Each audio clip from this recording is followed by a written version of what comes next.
Good morning and welcome to the international seminar leading up to the 2021 International Conference on Art, Craft, Culture, and Design, ICON-ARCCADE. My name is Sabrina Sakina and I am a lecturer here at the Faculty of Arts and Design, Institut Teknologi Bandung, Indonesia, and I will be the main host for today's events. I would like to welcome all distinguished speakers, moderators, and attendees, some of who are with me here in the studio at the Center of Arts, Design, and Language at our campus in Bandung, Indonesia. But I'm sure most are joining us through virtual platforms such as Zoom and YouTube.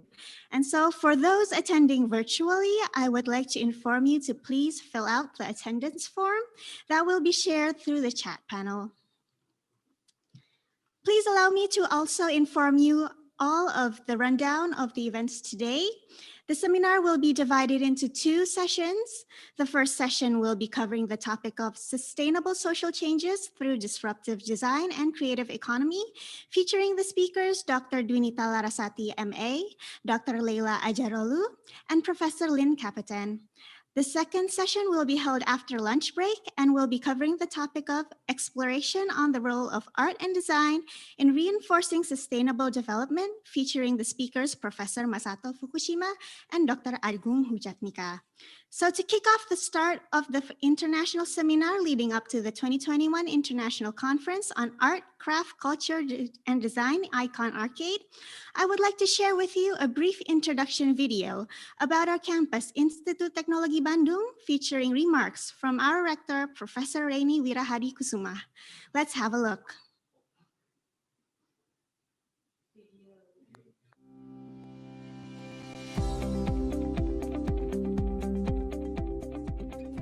Established in 1920 with the name Technische Hogeschool te Bandung, Institut Teknologi Bandung is the oldest technical university in Indonesia. The 3rd of July 2020 is marked as Institut Teknologi Bandung's one-century existence. The establishment of this long-established institution is recorded in history as the founding of Indonesian technical higher education and the pioneer in the advancement of science and technology in Indonesia. Located in Bandung, West Java, Indonesia, precisely on Ganesa Street, number 10, ITB currently has 12 faculties, 29 undergraduate programs, 52 master's programs, 26 doctoral programs, and 2 professional programs. Other than campus site located in Ganesa, ITB's campuses are also located in Jatinangor and Cirebon. 39 programs have been internationally accredited from accreditation boards around the world, namely from the United States of America, ASEAN, Germany, Japan, the United Kingdom, South Korea, and the number of accredited programs is expected to increase in the near future. ITB has been developing its cutting-edge research through the 102 research groups from 12 faculties and schools, 24 centers, 7 research centers, and 5 centers of excellence. To date, ITB has also established 104 startups, 315 intellectual property rights, and 137 innovations. In the spirit of In Harmonia Progressio, ITB alumni have worked and excelled in various fields and sectors. For instance, Insinyur Soekarno as the first president of the Republic of Indonesia, B.J. Habibie as the 3rd president, Iskandar Ali Shahbana as the father of the communication system in Indonesia. Institut Teknologi Bandung is an adaptive learning organization, providing ideas and experiences, critical and visionary thoughts, accompanied by attitudes that uphold academic freedom in scientific and cultural diversity. In our 100-year journey, ITB has played a significant role in solving local problems while improving its capacity to compete globally. We are keen on continuously improving the quality of education, research, and community services, fostering our role as a locally relevant and globally respected university.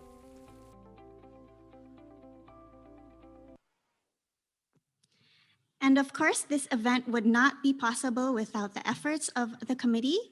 So next up, I would like to invite the chairperson of the 2021 ICON-ARCCADE, Dr. Bintan Titisari, to give a few opening remarks. So Dr. Bintan, The floor is all yours.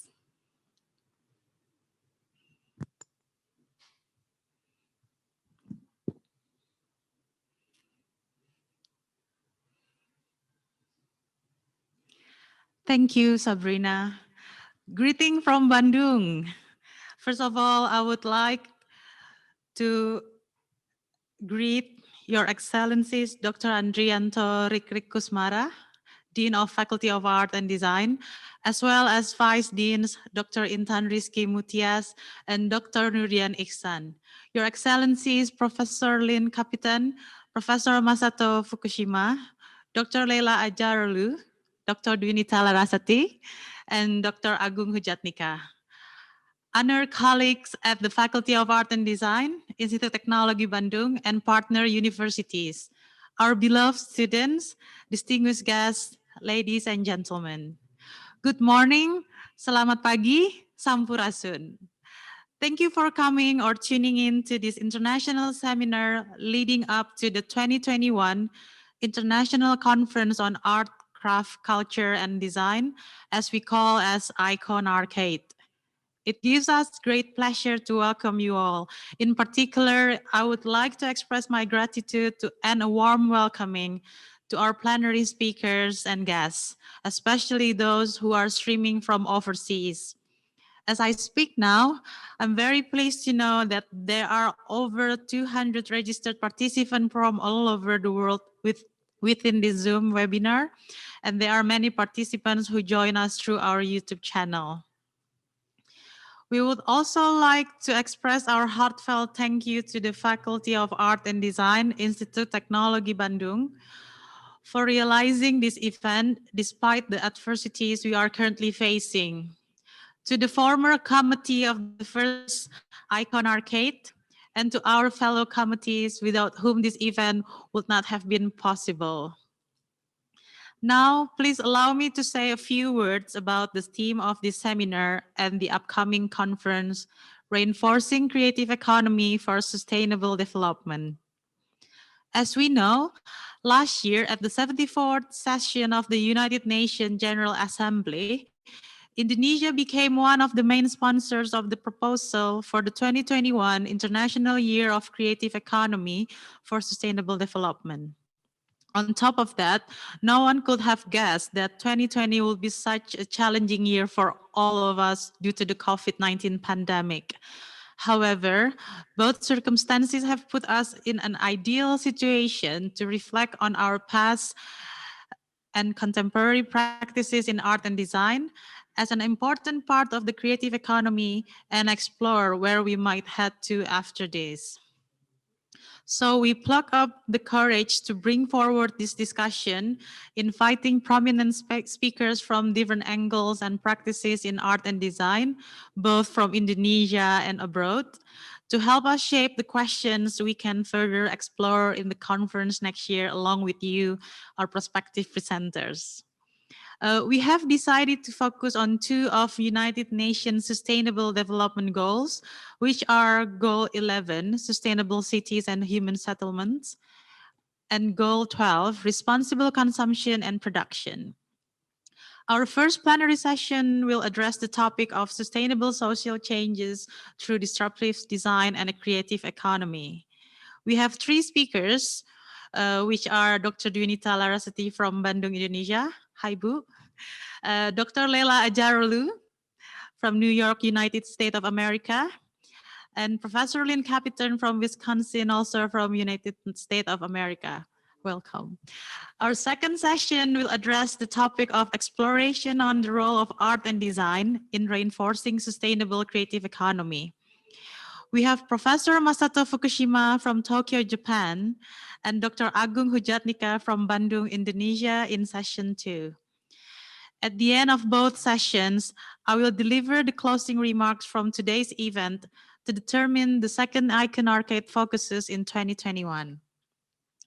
Okay, to end my speech, I would like to invite you to participate actively in today's discussions with questions and reflections and contribute in shaping the next year conference theme.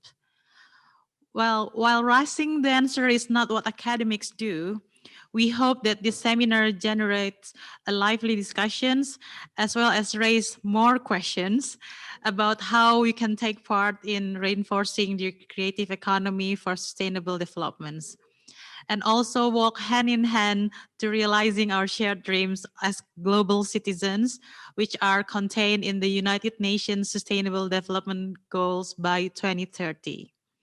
Thank you and enjoy the seminar.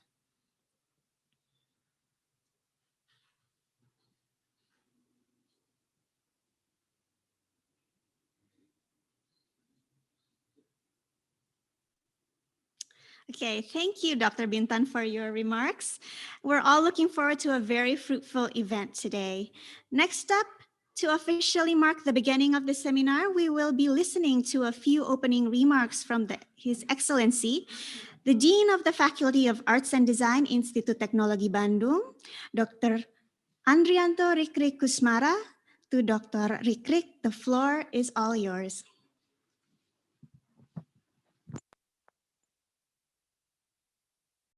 Good morning, distinguished speakers and participants. On behalf of the Faculty of Art and Design, Institut Teknologi Bandung, it is my great pleasure to welcome you to this international seminar leading up to the 2021 International Conference on Art, Craft, Culture, and Design, or ICON-ARCCADE.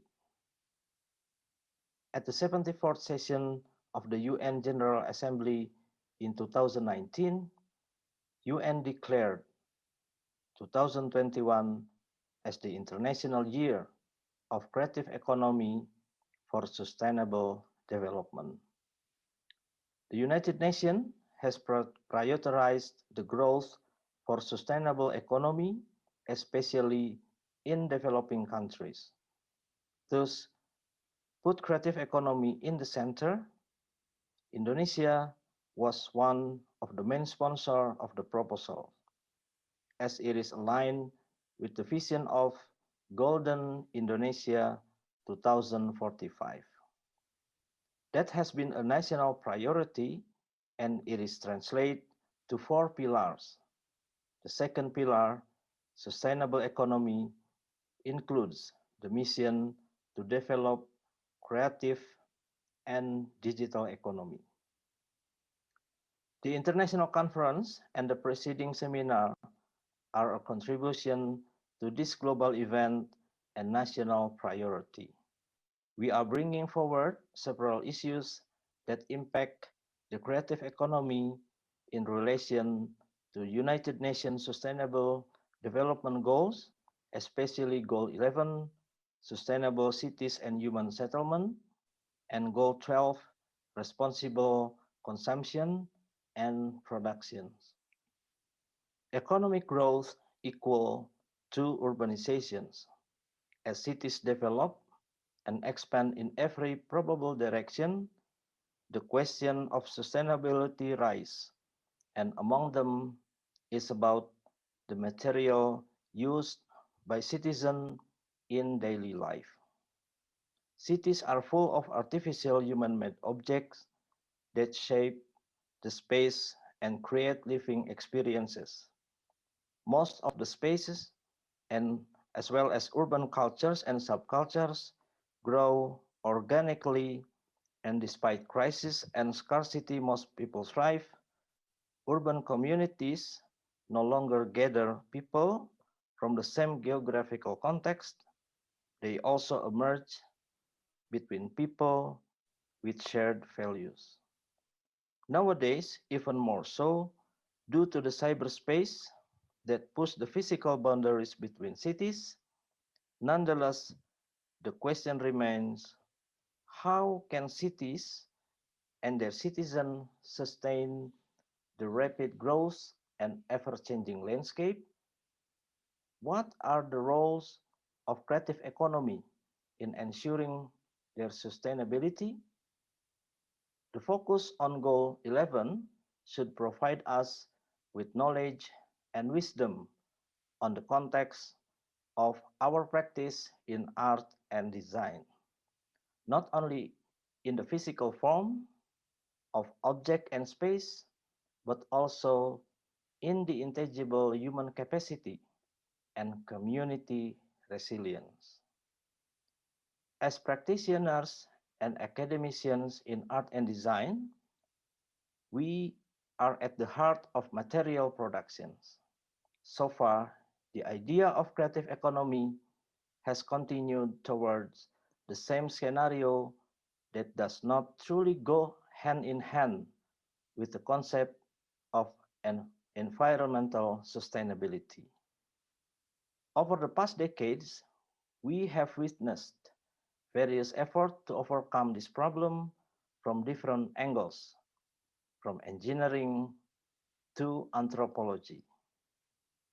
To step back, we might ask, what if we approach the problem differently? What if rather than thinking about solutions, we explore the tools that we have within the field of art and design? Thus, Goal 12 should give us insight into how we can become and generate responsible actors to contribute into a better and more sustainable ways of producing and consuming. On top of that, we currently are facing a great transformation in our society. COVID-19 pandemic leading to the economic crisis has forced people to find ways to survive and shape new form of living. Amid the disruption and destruction caused by conditions, incredible human resilience has led to a resurgence of community spirit and localism, creating unique sense of unity. This, of course, gives us sense of hope and that we are going toward a meaningful directions. Drawing on the challenge and potentials, we propose a theme for this international conference and seminar, reinforcing creative economy for sustainable development. The pre-event seminar aimed to discuss and elaborate the theme by inviting renowned experts and organizing it into two plenary sessions. The first sessions cover the topic of sustainable social change through disruptive design and creative economy. The second sessions will be on the exploration on the role of art and design in reinforcing sustainable creative economy. The closing remarks at the end of the seminar should give us a clearer trajectory on how to elaborate on the theme for the second ICON-ARCCADE in 2021. As a Dean of a Faculty of Art and Design, Institut Teknologi Bandung, I welcome all those who are here to participate in these discussions and to contribute to the international conference next year. It is my personal hope that the shared conversation during these events will inspire all of us to use our knowledge, skills, and experience to impact on art, craft, culture, and design research and praxis at local, regional, and hopefully global event. Thank you.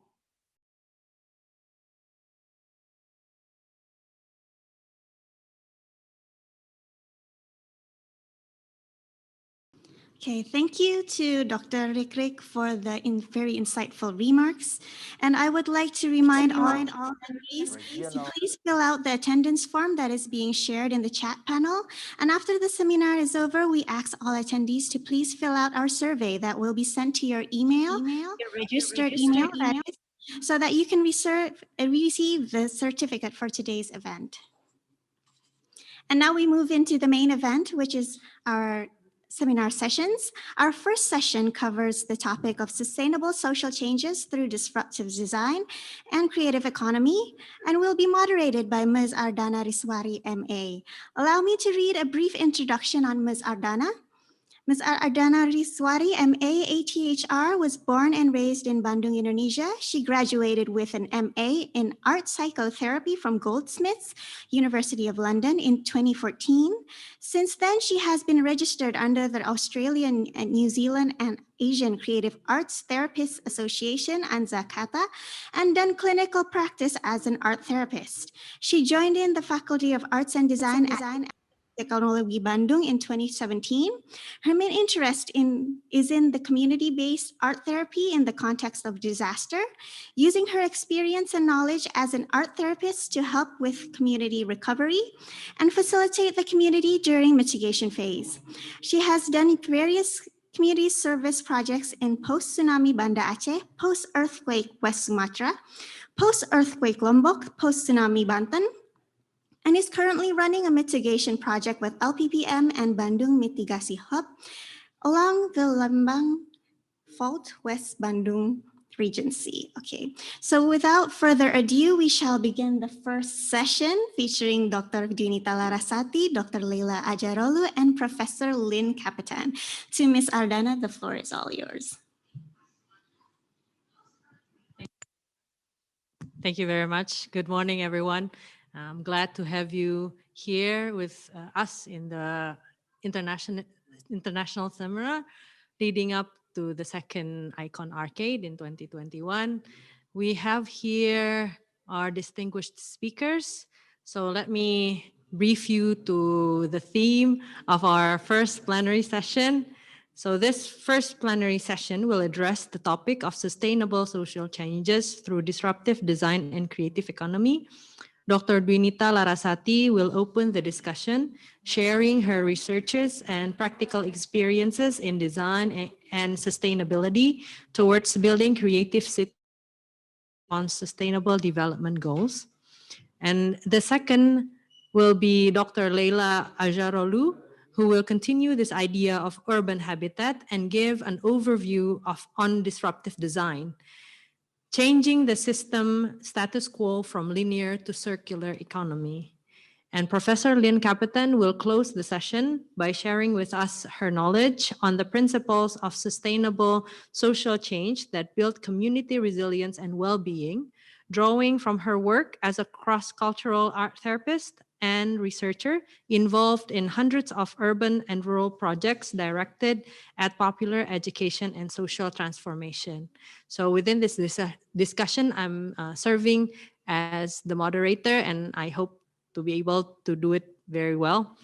And so first up, we are going to go and greet Dr. Dunita Larasati. Hello, good morning.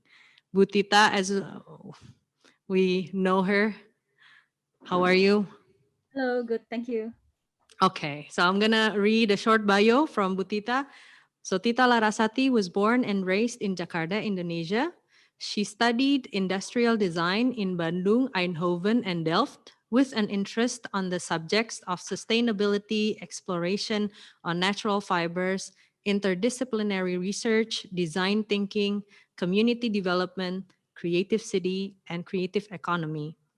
After living for about 10 years in the Netherlands, she returned to Bandung to work as a lecturer and researcher at Institut Teknologi Bandung up to today, something that we are thankful about. And she co-founded Bandung Creative City Forum, or BCCF, in 2008, a community hub that she currently chairs. And in 2015, she co-founded Indonesia Creative Cities Network, ICCN, that has gathered creative communities and local leaders in more than 210 cities from all over Indonesia, and currently holds the position of ICCN Deputy of Strategic Partnership.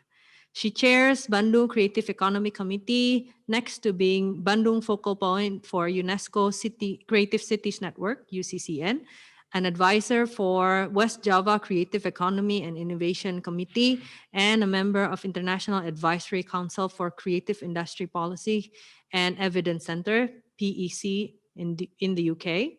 She's active in the Indonesian Young Academy of Science, or ALMI, and as a climate leader in the Climate Reality Project, TCRP Indonesia.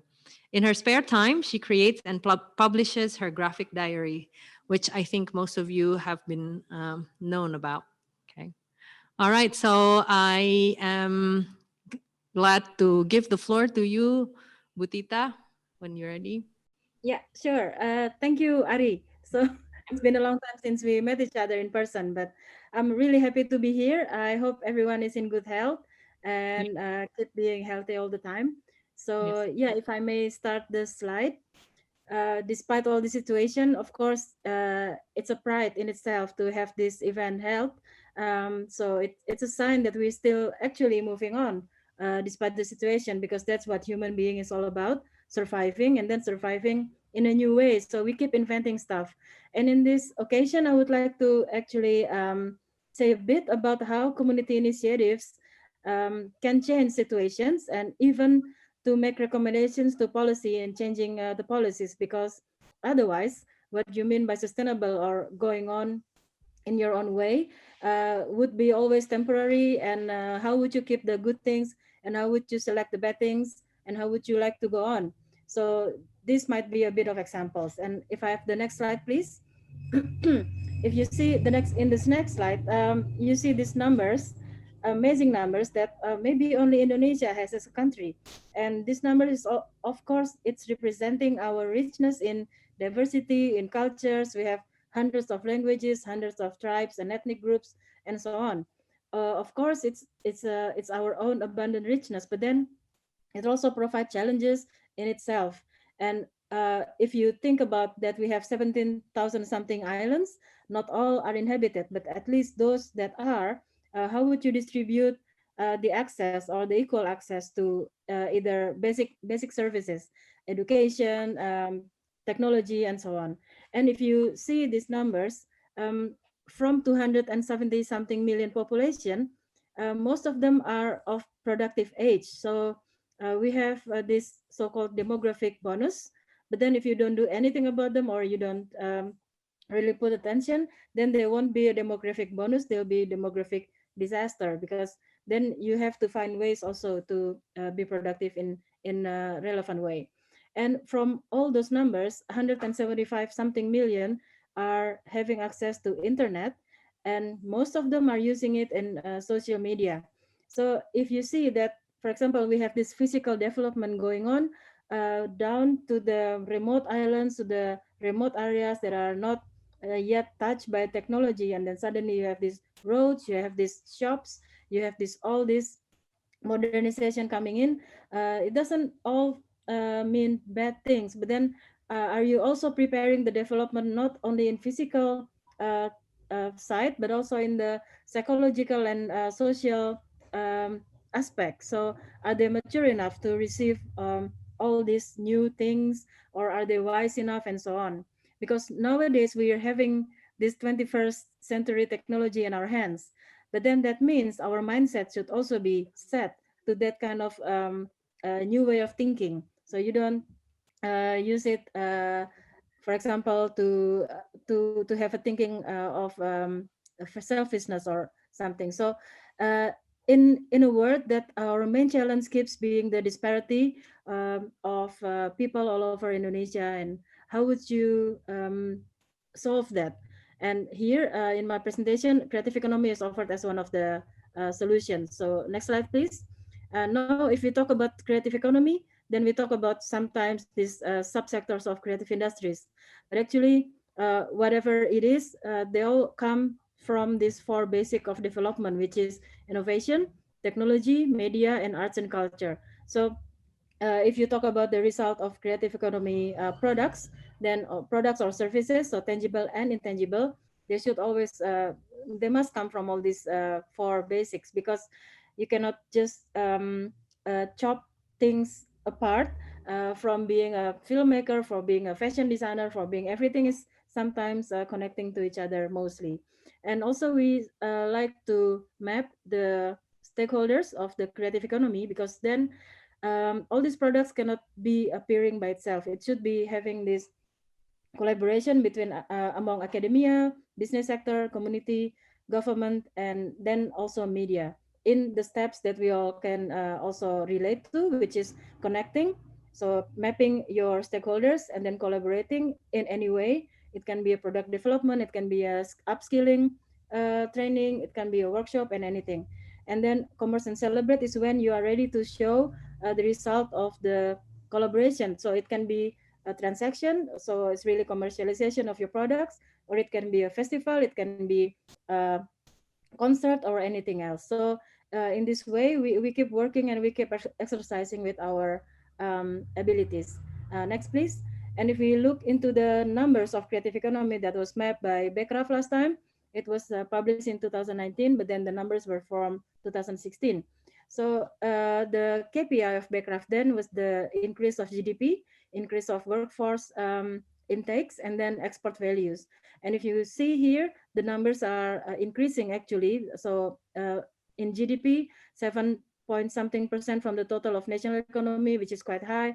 And then workshop, it still absorbed many. And then also export value is increasing. But then there's these companies, there are 8.2 million creative industries companies, but approximately 80% are still in Java. So it's either they're not detected yet for those who are outside Java, or maybe the numbers are really representing what's happening in reality, or maybe we're using different kind of standards or indexes, so we get these numbers. But in any way, 80% concentrated in one island just show another disparity that we should uh, take as a challenge. Next slide please.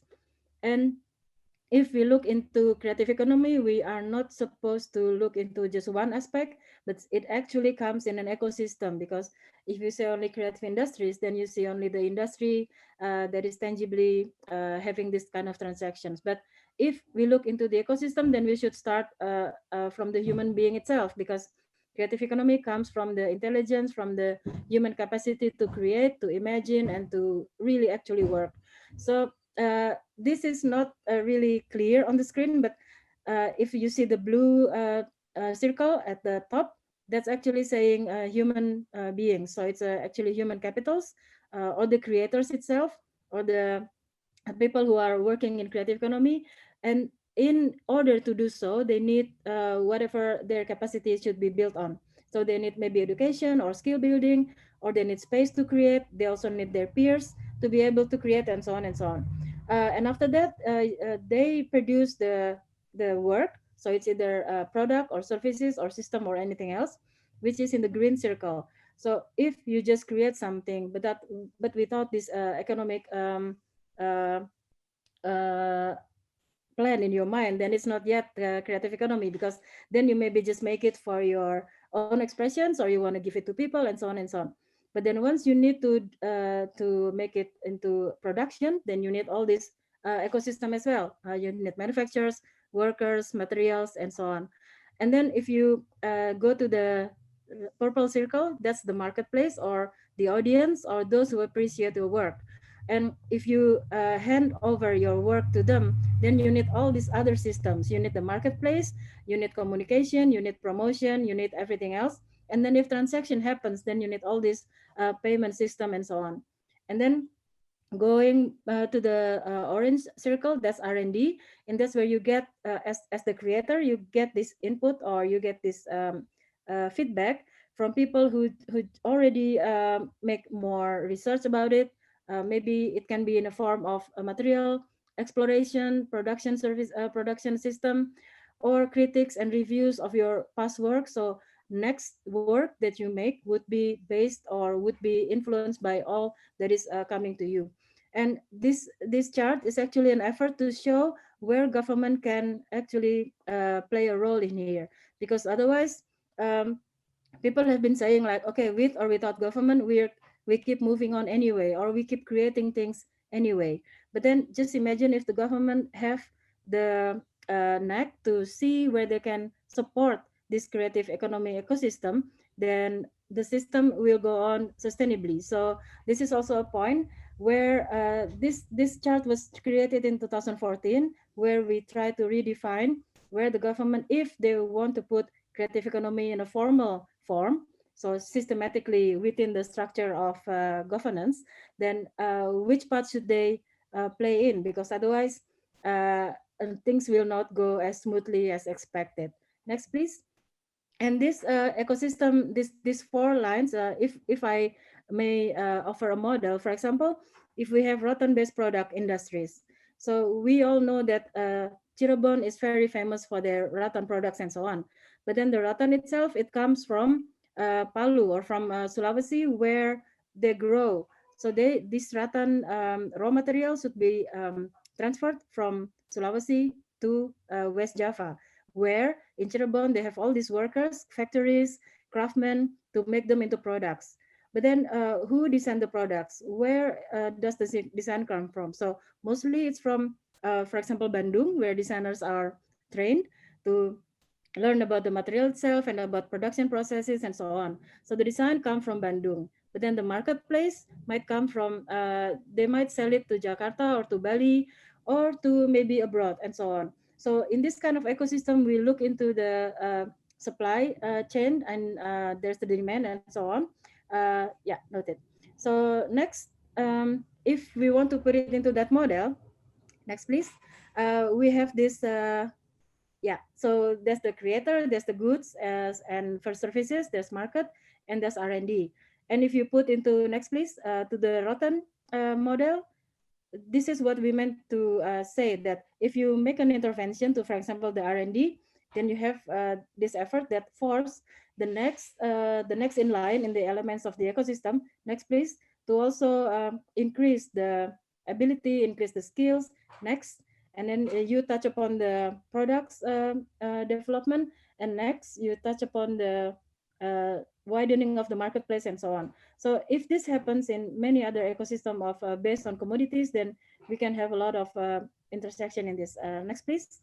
And we already tried to implement this in Bandung City, where we know that there are a lot of creative economy potentials. And here we can map if you can see the right hand side, upper right hand side, we use the same chart to map how the creative economy ecosystem in Bandung is created. So by this chart, we can see that, for example, if you have a business in your own area, then you try to sell it outside, while actually there's a marketplace nearby you. And that would reduce, for example, the transport money, the resource expenses, and so on.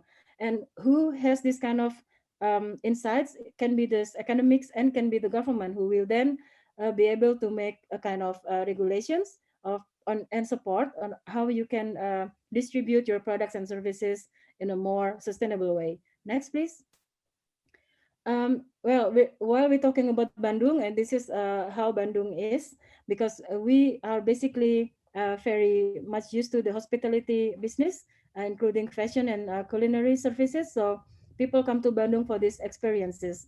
And we have more than 120 higher education institutions from any level. We have more than 400 vocational schools and so on. And at least from those hundreds of universities, there are 14 that has the majors in design, architecture, culture, arts and craft, and so on.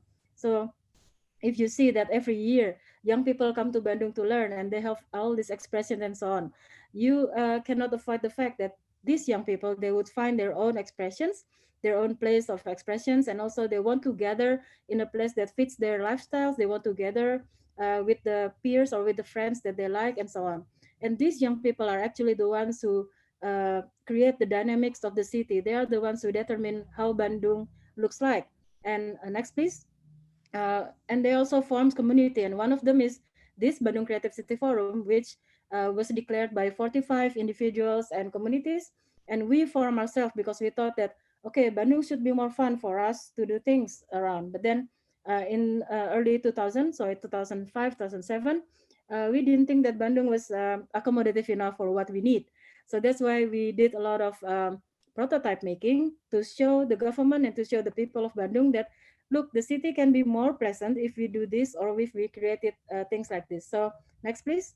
So what we did was a lot of public space interventions, and this was the first that we offered to the city. Like, look, we have this new flyover, and underneath is a very huge space actually. So if you put the Eiffel Tower, two of them together, lying down, that's how the length is. So we then proposed to the government, like, please make use of the land, making it a skating park, futsal park, and so on and so on. But this idea was rejected because there's no money, there's no plan for that, and so on and so on. So we just did our small intervention to this space by making a temporary exhibition place, for example. Next, please. And then we made also a lot of other urban scale prototypes, which we did with our own effort and resources, just in order to show the government that these places can be better, these systems can be better if it works like this and that. And we realized that it's not because they don't have the will, but it's maybe they don't have the capacity or the regulation or whatever that supports this kind of ideas, because innovation is not in the bureaucracy. Then next, please. So these are just examples of what we did since 2008 to today. So we touch upon the rivers, the forests, public transportation, and also the urban kampungs and so on. Next, please. Including the social experiments. And then the landmarks, this I can tell about later. Next, please.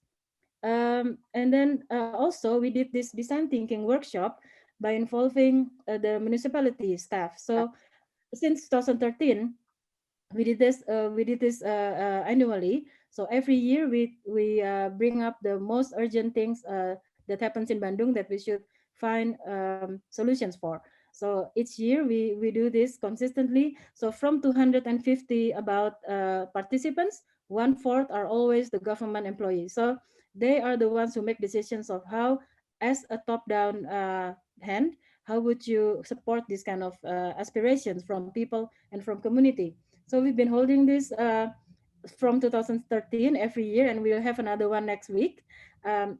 Sorry, in December. And this has been recognized by UCCN as one of the best practices of SDG number 11, because this is like a proof where community can work together with government, and we use design and we use creativity as a way to connect people and policy, people and government, and so on. And if you can see, the ideas that came out from 2013 came into reality by the city government in 2016. So it took them about 2 to 3 years until an idea can happen, a different idea or an innovation in the city can happen at the city level. Next, please. Then also we look into more an intangible way of how people can participate in the city. So we make a lot of urban games, including making children and young children and also youth to get into this kampung and so on, because we want to raise their empathy to the city. Because imagine in 2030, 2050, they will be the ones who will make decisions for the city. So they should have the experience of how the city works in many levels. So in the grassroots levels up to the upper levels. Next, please. And then talking about sustainability, of course, this intervention usually happens temporarily, like in maybe stay for 2 months or 2 weeks. But then how would you keep it on? Because like we're having now in Bandung, when you have a different leader of the city, and if they don't support or they maybe don't think this is important, then we have no I may say that in Bandung now there's no regulation or no support for creative economy because of the changing of the city leader. So that's why we are now working on this bill, creative economy bill for Bandung City, with the purpose of whoever will be mayor, he or she should really always take care of creative economy. And this is how we put the bill out, which is based on the national bill and then a provincial bill, and then we have our own bill, which is particularly ours. Next, please. And then talking about the bills, can I have the next slide, please? Sorry, you were a bit, yeah, the connection was a bit unstable, so. Okay. So what happens in Bandung actually happens in other cities too. So it's not only BCCF, but we also find other communities that also behave the same. which is they're trying to make changes in the city with their own way. So that's why we're trying to connect them. That's how we work, because usually we, based on rich and diverse culture, those are our endless resources for inspiration and creativity, which makes young people realize that this is a shift to renewable resources and creativity and intellectual property, actually. And looking at Indonesia's richness also in natural resources, so we have this creativity and tourism based economy activities mostly happening, and these have created in a way human centered cities. And if I can have the next slide, please. And that's why we have this Indonesia Creative Cities Network, which now connect more than 210 cities and regencies, communities like BCCF. So what we did is actually social innovation, which is based on this kind of urban disruptions and so on. All communities cities that are becoming the members, they all comply to these 10 principles of Indonesia Creative Cities that we are putting in our white paper on Indonesia Creative Cities. We try to adapt these 10 principles into the government's KPI.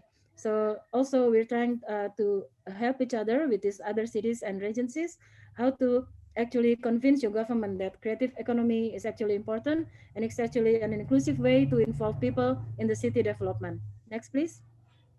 And by doing so, if you could see on the next left-hand side, our 10 principles is actually complying also to the Sustainable Development Goal, the people, planet, prosperity, peace, and partnership. Everything is there, the keywords, I mean. And then we also have the 11 ways to implement them, which we put in this white paper, the orange book in the middle, to communicate to the government how they can actually increase their performance if they implement this kind of 10 principles. And in the end, now what we are still working on is this kind of dashboard, which would help local government to make to as a decision making tool, so they can make policy and regulation based on the creative economy and tourism potentials, and in a real time. So we map the cities not by labeling them as you are a city of design, you're a city of film, and so on and so on, but we look into the cities as a bigger ecosystem, if you remember those chart. So a bigger ecosystem where they can work each other, either based on the commodity or based on the other potentials that we have in the creative economy. Next, please. This is almost the end of the slides, I think. We have this momentum. Today, we have this year where U20, which is the part of G20 for urban matters, they have this policy recommendation working together with ICCN. Among others, we have this recommendation on inclusive creative economy and the future of work. And next year is the UN Year of Creative Economy for Sustainable Development. This is where people would look into, so what would creative economy do if the development should go like this? And in 2023, Indonesia will lead the G20 and ASEAN. So whatever we decide now will have to appear next in the next years. Next, please. And in this is my last two slides, I think. So in this, as a conclusion, what this policy recommendations say is basically that we who work in creative economy field are having these three traits of uh, power, or this is our characteristic. First is that we have this high order cognitive skills. We always look for innovation and new ways of thinking, new ways of working on things, because we want to be different in a good way. And we have this technology savviness because we already usually very apt to use this technology to deliver products and services and so on. And then the third thing is, if you are usually involved in a community, then you have this characteristic of interpersonal ability to see yourself as a function. So you don't label yourself as I'm a designer or I'm a lecturer, but what do I do in the society? What is my role? And our only challenges is actually the policy that can support that. So in the end, this is my last slide. This is a model of where the human-centered cities or human-centered development takes place. So in this slide, this is an attempt to map the. Can I have the slide, please? Or maybe this is lagging again. This is yeah. So this is where the human being, the communities, they should create the occupation for the future. They should create jobs that also involve technology, but also having this inclusivity in mind to reach the sustainable development goal. And now we have the disruption of the pandemic, and we are sometimes in the mitigate phase. You recover, you reestablish yourself, but then sometimes you go back if the virus is not in control yet, and you should grow and sustain. But then you have to really see yourself also within the position of um, the argument is creative economy is the field where you can mostly do this inclusive kind of work, working on technology and seeing it as a connector, not as a divider. And then you can create based on your human minds and ability to imagine, to make things, and to basically be influential to your surroundings. Thank you. Thank you very much, Mutita. I can hear claps from the studio here. And so, and that was a very insightful presentation. And I think that's really drawing from your researchers for, over the years since you came back from your studies in the Netherlands, I assume. And I think just to sort of, because we still have some time and I would really like to just kick off the discussion just a little bit, teasing out in for the Q&A session later. So you were talking about, bridging the gap between the community initiatives and also policy making, which I think is a really great sort of like context or framework to be able to address the problem to sort of like achieve the SDG 11. And I am wondering, because you pointed out as well, there's the issue of disparity, and perhaps creative economy can sort of bring forward the inclusivity for this community initiatives. But I'm still sort of like, I want to know more, I think, about how you can sort of increase community participation, because that's also, I think, one of the challenges, because, like right now, like we can live next to, someone as a neighbor, but not really know the neighbor. So in a way, is it like geographical community that we're talking about, or is it like based on shared values, and like how to increase the community participation in that sense? Yeah, this comes in different dimensions, because if you talk about creative economy and then you go into creative industries, it's always involving many aspects. So if I may put out examples from Bandung Creative City Forum, usually if we have programs, then, well, using design thinking and seeing the city as an organic entity, not different from a human being. So they also have these points of say potentials that you have to bring up and bring out. And so that's why the design thinking workshop that I mentioned before is called design action, because you have to act instead of just think. So this design action always involve these people from different backgrounds, but to work on the policy that the government give.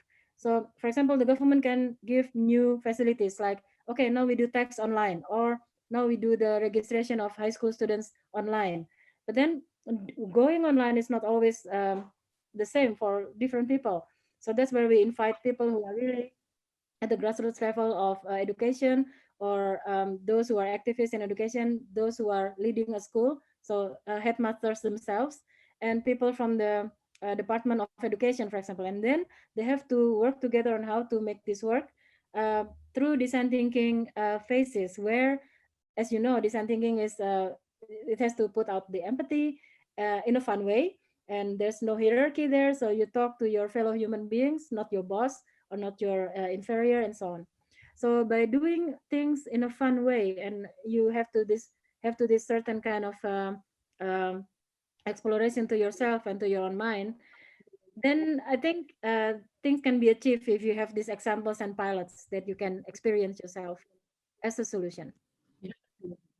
So more towards like inviting people rather than kind of like campaigning, oh, this is what we do, and more towards going one by one door, sort of like, hello, would you want to participate in this project? I think that's sort of like the sense, to Exactly. put it simply, I think. Okay, all right. There's one more question, if you don't mind, from an audience here in the virtual room.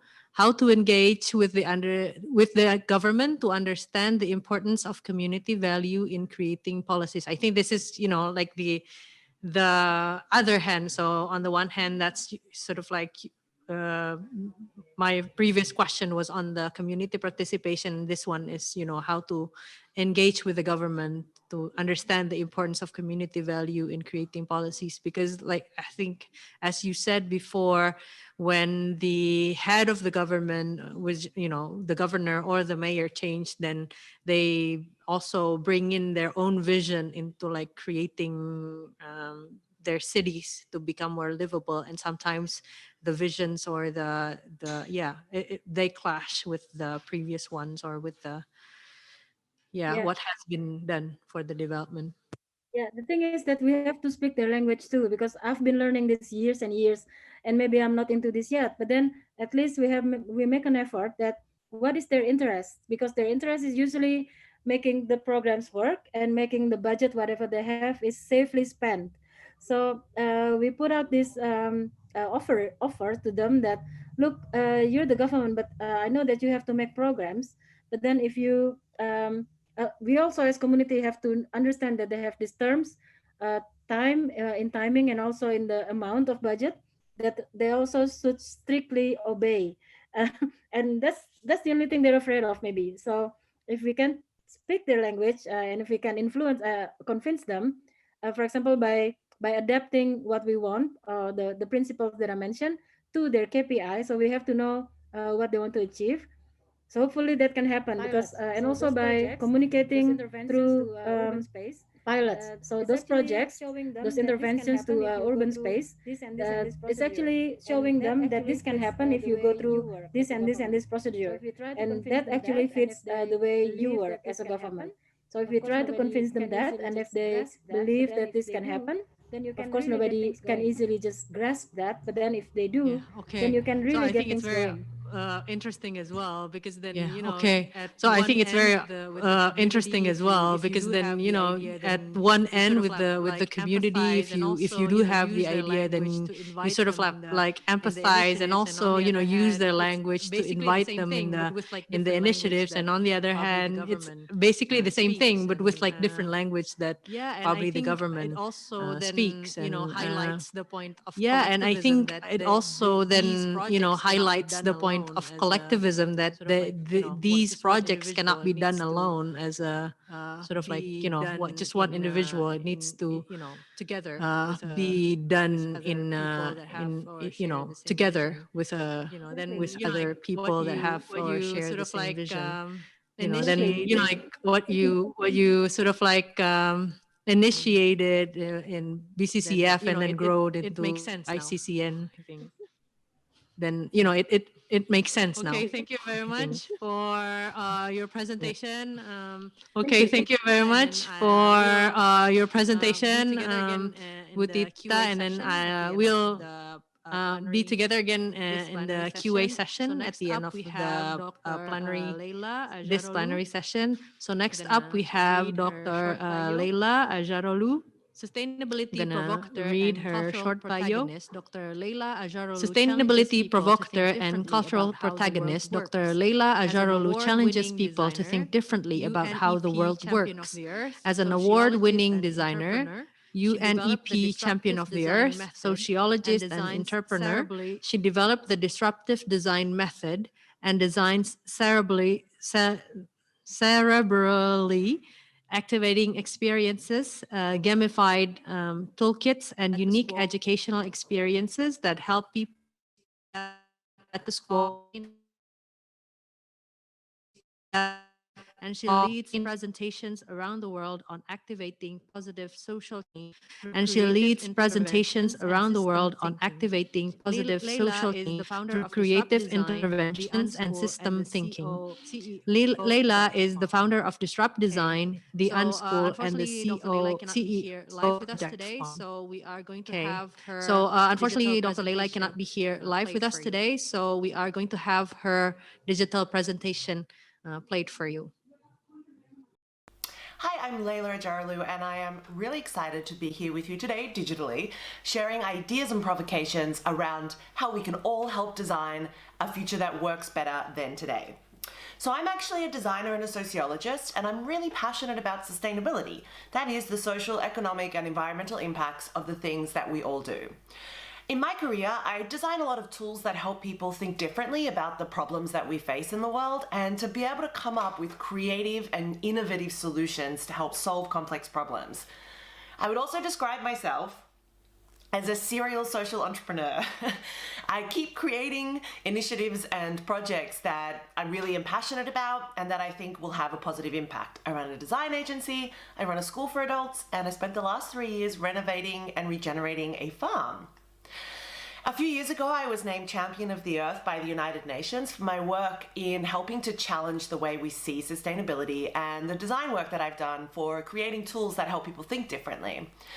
I actually run a school for adults called the Unschool of Disruptive Design, and we have people from all over the world where we run really immersive programs online and face-to-face around the systems, sustainability, and design tools that we can each adopt to be able to think and do differently in the world around us.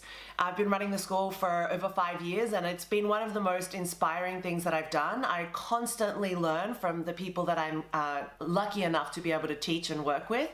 And I'm really inspired by the diversity of people from all over this planet who too care and want to make change. So why do I do any of these things? Well, I'm pretty sure that you are aware of the fact that there is a lot of problems in this world. Not only the social issues that we face or the health implications of, say, a global pandemic or the economic ramifications of those impacts, but also climate change, ocean plastic waste, air pollution, deforestation, global species loss. There are a crap ton of problems in the world, but luckily we all have tools to be able to help address them. One of the passions and goals that I have in life is to help people learn to love problems. Like literally the kind of love that you have for a partner or a family member or friend.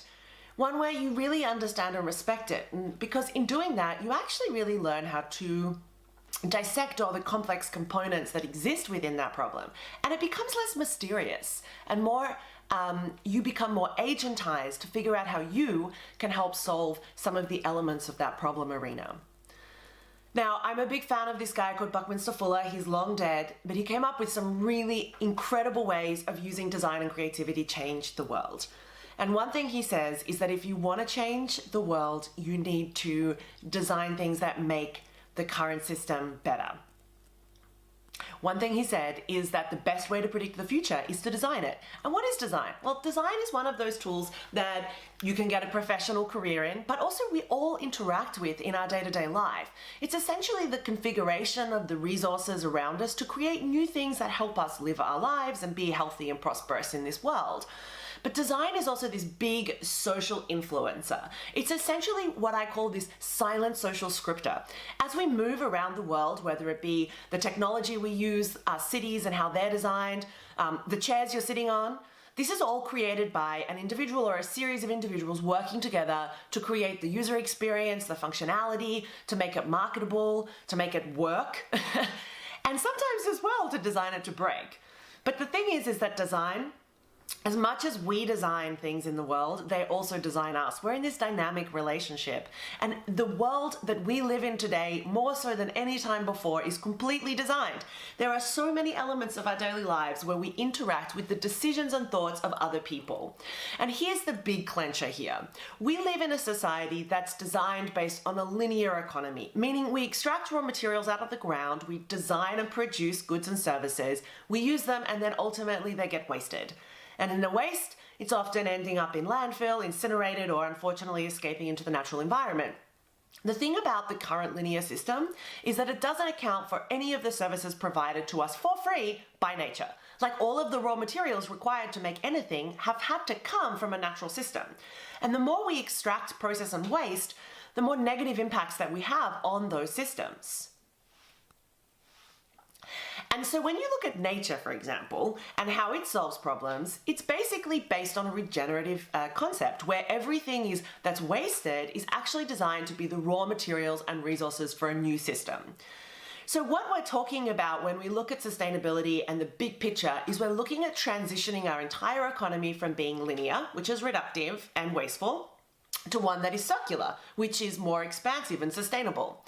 This is called a butterfly diagram, and it's one of the concepts of the circular economy. There are two main technical loops and biological loops that materials go through. So let's just look at the biological cycles.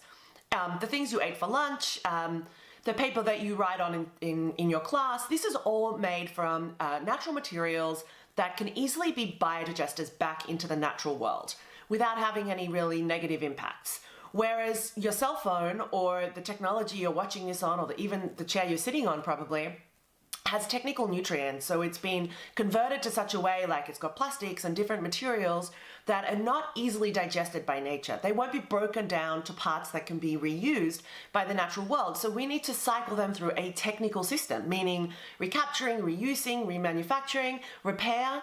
And what happens is if we design products and services to fit within this circular system, we bust this old status quo of a linear and wasteful system, and we help solve some of the really significant problems, because our whole current linear system maximizes the exploitation of nature and the production of waste, which is super inefficient. And of course, it's unsustainable. So this concept of circular thinking, using this closed loop concept to design businesses and products and even just our own lifestyles, how we choose to engage with the things around us, is a fantastic starting point for anyone who's interested in being a problem-loving solutionist in this world. So basically the concept is we need to figure out how to redesign everything so that we can design out waste. So we can become a post-disposable future. And that to me is really exciting because it's a huge opportunity for innovation. See, the thing is that a lot of the products and services we have, they're designed for the dump. They're designed for single use. And what happens then is that it becomes normalized that you or I would get a coffee or our lunch in a takeaway container that is not at all recyclable nor biodigestible back into nature. You know, since we've produced plastics only around 70 years ago, only 9% of all plastic ever produced in the world has been recycled.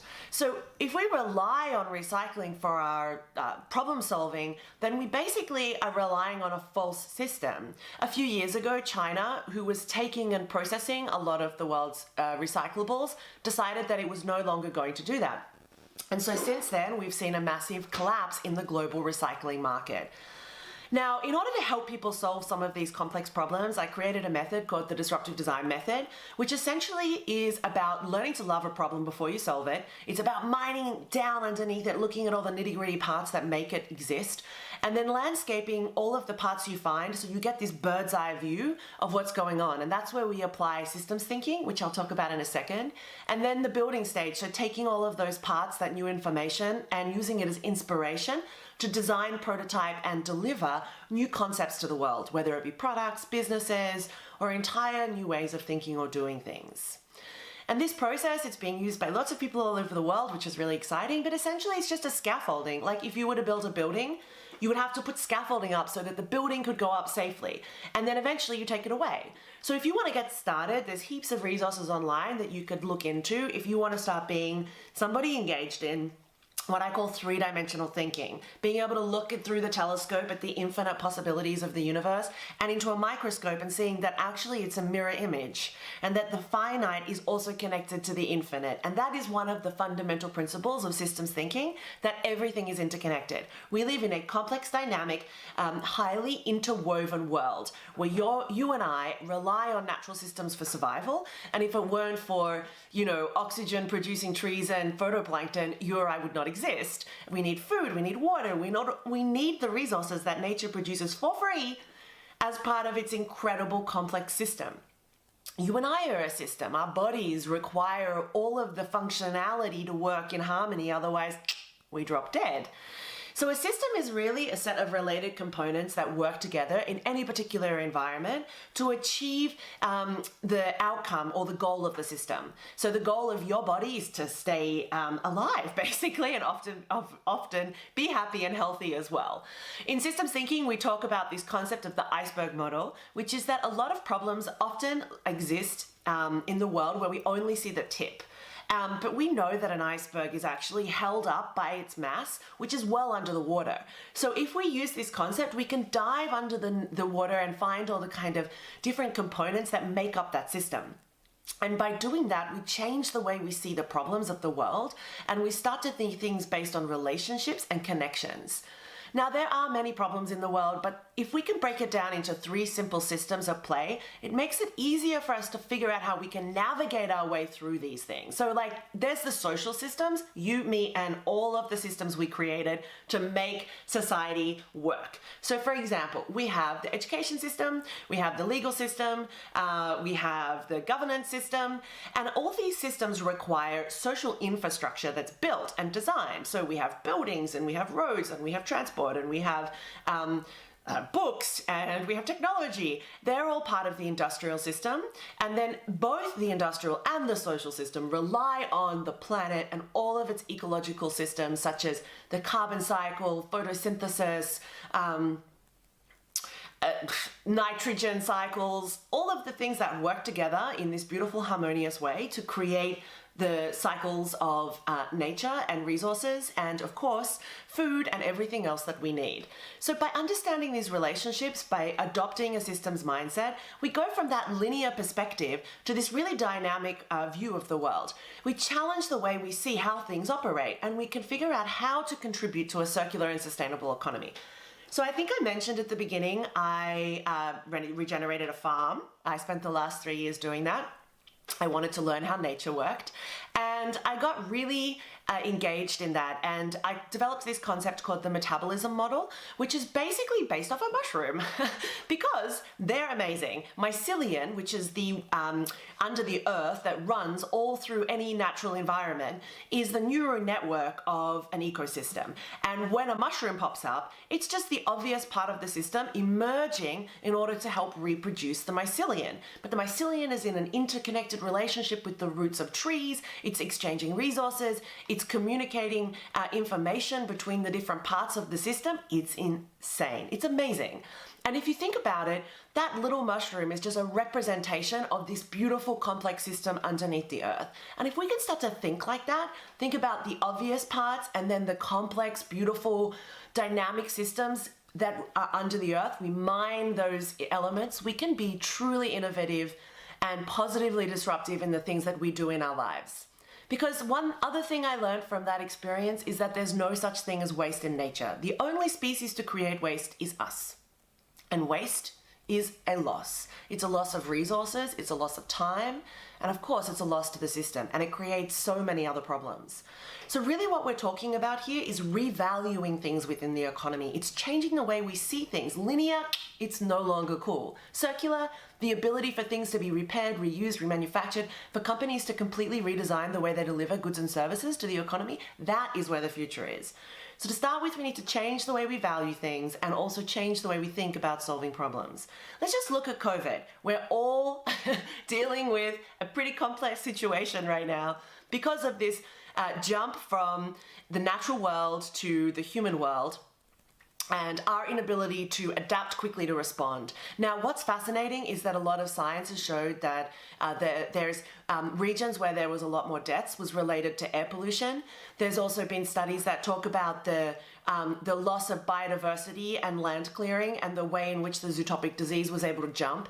We're also challenged now by the incredible environmental issues associated with single-use plastics in PPE. The thing is that what this shows us in this really intense moment is that we have a lot of problems that butt up against the reality that we live on one planet with limited resources and limited places for things to go. This is really the fundamental concept of sustainability, is to figure out how to live within this one planet in a sustainable and regenerative way so that future generations don't have to suffer the consequences of our inaction. You know, it was around the 1980s that we started extracting and using resources faster than the earth could replenish them. And this has created a lot of these externalities that we're talking about, the waste, the problems associated with that. But by applying a circular design approach or circular thinking, we can design new systems that make the old obsolete. There are so many ways you can do this. I've created lots of resources you can find online. They're free, they're easily accessible. You can take classes with us, but basically there are ways of transforming the economy and making new ways of doing business, values and products that are going to be the new type of success that we see in the world. By embracing longevity and having longer relationships with customers like Patagonia have done, you see that there is a longitudinal company model. You've got Unilever partnering with TerraCycle to create this incredible reuse system called Loop, where you can buy all your products, like even ice cream, and get it in a reusable container sent to your house. The whole point of this is that we are using our creativity today to make sure that we don't create tomorrow's problems. And you might be listening to this thinking, oh my gosh, like, I'm just one person. I am not in a position to make change. This woman is a little crazy, which is probably true. I am, because I believe that the people who are willing to see a different future are the ones who will make that happen. And one of the things we all need to do is identify our own agency and sphere of influence. Every single one of us, no matter how small our economic impact or power that we have is to start with, can expand ourselves to be able to be a positive force on the world around us. The choices we make every day have impacts. We are all citizen designers of the future. And to help people navigate this complexity, I was lucky enough to collaborate with the United Nations and produce this project called The Anatomy of Action. We all have one, it's our hands. And essentially we looked at what actions individuals could take anywhere in the world. And if lots of people did them, what kind of positive outcomes would we have for the planet and for people? And we came up with this kind of simple memory thing. It's food, stuff, move, money, and fun. And there are all these different actions that we identified that showed that, you know, if you protein swap or if you divest your bank accounts from being fossil fuel-based banks and you invest in more ethical banks, the positive impacts and the ripple effect that that has out into the community. The reality is that our world is totally made up by our actions. We design the world and the world designs us. If you want to live in a positive future, if you want to have a positive economy and more equitable society where there's more respect and there is more harmony between people, if you want to make sure that the natural world is sustained and perhaps even regenerated, then we need to all take action to be part of designing the future we want to see in the world. Because one thing we know to be true is that we live in absolute magic. There's no other known life-sustaining planet in this universe, and as long as that is what we know to be true, then we should all be activating our agency day in, day out to find creative and positive ways of contributing back to this beautiful planet we all share. Thank you so much for your time. I'm really grateful to be here with you. I hope I challenged you to think a little bit differently. Please feel free to reach out to me on social media and enjoy your day.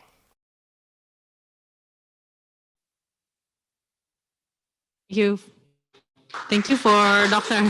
Leila for another very inspiring talk. And I think, you know, like most of the students here, the undergraduate and also as well as graduate students will be sort of, you know, like very intrigued by the provocation, as she called herself as a provocateur. For more questions to Dr. Leila, because she cannot be here with us today, can be delivered on her social media, she said, and also her website on www.leilaajaroglu, that is LEYLAACAROGLU.com.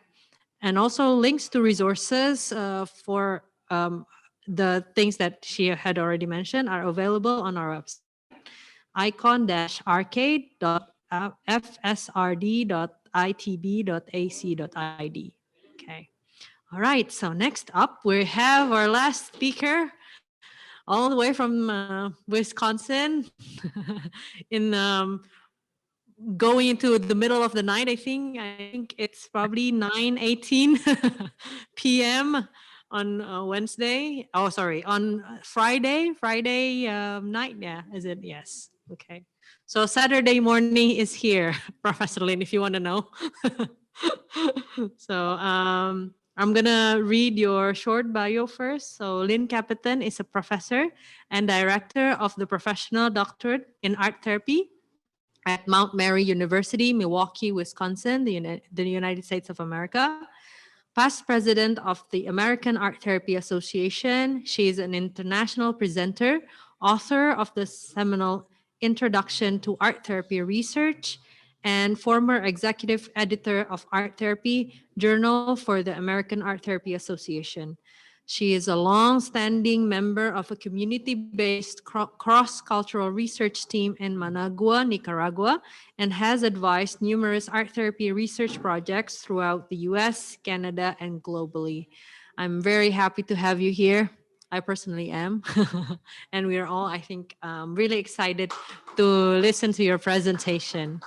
So your presentation slide will be ready soon. There you go. You can start now. Okay. Well, wow, I'm already really inspired. And yes, it's we're heading into the night, but I'm very wide awake because both of the presentations that we just had were fantastic, really wonderful. And what a great pleasure to be here today and to have this opportunity. I'm very grateful to everybody for this opportunity to offer my thoughts on sustainable development in the context of building creative community. And I think this is really, it's an interesting position for me to be in following the last two presentations, because what I appreciated by both what Budita and Leila both focused on was this larger systemic view, looking at the larger systems. And I appreciate that because in the work that I do as an art therapist, I'm going to be really bringing my thoughts and ideas to you down to the sort of human interpersonal level and human to human community level. And I think that sometimes what happens is that when we're looking at our world on that sort of street level, so to speak, we miss the understanding of this larger systemic environment that we're in. I loved what you said, Butita, about the city being this living, breathing organism, and to think about it, that we're in this partnership with a city that's living and breathing and that we are responsive to and we are part of. So I just love that. I think it's a wonderful framing. I think it's wonderful to be looking at this, looking at sustainable development and the creative economy on all of these different levels. And then, of course, what Leila mentioned in terms of just as individuals, how much we can be participating in the disruption of the systems that we're in that are not serving us and are not serving our planet in the way in which we need it to be. So wonderful, wonderful way to sort of enter in and say, okay, let's talk about creative community now on this sort of community-based person-to-person level and see where we go from here. But before I begin, I also want to ask for your forbearance because I don't have a much familiarity with Indonesian culture and social realities. And so some of my remarks may kind of hit and some may miss, and I expect that. So I hope that you can put up with me with that ignorance. And I am going to be speaking to you from a standpoint of being an artist and an art therapist, and also an academic. And that's a particular lens that I'm going to be bringing to this presentation. And so even though I'm going to be offering ideas, I know that there are many voices among the gathering here of people who might have better, more compelling stories and more culturally appropriate stories to flesh out some of the ideas that I'm going to be bringing. And I think that's great. My goal is to stimulate your thinking and to you're thinking about and your sharing of those stories. And I hope that in the chat and during the Q&A, you do take the opportunity to share some of your thoughts and stories that you have that relate to some of the things that we've been talking about, because that's how we can create and build a collective understanding and multiply the effect of what we're doing today. So next slide, please. Great. I'm a little nervous that my internet connection is going to start going in and out, but I think we're okay. So far, so good. Okay, so here's what I'd like to focus on today, what I'll be focusing on my remarks. I'm going to be describing experiences with community-based arts for social transformation. That's going to be my focus. And I've been engaged in this kind of work for about the last 20 years, both as an art therapist and as Ardana mentioned, a member of cross-cultural research team. And my second event objective will be to share what happens when you directly involve communities in participatory research through the arts. And then thirdly, I will be identifying some of the key principles that have come out of this work that help create sustainable social change. And I think that that objective will fit very nicely into the two presentations that we had prior to this, and give you another perspective on it. And then finally, I will discuss how the arts contribute to resilient communities. So important in this global moment that we are in. Next slide, please.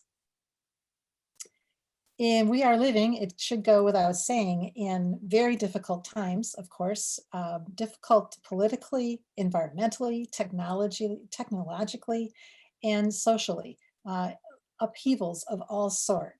We're called to urgent social imperatives pertaining to racism, xenophobia, misogyny, colonialism, oppression, inequality. They're all layered into this moment that we're living right now when we talk about creative communities and creative economy.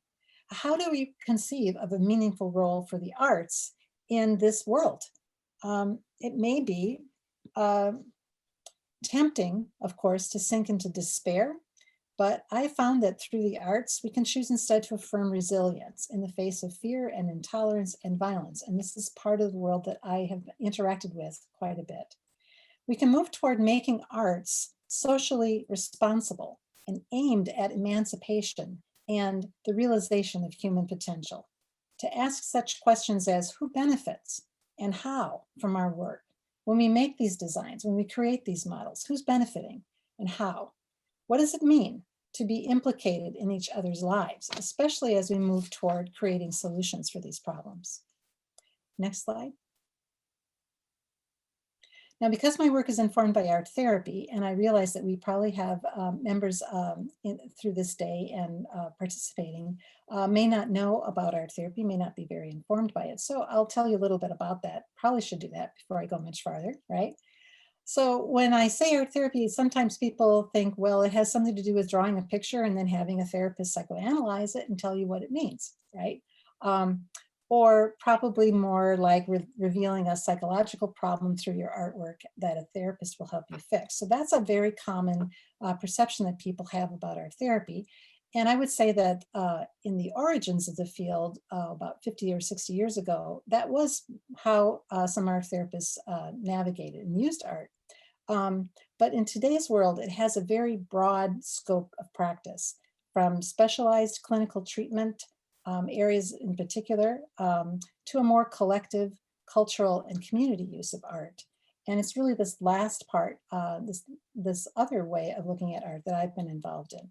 There's a long thread in the history of the field to establish art therapy in social action and diverse cultural traditions. So that does exist, because to be accessible to socially marginalized communities, a broader, less limiting framework is needed. And it's this conception of art therapy in which art is created from the materials of our lives to connect what separates us, to bridge over distances, to heal divisions, to bring creative energy and unity into our life spaces. So you can see that art therapy is a partnership with the uses of arts and design that we've talked about so far today, making us more flexible, whole, and resilient. And art therapy in this way helps us recover a perception of the world as a community of beings to whom we are all meaningfully related. Next slide, please. So taking up the social imperatives of our time really requires more than expertise and skills. Art by itself is not enough, and knowledge is not enough. Healing requires relationship and a willingness to make contact with each other across boundaries of difference, in spaces that are defined by connection rather than by division. In the realm of community-based practice, practitioners and ordinary people are leading the way, breaking down rigid constructions of art and science and research. And as you can see illustrated on this slide, expert or traditional research has a tendency to look at practice as an object of study, researching for the community, right? Often due to some professional conditioning, the expert's gaze tends to be characteristically detached and objectifying to perform this function. gathering information about people and converting their suffering into problems to be treated, and usually with some standardized interventions. Okay, so that's one way of going about it. The community-led research tends to go in the opposite direction. Practice is not an object of research, but a method of research, and knowledge is obtained through and with community arts, and may include art-based and participatory and indigenous forms of research and practice that are aimed at social change. Next slide. So when we bring these perspectives together and cross into each other's worlds, we can create a paradigm shift. And we've been talking this morning of the necessity of that paradigm shift, right? And very importantly, we shift that expert's gaze. Doing so shifts the power arrangement, an act that interrupts and challenges assumptions about who should be helping whom, and where does knowledge come from, and who gets to have power and control. Decentering the expert and recentering on locally relevant knowledge from the perspectives of participants, cultural minorities, and other stakeholders. Here, the community is not simply a research site, but it can be the center of resistance and social action. Next slide. So let me illustrate some of these ideas with a few examples of what collaborative, participant-led, and arts-based research looks like in practice. Let's start with, next slide, please. Let's start with, there we go, Jonathan Haig.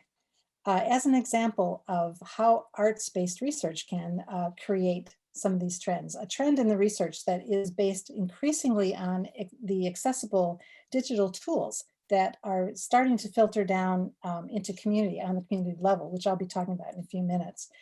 And in this way, art making and video editing become research methods for data collection and for data analysis. So here's an example with Jonathan Haig. And he's just he's a regular art therapist. He's working in a clinic.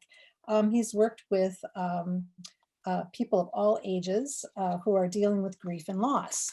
And normally he wouldn't be thinking about doing this kind of research, but because of the digital tools and because of art-based research traditions that are starting to emerge, he's starting to see how he might position his research as rather than taking his participants and seeing them as an object of study. He involves them directly in his research as collaborators. So what he had them do was take a drawing that they had made in an art therapy session, okay, very traditional, and redrew it in a recorded stop action video with a voiceover that told the story of their grief in their own words. So imagine that when they viewed this video that they had created, and then a few weeks later viewed it a second time, and now with the voiceover and seeing their own artwork develop over time, they gained a completely different perspective, a new perspective that changed their consciousness and changed their ideas as they saw their own work unfold in front of them. And this new consciousness in turn transformed their lives and transformed their therapy, their family life, everything that followed from it. And that's what's so cool about art. Art is like this. Whenever and however you use it, it's never this static kind of object. It's always performing an effect. And that's the element that I'll be talking about in terms of how we can exploit that for creative community. Next slide, please. Another example is Mary Andrus, who has worked closely with survivors of trauma. She centered her research on the therapeutic effect of participating in an art exhibition. Participants interviewed each other on video about their experience of publicly sharing art that they had created in private about their trauma. Now, this isn't appropriate for somebody who's in the very beginning stages of trauma and recovery. But Mary knew that coming out publicly as a survivor could be empowering for those who are nearing the end of their recovery in their final stage and wanted to put their traumatic identity behind them. The participants later viewed this edited video as a group now, and they bringing together collective experience of reflection and shared insights. Bearing witness to each other in this way empowered and transformed their self-identity, lessened their stigma, and in turn motivated all but one participant to not only be identified in the film, but to present it with the film in public screenings for education and advocacy. So those are two examples of how just regular therapists are starting to move toward community and involve arts and design in research methodology with their clients. Next slide. Another example comes from Jen DeLucia, who is working with a very close community of combat veterans who were struggling to readjust to civilian life. They were leaving the military, moving into civilian life, and having a very difficult time of shifting from military culture to the culture of their communities. They designed and conducted an entire research project in their community art studio.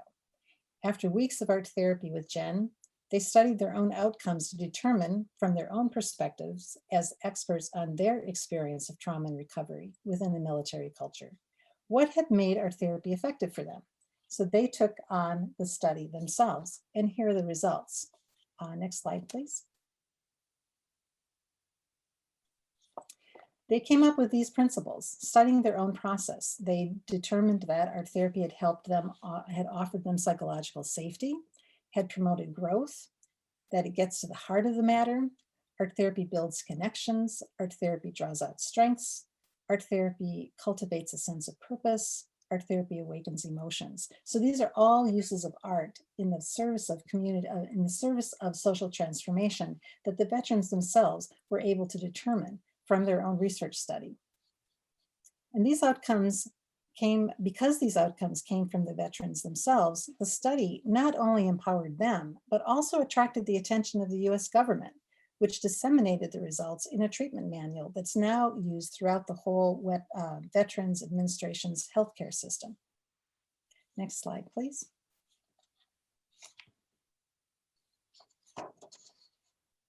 Arts-based participatory action research can take these same ideas and scale them up across entire communities aimed at social transformation. I've been working with a group called Cantera. It's a non-governmental organization, and it's a community development organization in Nicaragua that I got involved with about 20 years ago when I was invited by Anabel Torres, the executive director, to introduce art therapy methods into their ongoing social action projects. And for every year since, my role has been that of a volunteer collaborator in their research that serves community capacity building. Cantera views research as a community of practice in which questions emerge from their day-to-day realities, which they name, gather data to reflect on or analyze, and then take social actions in response. Their goal is to understand and actively change the socio-political forces that shape people's lives. And the thing is, they're really, really good at it. I've learned a lot from them. They've advanced hundreds of community projects directed at child and youth development, gender equality, environmental change, rural and indigenous farming, food security, and traditional arts and healing. They design their projects to scale deep by involving local participation, scale out by creating networks of influence across the community, and scale up by focusing on systemic impacts. And they have embraced the arts in the form of visual play, creative problem solving, traditional and sacred dance, music, poetry, song, theater, all as a means to both understand and change the consciousness of people involved, and also as a counterforce against oppression. Next slide, please.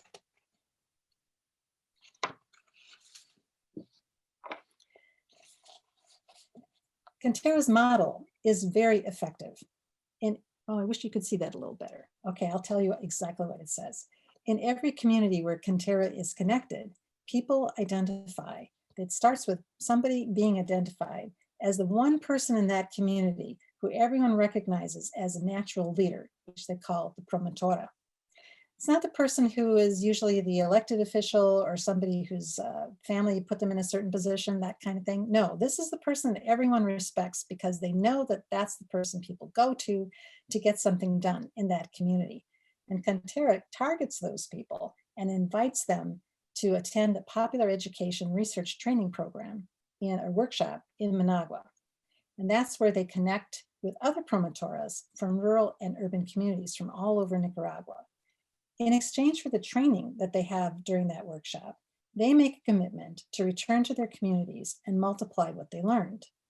And then these efforts are supported by a team from Cantera that visits them during the year to encourage and reinforce the project so that the project can keep going. So it isn't just a sort of one-off catalyst, but is actually integrated through the community.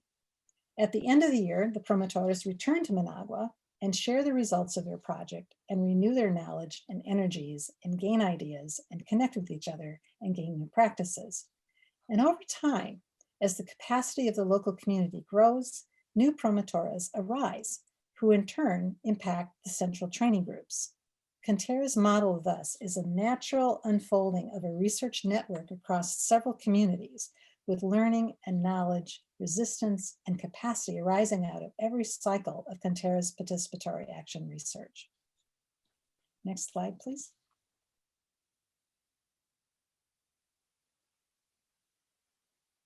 Looking back, and I think about where we started with and where we are today, I'm struck not only by the sustainability of Cantera's model, but by Annabelle's insights so many years ago that the arts were missing and needed to be integrated into it.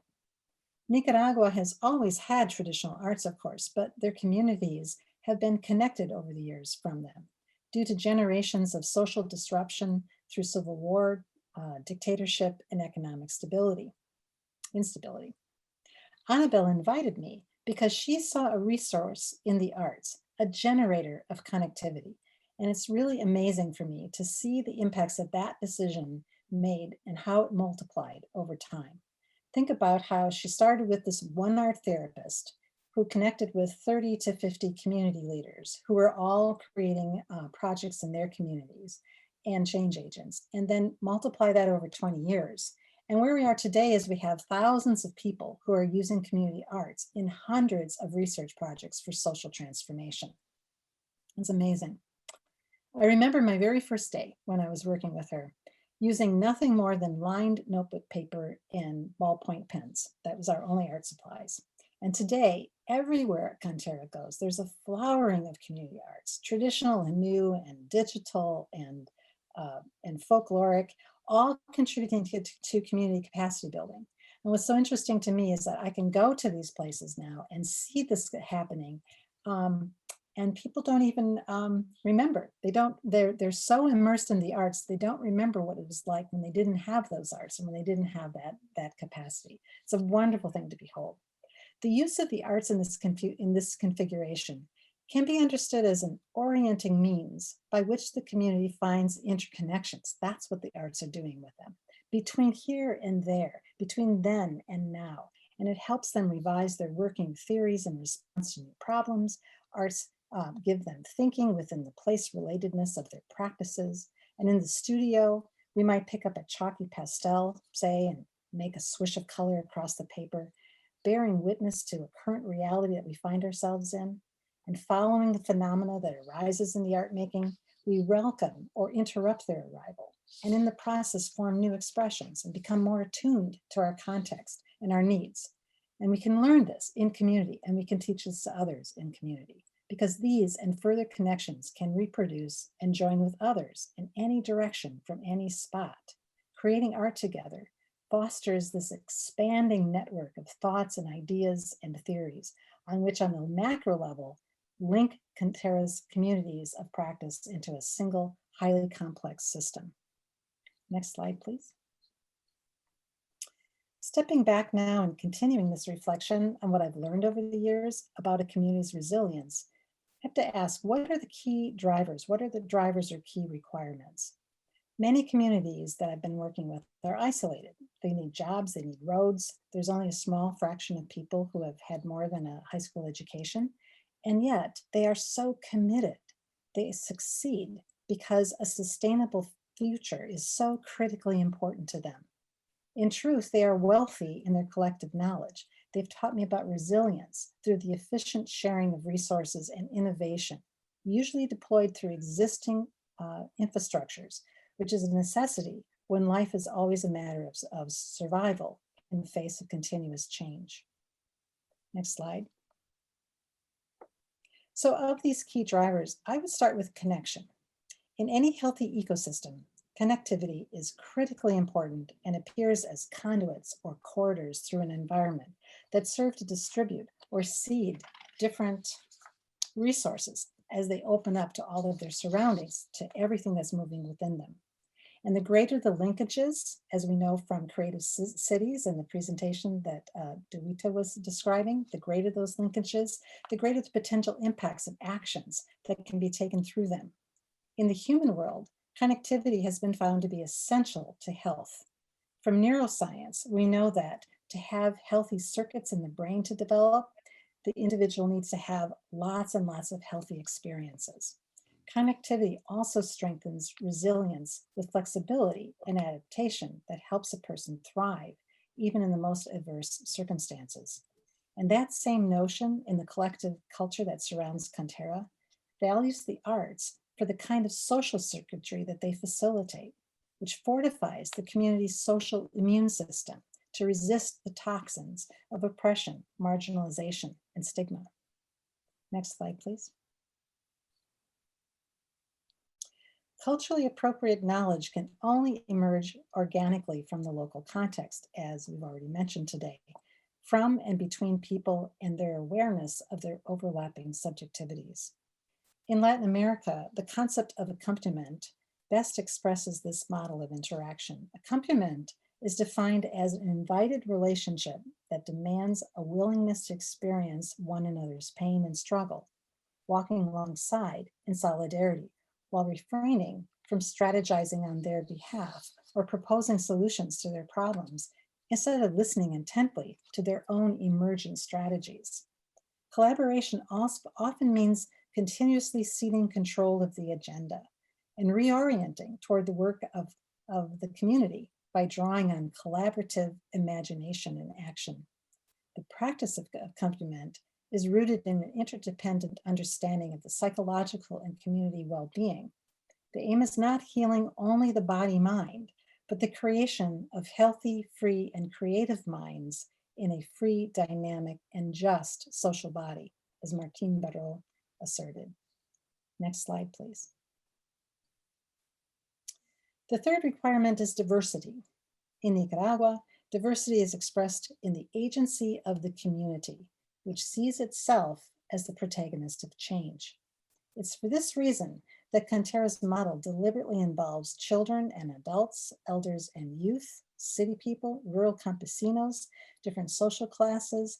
They all mingle and take on the role of researcher in the participant research and produce solutions to the community concerns. They listen to each other. What I've learned from this is that when the community is central as the force of change, then the role and the power of the experts within it has to be elastic enough to shift as well. Diversity is essential to the formation of resilient communities, not only because it means different voices are present, but because diversity maximizes the responsiveness that are possible to changing contexts. So as conditions in the environment change, diversity is what ensures that new alliances will form with different talents and perspectives that can take on the new challenges that come with those changes. Next slide, please. Continuing with this idea, because knowledge is socially constructed, what we do and what we share can be liberating or oppressive, depending on how attentive and responsive we are to one another, no matter how similar or different. When your reality and mine overlap, art is not something made by me or by you, it's made between us. And this effect carries tremendous potential to unravel what we thought were supposedly settled ideas of place and identity and origins. The dynamic give and take across differences that willingly gets mixed up with kindred others. It generates new skills, identities, and abundant resilience. Art is a way of loving the world through human touch. It's this direct link to the human heart that is the essence of our need to gather up materials to envision their possibilities and to turn them into beloved objects or experiences for contemplation, sharing, and exchange. Next slide, please. Beyond connectivity is indivisibility, the idea of diversity within unity. That is, all who participate are committed to the larger vision and purpose of the whole, which can multiply in any direction from any spot. Interconnected and holistic with horizontal integrated feedback structures, which keep the community on its path. The community's deep, undivided commitment to the core to one another's survival leaves no one behind, no one facing fear or despair alone. I've had this experience with communities of Cantera. I've learned that when community expresses their indivisibility through the arts, as they're doing here, silently painting together by candlelight to generate hope in their experience of darkness, not only do the arts acknowledge suffering, but also continuously affirm strengths and beauty and resilience in a way that feeds the community's spirit. Next slide. Power and significance of these ideas in the Nicaraguan context revealed themselves to me only slowly. It took me a long time to get to this place due to my own cultural blindness and my social location, my own work to shift my gaze. To work in community on its own terms, I have come to understand the importance of locating the work in the intersections of one another's lives in a participatory process of active self-determination. Next slide, please. Accordingly, the elements that strengthen community resilience all appear to involve a people's agency and capacity for self-organization, values and beliefs, knowledge, skills, leadership, learning, people-place relationships, diversity, community infrastructure, and social networks.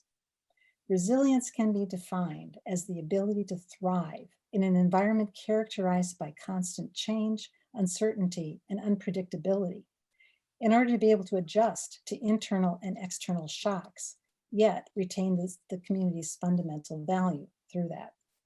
The resistance of a resilient community to disturbance has been likened to an immune system. Both are complex, decentralized systems arranged in a hierarchy of layered defenses, with the ultimate goal of maintaining equilibrium.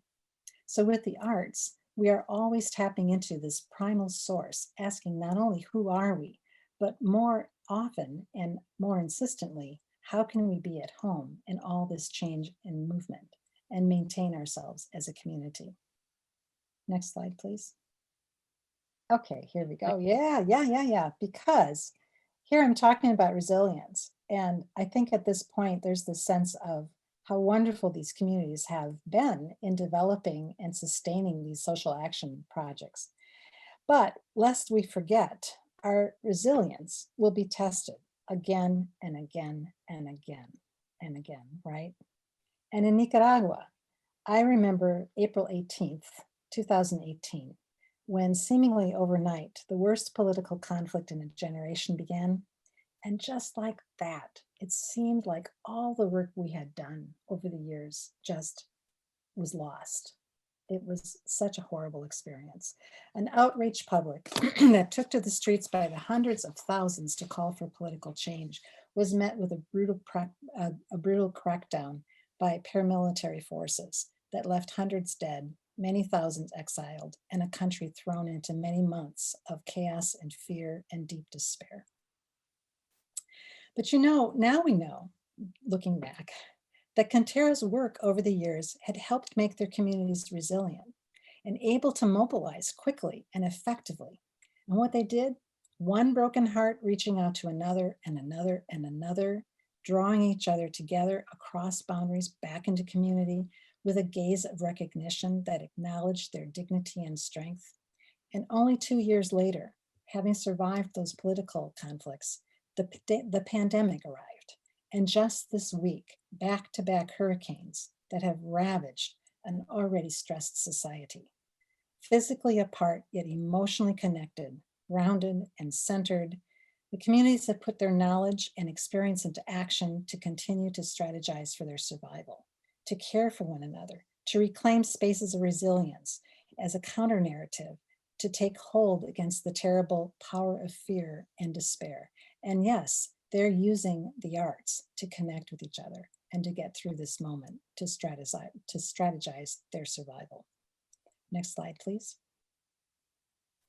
So what can we learn from this moment today for all of our communities? How do we succeed in sustaining systemic social change, particularly in a crisis? And how do the arts fit into that need?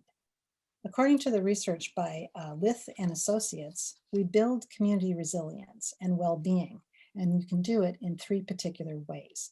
First, as we've seen in all of these examples, sustainable social action promotes social connectivity by working across boundaries of difference that would otherwise keep people separate, deploying effective go-betweens and brokers for dialogue across different viewpoints and roles and experiences and divisions. This requires both bridging and bonding experiences and activities that build cohesive social identities and solidarity. Bonding and bridging within communities is seen as particularly important for social capital that contribute to the capacity of communities to become more sustainable, socially resilient, and less vulnerable. Secondly, they mobilize and create a participatory culture of caring for each other, where people partake in decisions that are important to them, and in the process gain political ownership and well-being. In a culture of caring, people are enthused about their work and in turn enthuse the community's vision for social change towards sustainability.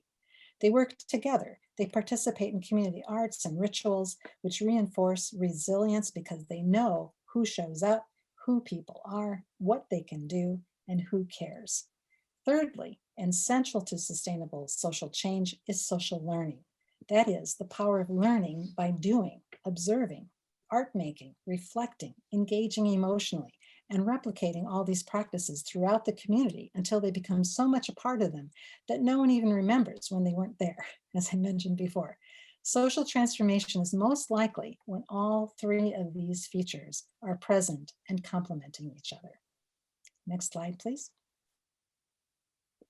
My work in Nicaragua has not only inescapably broadened my understanding of the arts for social transformation, but has also forever transformed my thinking about who I am and where I am and how I'm interacting with the world, materially, socially, emotionally, spiritually, as a result, from outsider to colleague to friend to family. Collaborating with street kids who grew up to become empowering community leaders, making murals that brought rival gangs together into truce and dialogue, changing the trajectory of whole families and neighborhoods and communities.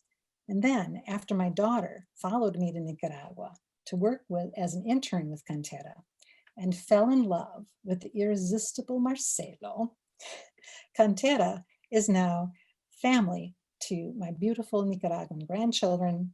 And this is what's happened. This is what's become of my mainstream ordinary life, which I never set out to do. This beautiful portrait is of my son-in-law and grandchild, which captures for me something indelible that Nicaragua has taught me about capacity building and relationships that cross borders of difference and toward a mutual desire for peace and justice. Especially at the time in which this photo was taken, and Marcelo had newly immigrated to the United States, Marcelo and I could not have been more different from each other with respect to power, social location, and privilege. We barely knew each other, and I did not know how to trust him. But we were both deeply connected to this child and to her future. Community and social transformation, they're not abstract ideals for us. They're flesh and blood real. She bound us together and for all time. So we were compelled to risk relationship and cross over into each other's worlds and support and care for each other in community, becoming transformed in the process. We can't escape the different locations we find ourselves in, but we can listen closely to our hearts and share our realities in collaboration, as well as commit to increasingly the impact of community on our work in solidarity with one another, to bring our presence to it, to allow it to affect us, to matter to us, and to alter our course. The social imperative can only be served in this way, toward reciprocal relationships, empathically attuned and ethically attentive to the social context and the responsibilities we have toward each other. Despair is an option, of course, and we can choose it instead, but I choose to affirm resilience. Consciously move to making our lives anti-oppressive to others, including advocating for change in the systems of power that affect us all. One more slide, please. Oh no.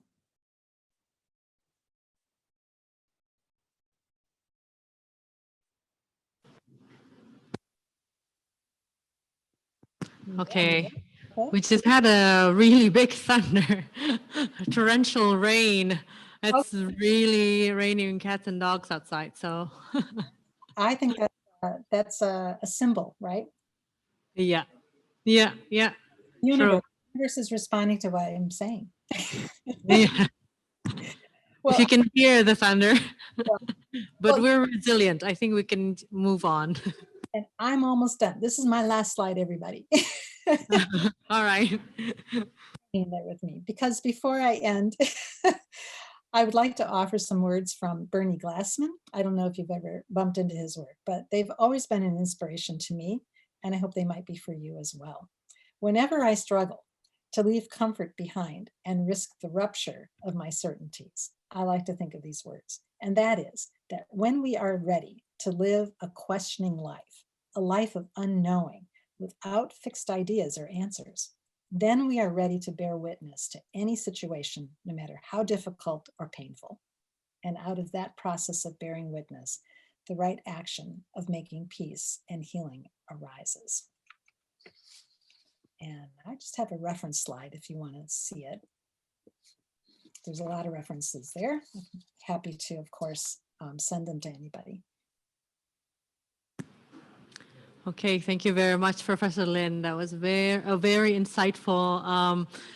Well, you know, I want to say, you know, albeit disrupted. We were talking about disruptive design, but you know, like disrupted by the weather.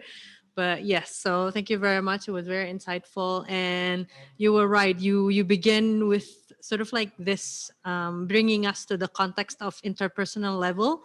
After we saw how in the systemic level this community resilience manifest, that was in Butita's presentation, and also during Leila's presentation, that was sort of like kind of put it into a context or a sort of a framework, a thinking framework, and then afterwards we're going to a bit sort of like micro level in the interpersonal relationship, which has made this session very interesting. And I hope that the audience also is as excited as I am as the moderator for this session.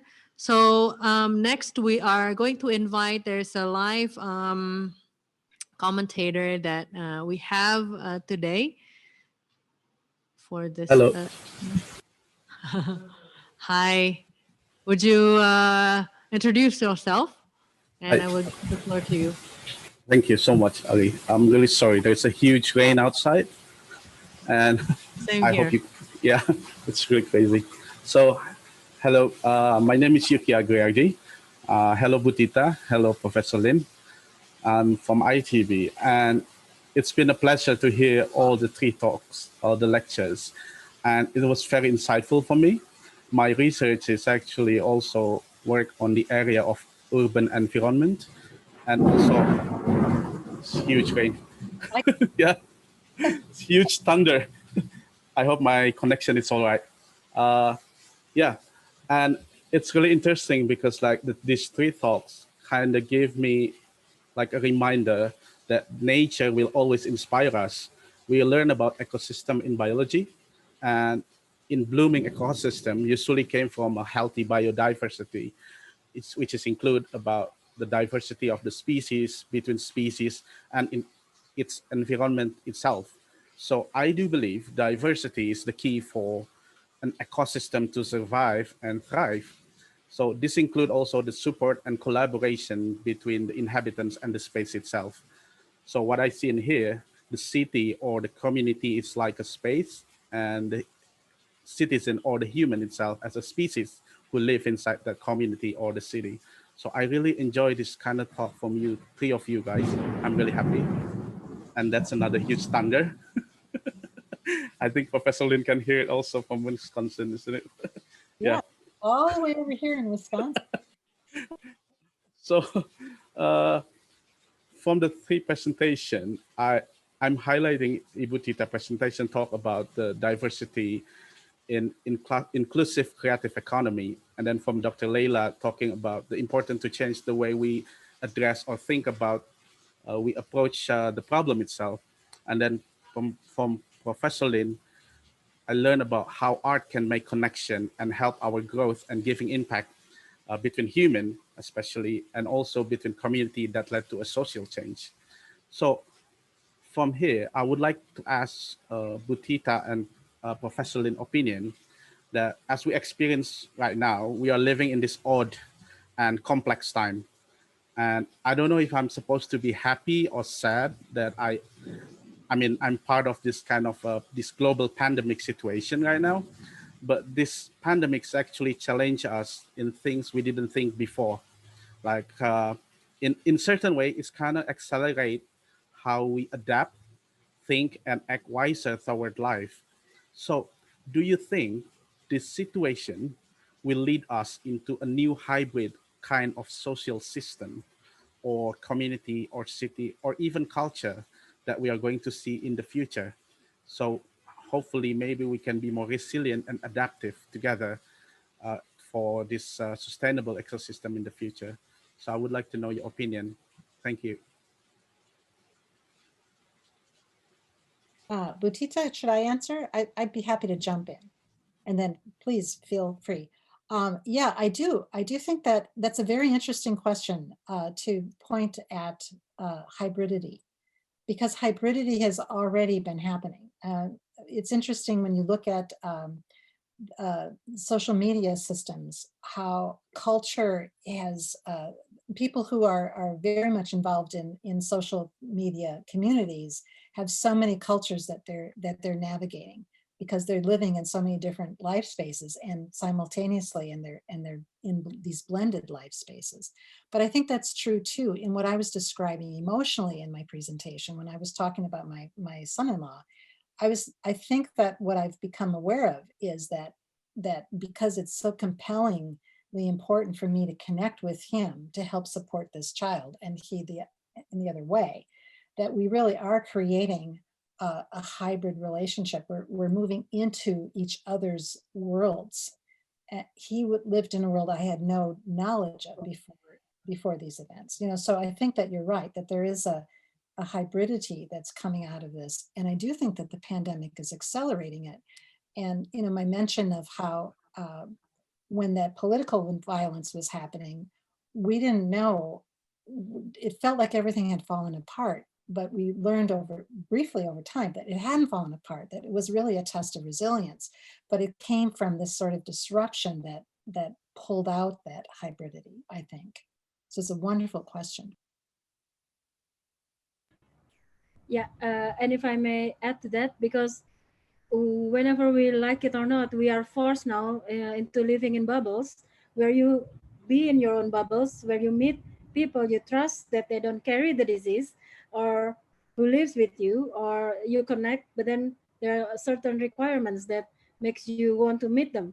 Like, have you been tested, or are you safe? Are we safe? Are we safe? And so on. So these kind of bubbles are then, wanting it or not, it forms into our urban situation where places in public space, spots and all, they also should design to fulfill that requirements. So, well, as you can see now, people are just plainly put these tapes or ropes or whatever where you cannot put shorter distance with each other. But then we don't live forever with ropes and tapes on the floor. But how would you create that? So that's actually the advantage of being a designer, or people who are used to think with visions in the future. And another thing is the way we now are very used to deliver, having product and services delivered to our place, whether it's food or other products.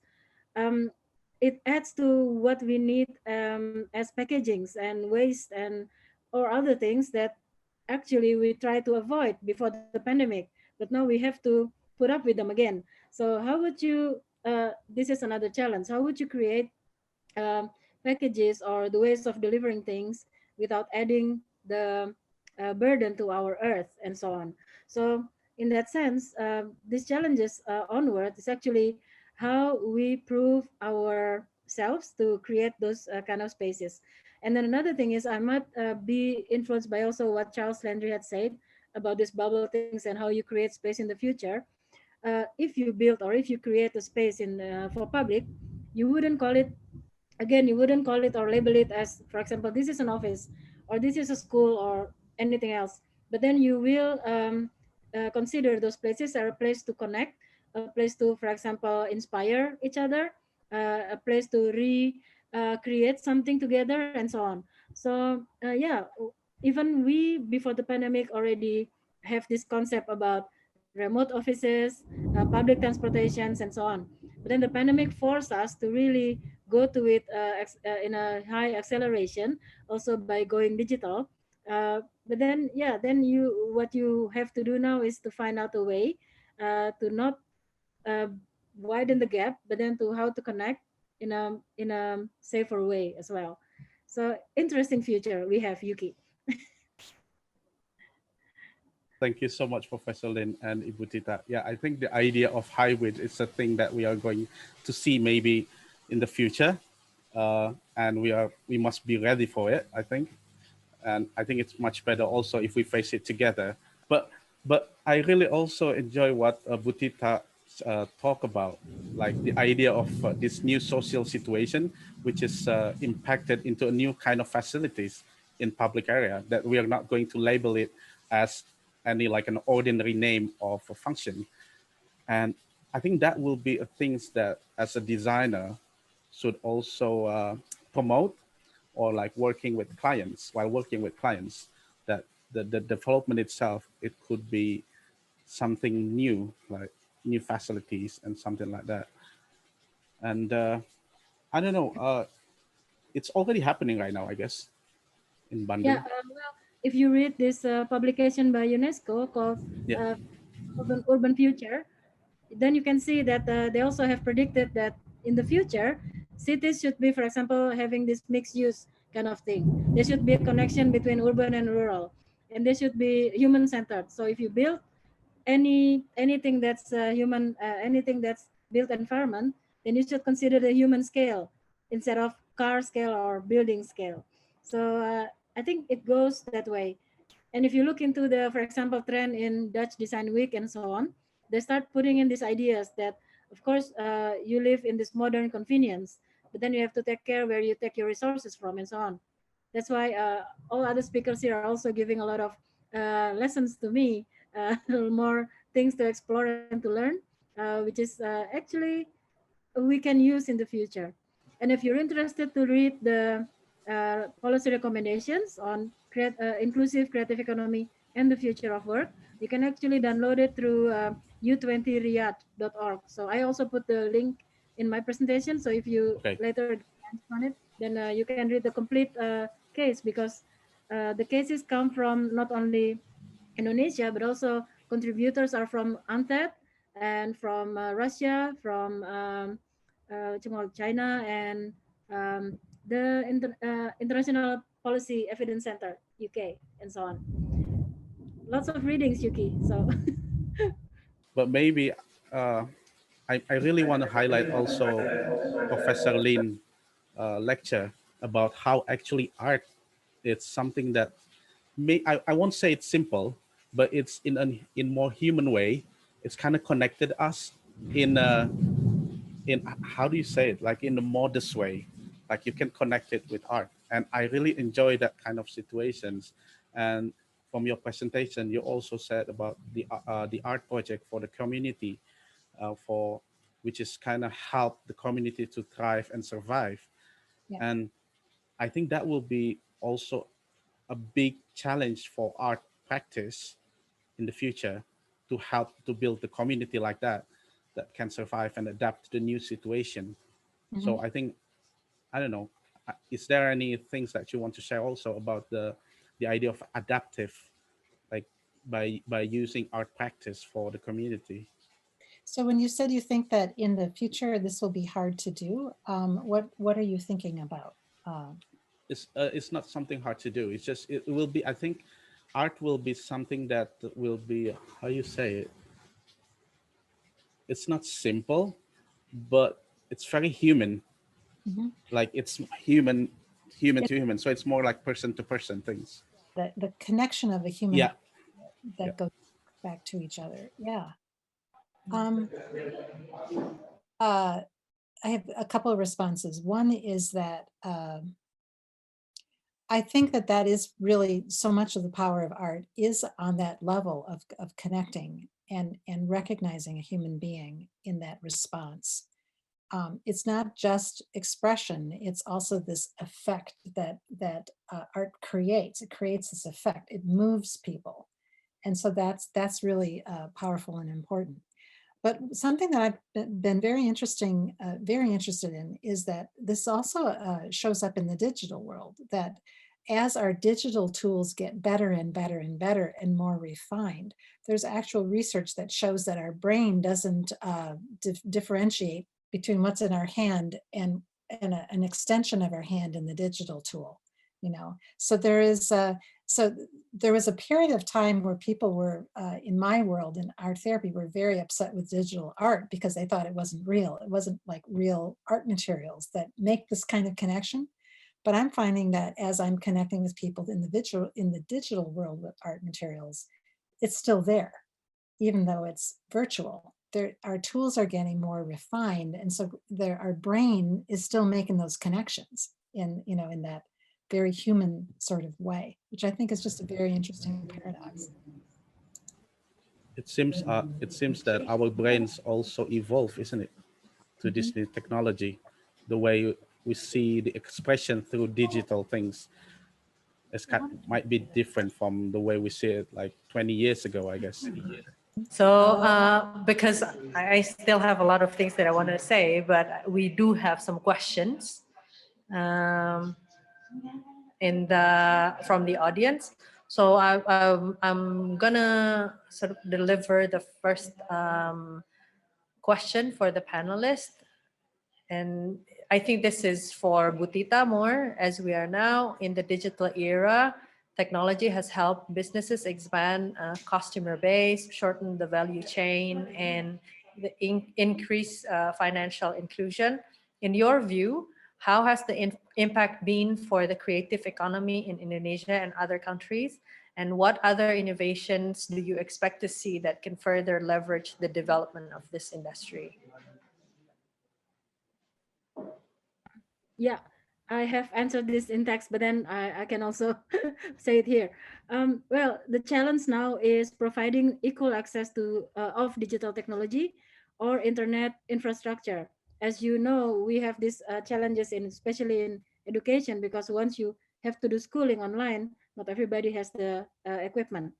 And if such facilities are already available, then the next question is how to utilize them optimally, especially to ensure inclusivity for the benefit of all. Because we also know that people with an abundant, for example, internet package and so on, they don't necessarily use it for to give impact or to give positive impact to the environment. So how would you do that more um, with more impact? And also the digital notion. So the way we go now, we are forced to go to online platform for many aspects for our lives. It has forced us to think of proper ways to deliver products and services, but also to upskill and reskill our abilities to communicate and to reach our goals.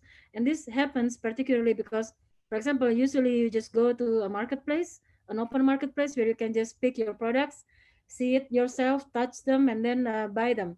But then, because now it's no longer possible, you have to convince the market, you have to have your own display, but you can only see it through the screen, and you have to convince your customers to buy them, although you cannot touch them or smell them or whatever else you usually do. So this is another challenge, how you can actually reskill and upskill yourself up to that level where you can present your products and services and you can connect them for the benefit of everyday lives and so on. And I think the benefit of the technology, if you have access to it, is that the new way of how you use it and the way of how you would explore the possibilities to deliver it to people with less access, for example, or how would you maybe see yourself as an intermediary of those who don't have the necessarily access, and then to the resource of everything. So yeah, this is the era of redefining things and of reinventing things with our ability as creative actors. Actually, I hope that answers. Yes, I think that's sort of like an expansive and comprehensive answer as well. And I think, and I would sort of like expand the answer with another question to Professor Lin, because like community resilience in like how you sort of like said it, and also my practice as an art therapist, community-based art therapist. It kind of sort of like looks very romanticized, so everything is good, like everyone comes together in harmony and all that. But changes, especially like the pandemic, it also sort of there are economic ramifications to that as well. And then I just want to know, like maybe like in your case study in Nicaragua, how has the community resilience might be able to help the community itself to respond to that, to like the economic ramifications? Is it already usually embedded in the projects that they have, or the resiliency helps with the kind of like cohesivity or cohesion, so social cohesion or something like that? Are you able to sort of like comment on that, Professor Lin? Yeah, yeah.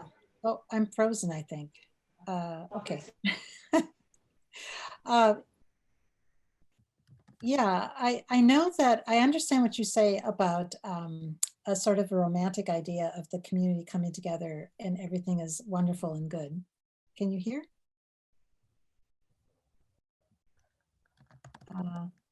Yeah, you can? Yes, we can hear you. Okay, okay. I'm seeing a lag. Talking about that romantic kind of view. And the reality is that whenever you are crossing borders, as I've mentioned, it comes with lots of tension, and people are messy and communities are messy. And it isn't neat and tidy. It kind of goes back to that idea of, the linear economy versus the circular economy. This can be quite dynamic, and there's lots of power and lots of, there's a lot that's going on in a community. But I have found that when the crisis hit, and I'm talking about several crises. In fact, I started in Nicaragua right after a huge hurricane had devastated the community back in '98, I think it was. I have found that when that crisis hits, the community does pull together. And there is this sharing, immediate sharing of who's where, what's happening, who's okay, who's not okay. That's going on right now. And it's going on in a moment to moment because of the hurricanes that happened this week, and true in the pandemic as well. So I guess that I think that it's almost like when the system is stable, there's more room for tension and you're kind of working it out. And when an event, a boundary event happens, that pulls the community back together, and people gain perspective, and they really look at each other's survival, and they really are, because they care, they are really not leaving anybody behind. That is happening right now. And I would say it's a quality that I can tell some of the communities that we've worked with are more cohesive than the community that I live in, which we've gone through a horrible political disruption right now. And we aren't pulling together very well. And we aren't doing as well as the folks that I've been connected with in Nicaragua. So just as a contrast, right? You also mentioned economy, and I do think that that's certainly people are suffering greatly with the loss of economy. And, you know, in Conterra's projects, they do build economy in. Most of their sustainable development work do have an economic, local economic basis to them, which I think does help build resilience. And partly because they haven't been able to trust and connect with their governments and, you know, the kinds of economic infrastructure they've been left behind. So they have to create that for themselves through their sustainability projects. I hope that answers your question. Yeah, so I'm definitely trying to sort of like make sense of this disruption as well. I'm trying to be resilient myself, adapting to the changes. And so we have another question that I think this is also important, because I think in the end we always feel like, you know, and Butita has already also responded by typing on the answer box, but perhaps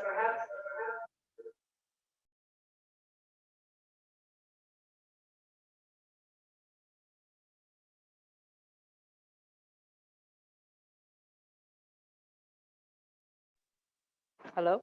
Okay. All right, so this is the second question that we would like to, I think, ask just the comment from Professor Lin that hasn't given the answer on the answer box. That is, if one cares about the environment, Earth, and humanity, what significance does a small artist, creator, or entrepreneur have against the big money-hungry capitalistic corporation? That is a question from one of our students here, who is also very critical in thinking about the oppressive sort of like power behind, you know, everything behind the reality of the world. Well, if you would like to give comment on that. Yeah, I would love to. I have found that art can be very subversive.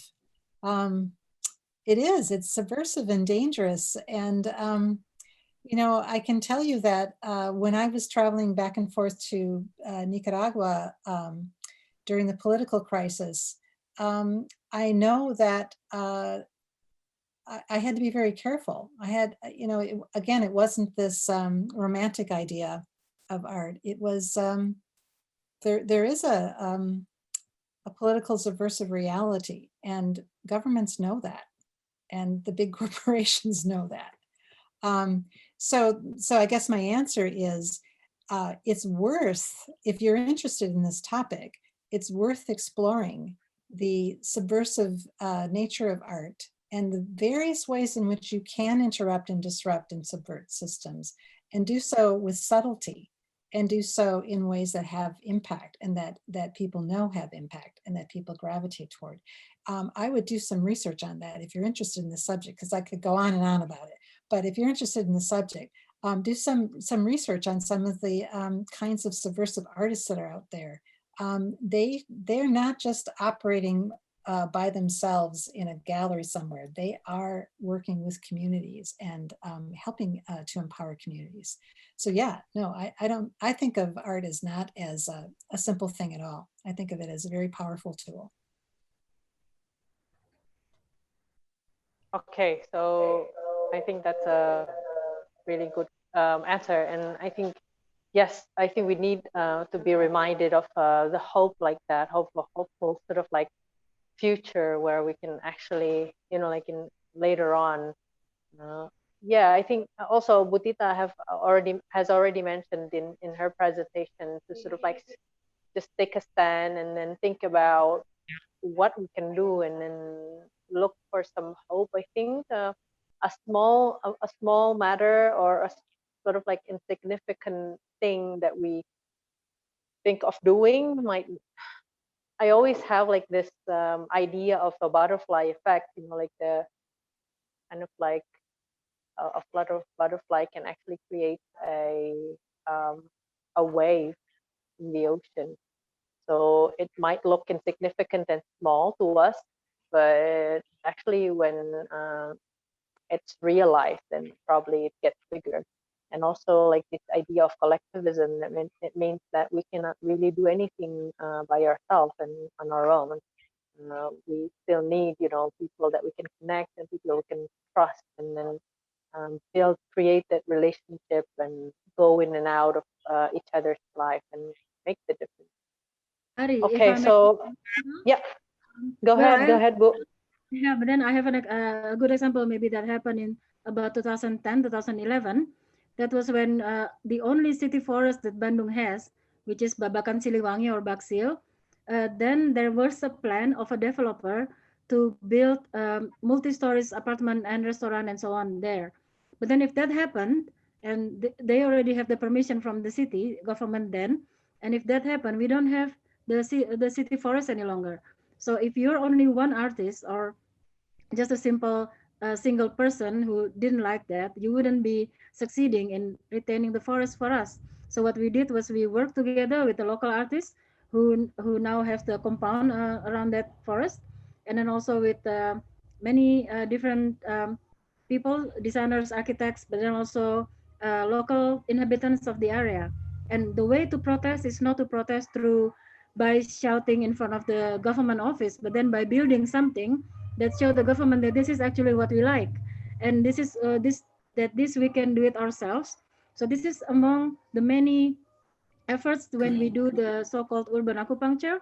So if the city is a body of the human being, for example, that it has to be healed in some parts, we have these needles of creativity that we can pin into the part that is ailing. But as long as we do it repeatedly, consistently, uh, and then spreading bit by bit to another area, we hope that the part will heal, and then the whole body will get healthier. But then, of course, with pinnings, there can only be maybe temporary solutions. But this city forest case is the case where we finally won, say, because now the developer already gave back the rights to build to the government, and now the city forest stay a city forest. So that's how we do things. So their teamwork always work. So yeah, so if you have any more questions, then please put it in the chat, and then we'll deliver it to you how we can. So I'm gonna wrap up this session, this very interesting plenary session, and with also case study, ICON-ARCCADE, that is the case study of community resilience. I have people here beside me trying to sort of like adapt with everything that we have. Right now, I'm connected into a device for the audio and the camera for the visual. And hello, can you hear me? Okay. So yeah, it's been very interesting. So we've talked about the sort of like the system that the city has created, or maybe the community in the city has created. That's from Butita's sort of like point of view, and how the system is actually trying to change the status quo of the top-down approach, making it a more, perhaps in my own word, democratic, where the grassroots movement meets with the top-down sort of like effort as well. Which in Butita's case study, that is sort of like the community initiatives meeting with the policymakers, and also this kind of challenge that Dr. Layla has provoked us with, kind of like thinking about how we can actually disrupt the already sort of established system of making and doing things, and try to kind of like think about how that can be more circular and more sustainable in a way. That is not the job of one person, but us as a community together in local, national, regional, or international level. And I'm still very struck with the context, or with the idea of space in between that Professor Lin has mentioned.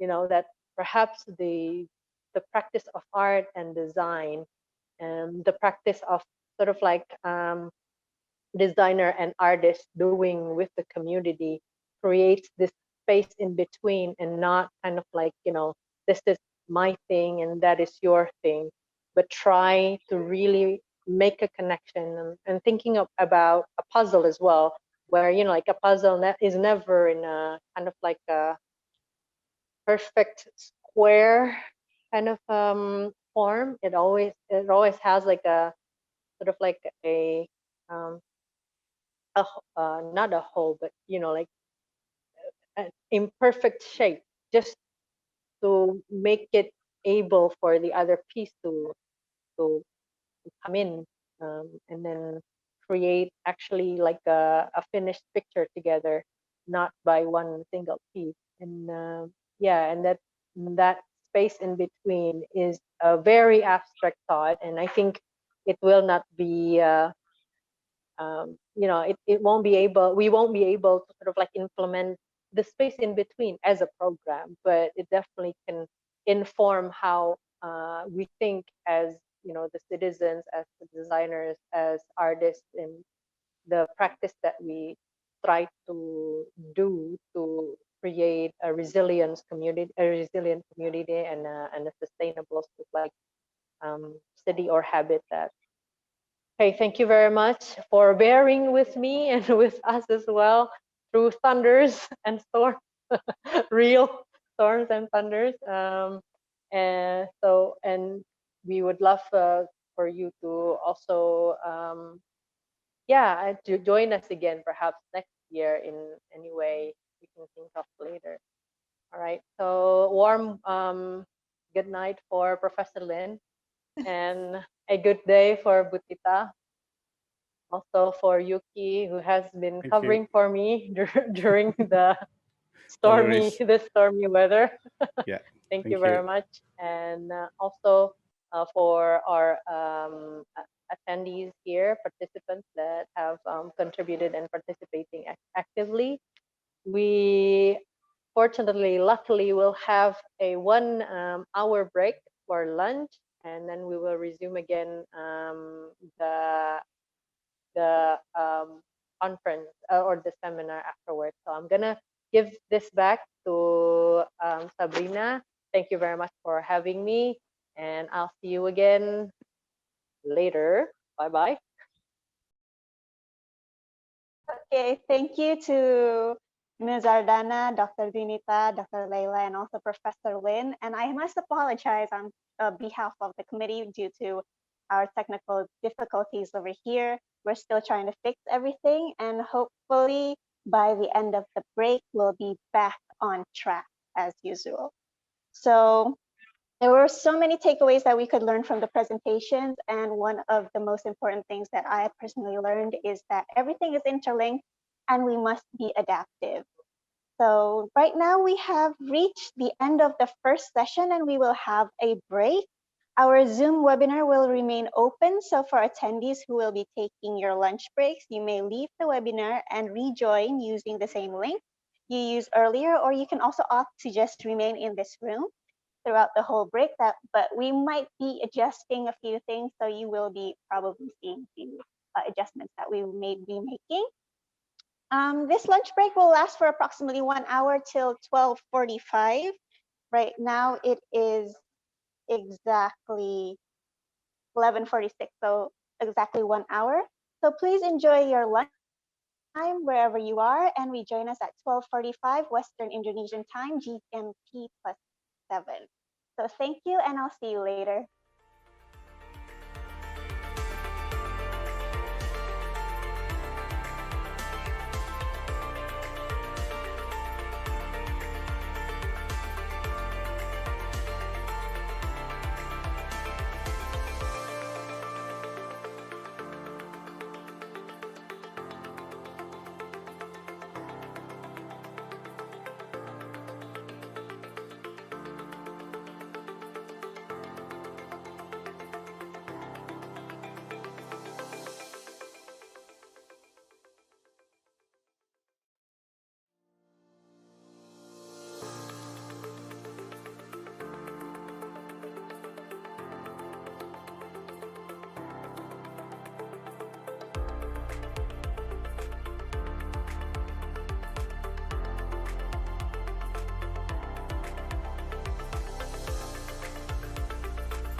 Hello, welcome back to the international seminar leading up to the 2021 International Conference on Art, Craft, Culture, and Design, ICON-ARCCADE. I hope everyone is re-energized and ready to tune in to the second session. But before we move into the second session, I would like to remind all the attending that I need you to fill out the attendance form that will be shared through the chat panel. And also after the seminar is over, you will be receiving an email with a survey attached. So you will have to fill in that survey to receive your certificate for today.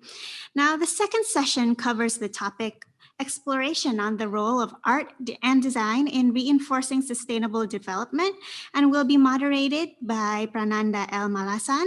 Allow me to read a brief introduction on Dr. Prananda. Prananda L. Malasan, PhD, graduated from Industrial Design Department, Institut Teknologi Bandung in 2011, before completing his PhD from Cultural Anthropology Department, Kanazawa University in 2019. He concentrates on the social studies of craft and design practice, focusing on the topic of everyday activities of craft communities, and has conducted vast numbers of ethnographic research in various craft villages in Indonesia. He is currently working as a researcher at the Design Ethnography Lab, Faculty of Arts and Design, Institut Teknologi Bandung. And so, without further ado, we shall begin the second session featuring Professor Masato Fukushima and Dr. Agung Hujatmika. So, Dr. Prananda, the floor is all yours.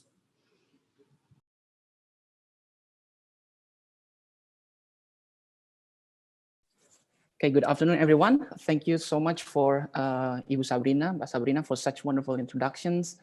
And welcome back to all participants in the finally, we enter to the final plenary sessions.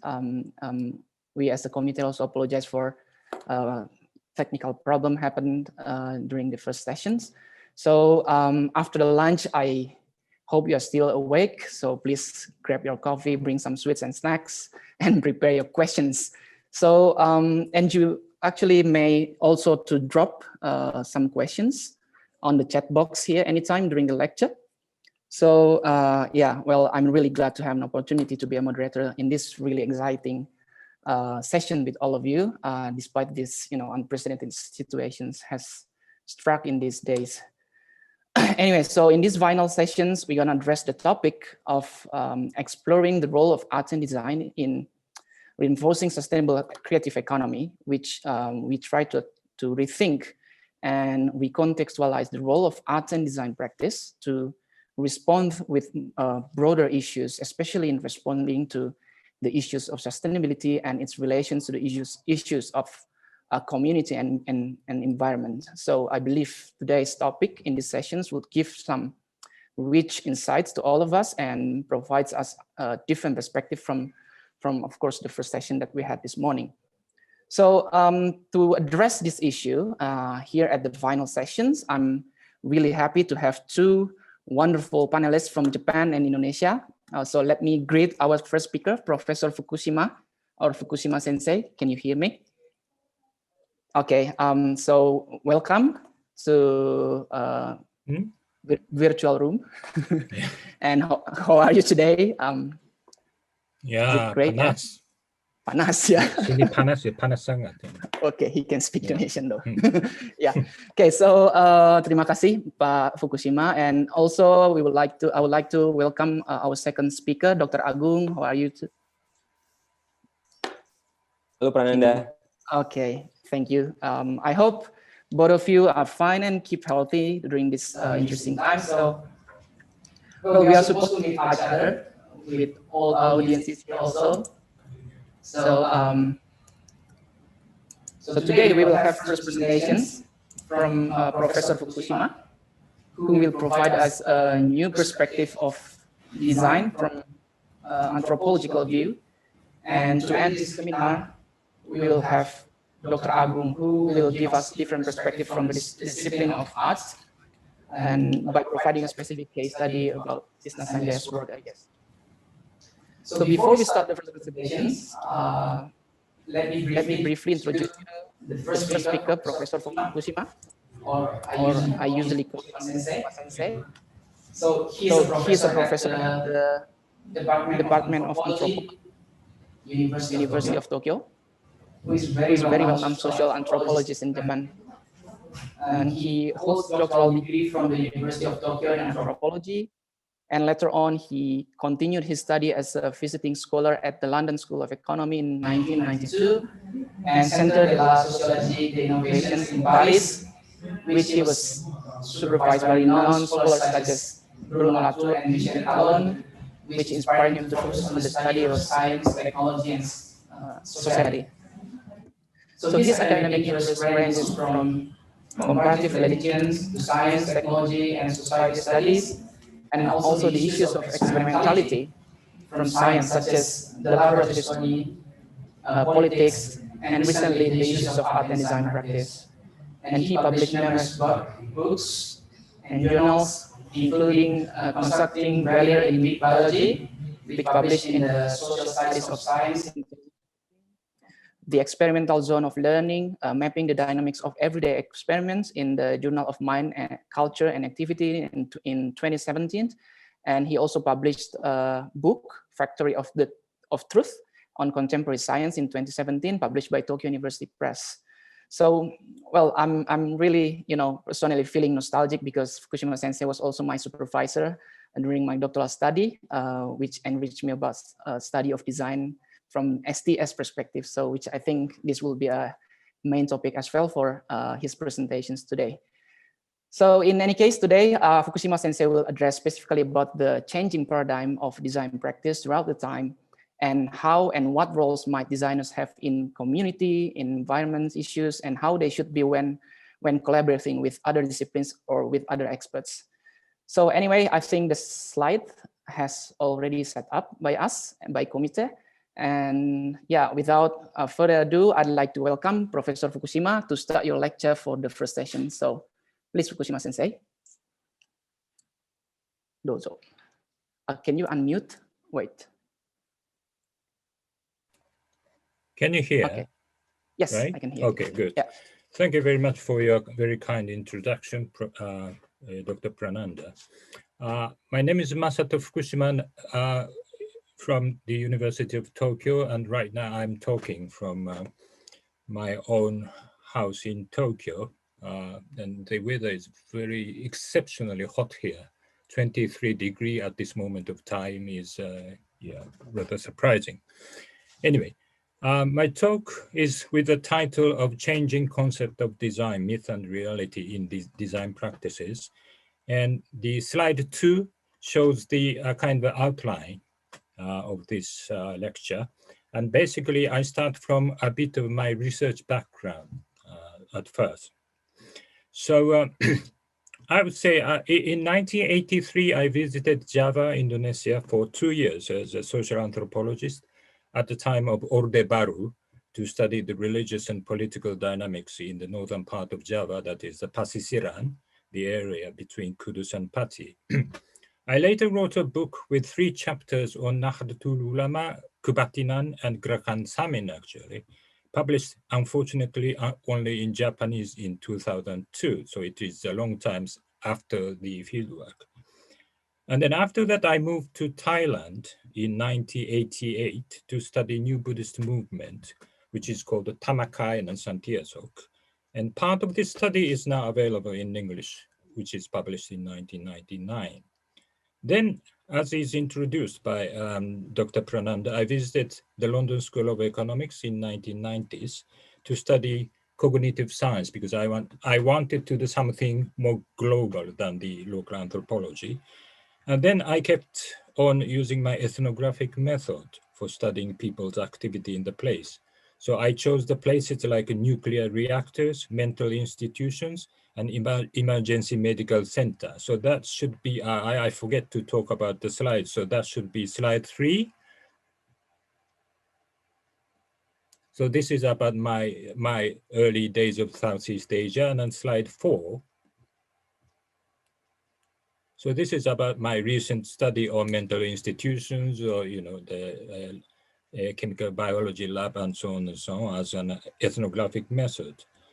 Then in 2003, I went to Paris to the Centre de la Sociologie de l'Innovation, which is the Center for what is called the Science and Technology Studies. And as is introduced with the people like Michel Calon and Bruno Latour. At the time they were there, but they were all gone right now because Calon is retired. Both are actually already retired, unfortunately. Since then, I've been working on the dynamics of science and technology in contemporary society. So I observed the dynamics of biology, post-genomics, information science, and space science in society. Actually, I'm also interested in aesthetic aspect of science and technology, so that I have observed the activities of architects, designers, and contemporary artists. So 5. Slide 5, please. Yeah. Through this process, I was acquainted first with Dr. Prananda because his dissertation on the design and STS relationship. And then later, I was lucky to be introduced to Apichaponwera Setakun, that is a very globally well-known film director from Thailand. Actually, I was supposed to have a dialogue even with Gary Nugroho, who is very famous here, on his performance of his Saturn Java in Tokyo.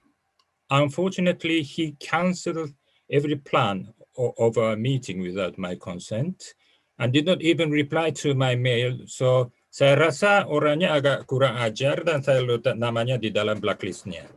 Ya memang itu ya sebenarnya unfortunately.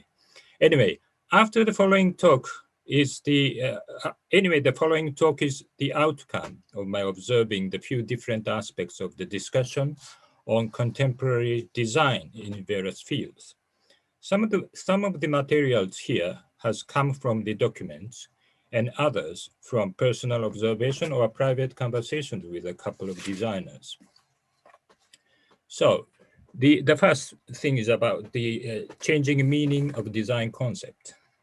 Number 6, the concept of design has been widely used in recent years, both in Japan and Indonesia and elsewhere, naturally. Meanwhile, the very term design is an English term that has generated some confusion about what it actually means. For instance, a French designer once told me that in French, the term design in English is used without translation as an adjective like hitam or biru, rather than as a verb bekerja or a noun pekerjaan. So design as an adjective. The French term concevoir, for instance, to hold an idea, may be closer to the original meaning of design in English, but they don't use concevoir. They use the term design as adjective, right? In Japanese, slide 7, in Japanese, the term design once was translated into isho, which means I means intention and sho means shape. And this is still used to distinguish a subdivision in the Department of Architecture. So isho is for architects and other names for structural engineering. Here we can find a kind of a prototype of contrast between architects who design the surface of the buildings and the structural engineers who plan the whole physical structure. This distinction between designers and engineers becomes important later in my talk. The term isho is becoming out of date right now, and now we use the term design directly, so without any sort of translation. So this is the loan word from English. And this design seems to have larger meaning than isho in the past, just like that in English, like urban design, designing a new community, or even designing a new society kind. In recent years, so-called speculative design is introduced as speculative design. So it's all the time just following the sound of the English. And this speculative design shows that designers can do anything on the future. This expansion of meaning can be seen in the case of contemporary art as well. Maybe later, Professor Agum may talk about it, but I briefly touch upon it. the concept of art has been greatly expanded to include a wide range of acts like taking videos, painting on the public wall, wrapping buildings, and eating together in a museum. All these are now regarded as part of the greater territory of contemporary art. The Japanese translation of art has also changed from bijutsu. In the past, it was called bijutsu, that is bi as beauty and jutsu, technique, to arto. So it is now called arto everywhere. And now singers and painters and even activists are called artisto, right? So 17, please.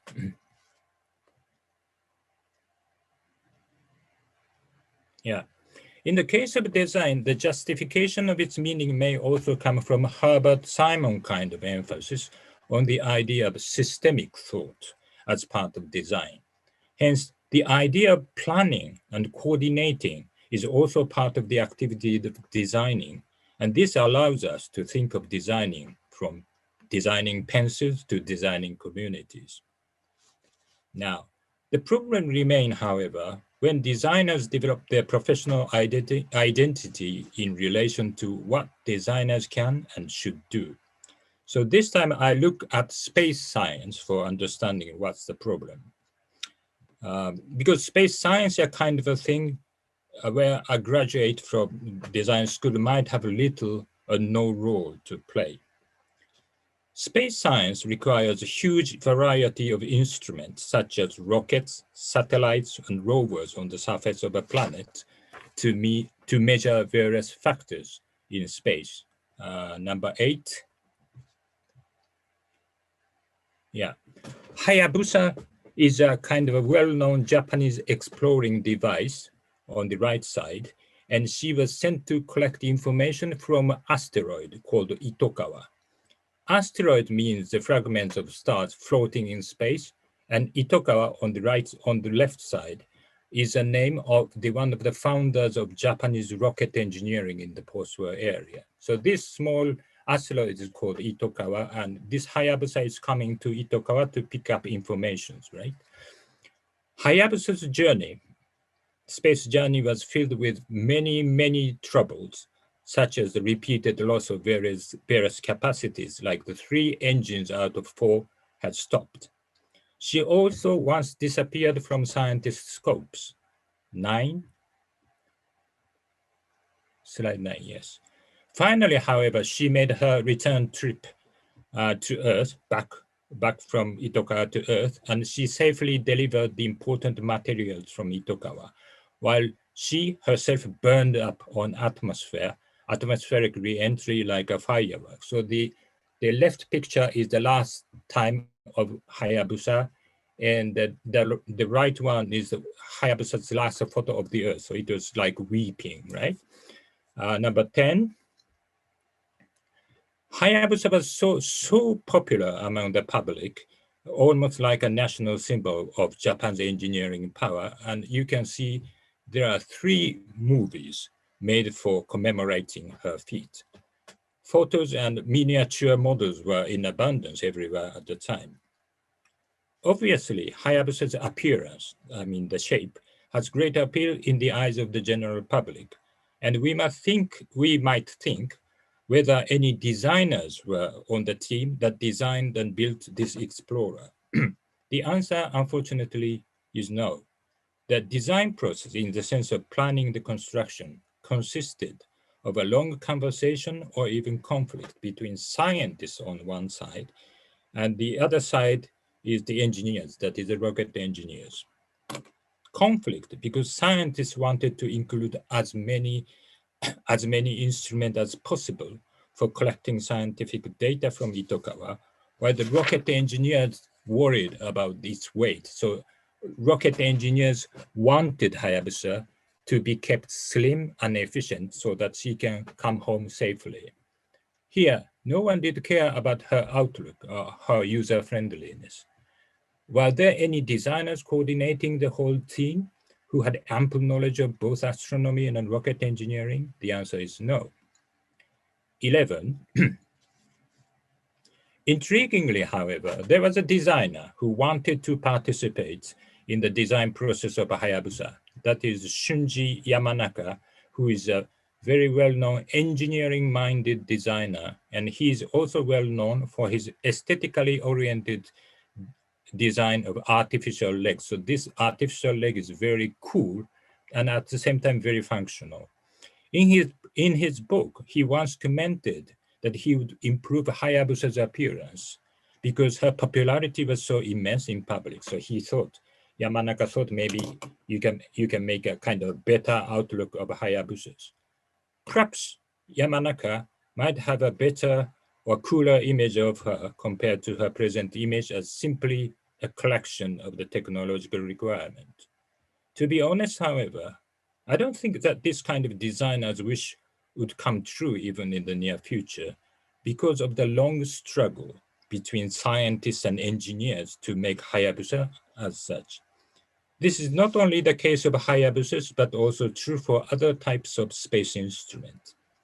Honestly, I can't imagine this scene where a designer tried to poke his nose into the battlefield between scientists and engineers and say, hey, why don't you change the location of an antenna so that dia kelihatan lebih hebat kan? So I think it's slightly impossible. Right, so 12. Now, let's look at another case where the role of designer is not very visible, namely the case of infrastructure building. Traditional infrastructure like roads, water conduits, gas, and electricity have been designed by civil engineers with their expertise to construct such a massive elements, and the aesthetic elements of such a construct has been vague until very recently.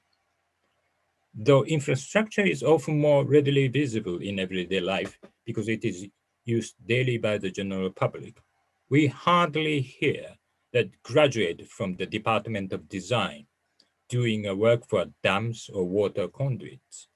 In fact, Japanese historians on urban engineering have minutely examined the aesthetic aspect of such urban infrastructures, both in the West and Japan, and then found that urban engineers often did not care about the outlook of such infrastructures at all. But interestingly, the public has occasionally found aesthetic value in their works, even though these were made without design intention, a bit like Hayabusa's case as well. However, here's the difference. The difference between Hayabusa and infrastructure is that some civil engineers have started to reflect seriously upon the meaning of the appearance of such infrastructures in the context of what is called the urban landscape. They started to criticize their own tendency of pursuing only the economic efficiency for constructing such infrastructure, which they called monofunctional, without considering other aspects like aesthetic value and landscape friendliness. So recent buzzword, that is the landscape urbanism, is sort of fashionable among architects in Europe and North America. And this is probably the outcome of such self-criticism from urban engineers. And the new trend is to build the infrastructure in consideration of its adequacy for the land ecology or landscape. And in some occasions, even artists and designers are even invited to decorate newly built infrastructure by way of improving its appearance in the context of the urban landscape. I would say, however, it is rather questionable if the landscape value of infrastructure is determined only by the designer's aesthetic intention. So one of the interesting points here is the controversy about the utility poles in Japan, because you can see if you visit Japan or maybe in Indonesia, the same case, there are a huge amount of utility poles, electric poles, and these wires everywhere. And because we have the Olympic next year, we should have, because I don't know as to coronavirus, I'm not very sure about this feasibility, but anyway, we have the plan to have our Olympics. And some people thought the Japanese landscape is dirty because of these utility poles. So they think the they think it is better to eliminate all these utility poles and electric wires that cover almost the entire surface of our country. Interestingly, in response to such critics, some engineers and designers have tried to add. No. This is not. I didn't say this. Please go back to this slide.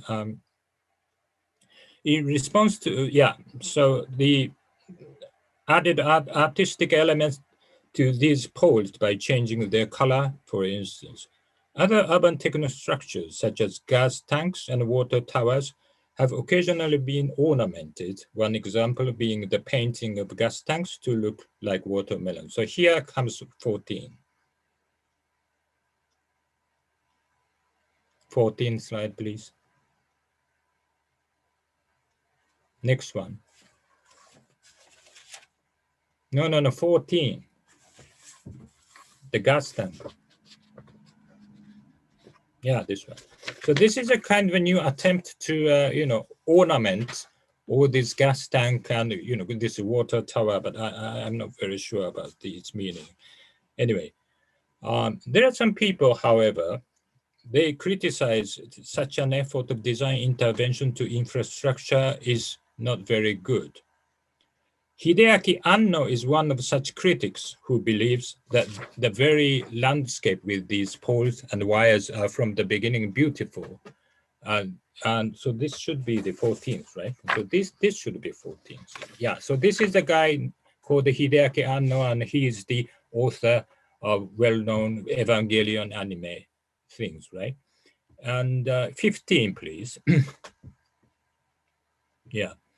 In fact, so he tried to describe all these, poles and wires very beautifully, and he described them, as a kind of aesthetic kind of object in his anime. So 16.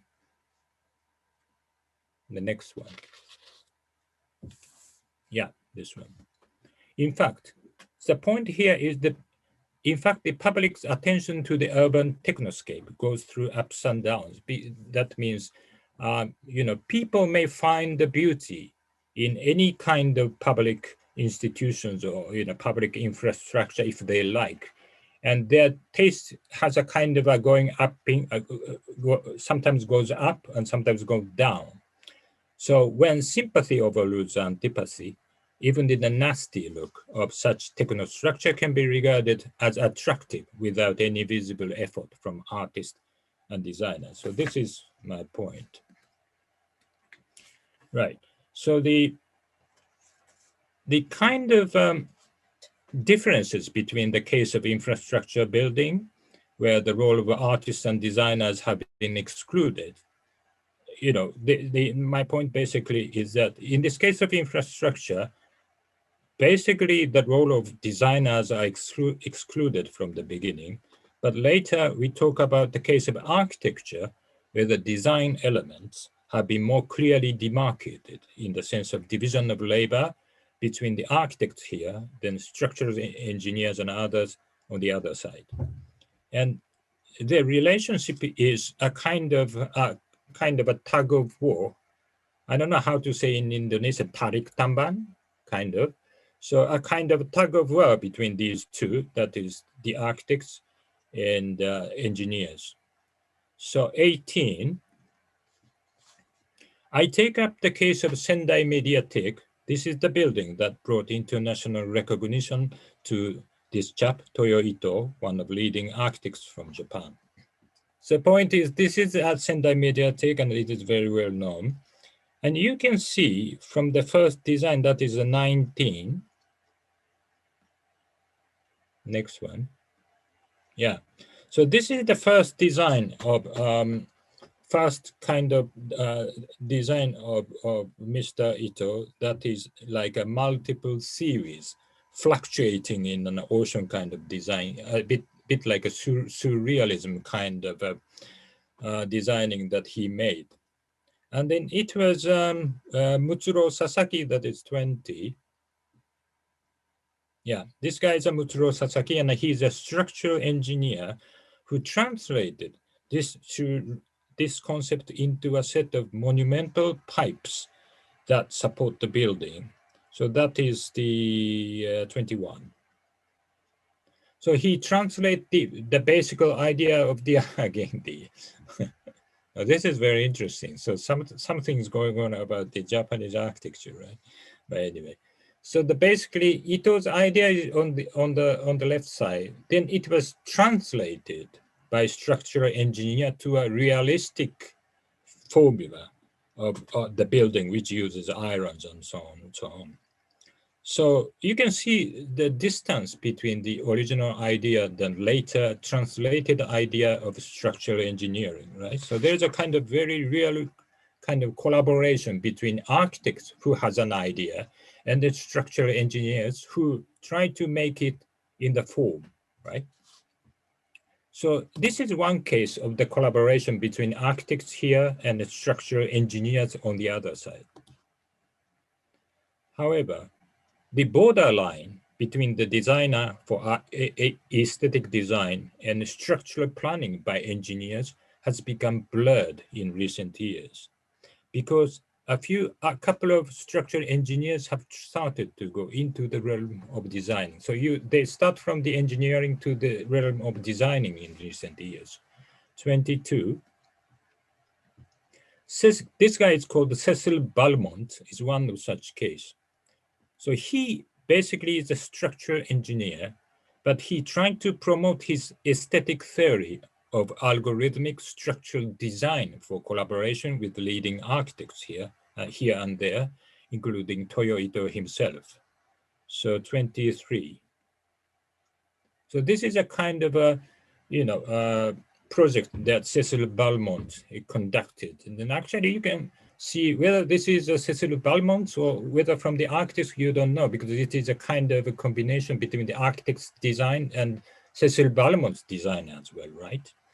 So Mutsuro Sasaki himself also seems to share the similar ambition of expanding his role to the realm of that is usually dominated by architects.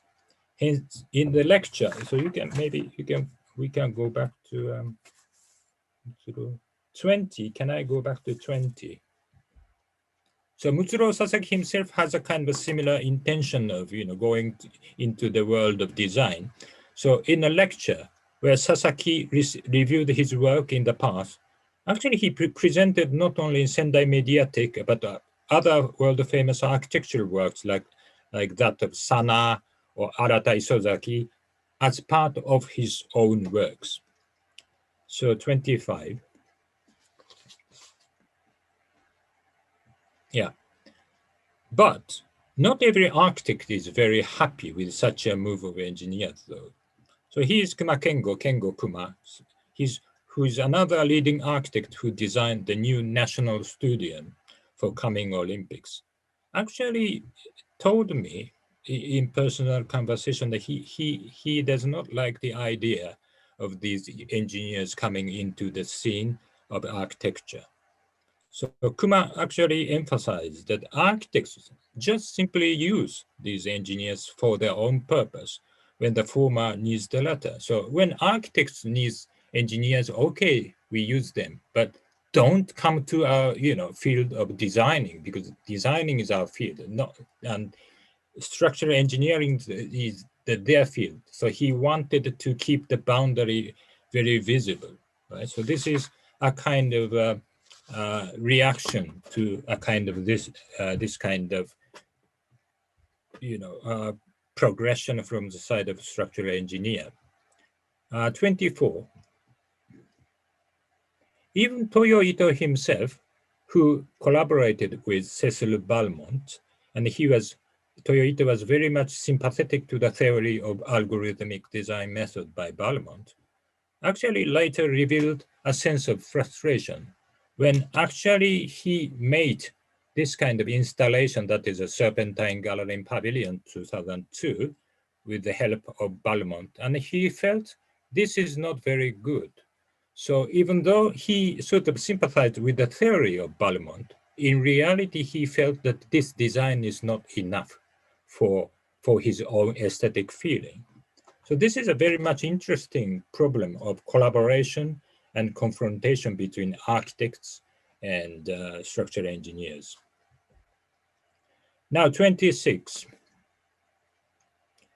Now these stories are all related to the issue of how to draw the boundary between designers, that includes architects, and the rest of professions such as engineers.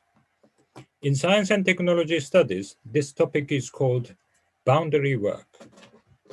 This concept is proposed by American sociologist Thomas Gehring, and this means the effort of making a boundary between two realms. And in the case of science, it is to make the boundary between science and non-science, or between truth, supported by science, and falsehood, supported by non-science. Such boundary work is also close to establishing a group identity between, inside, that consolidates the social status of a particular group, in this case science, with distinction from other types of social groups, non-science.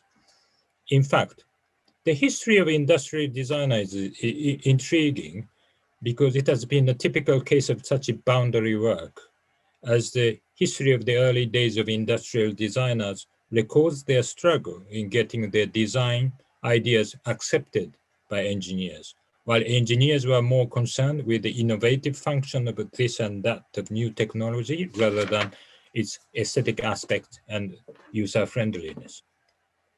Boundary work is also related to another tendency of any specialist, whether scientist or engineer, who cares the eyes of their colleagues of the same profession. So the point is, in science, scientists cares about the other scientists' eyes, but not really from the outside.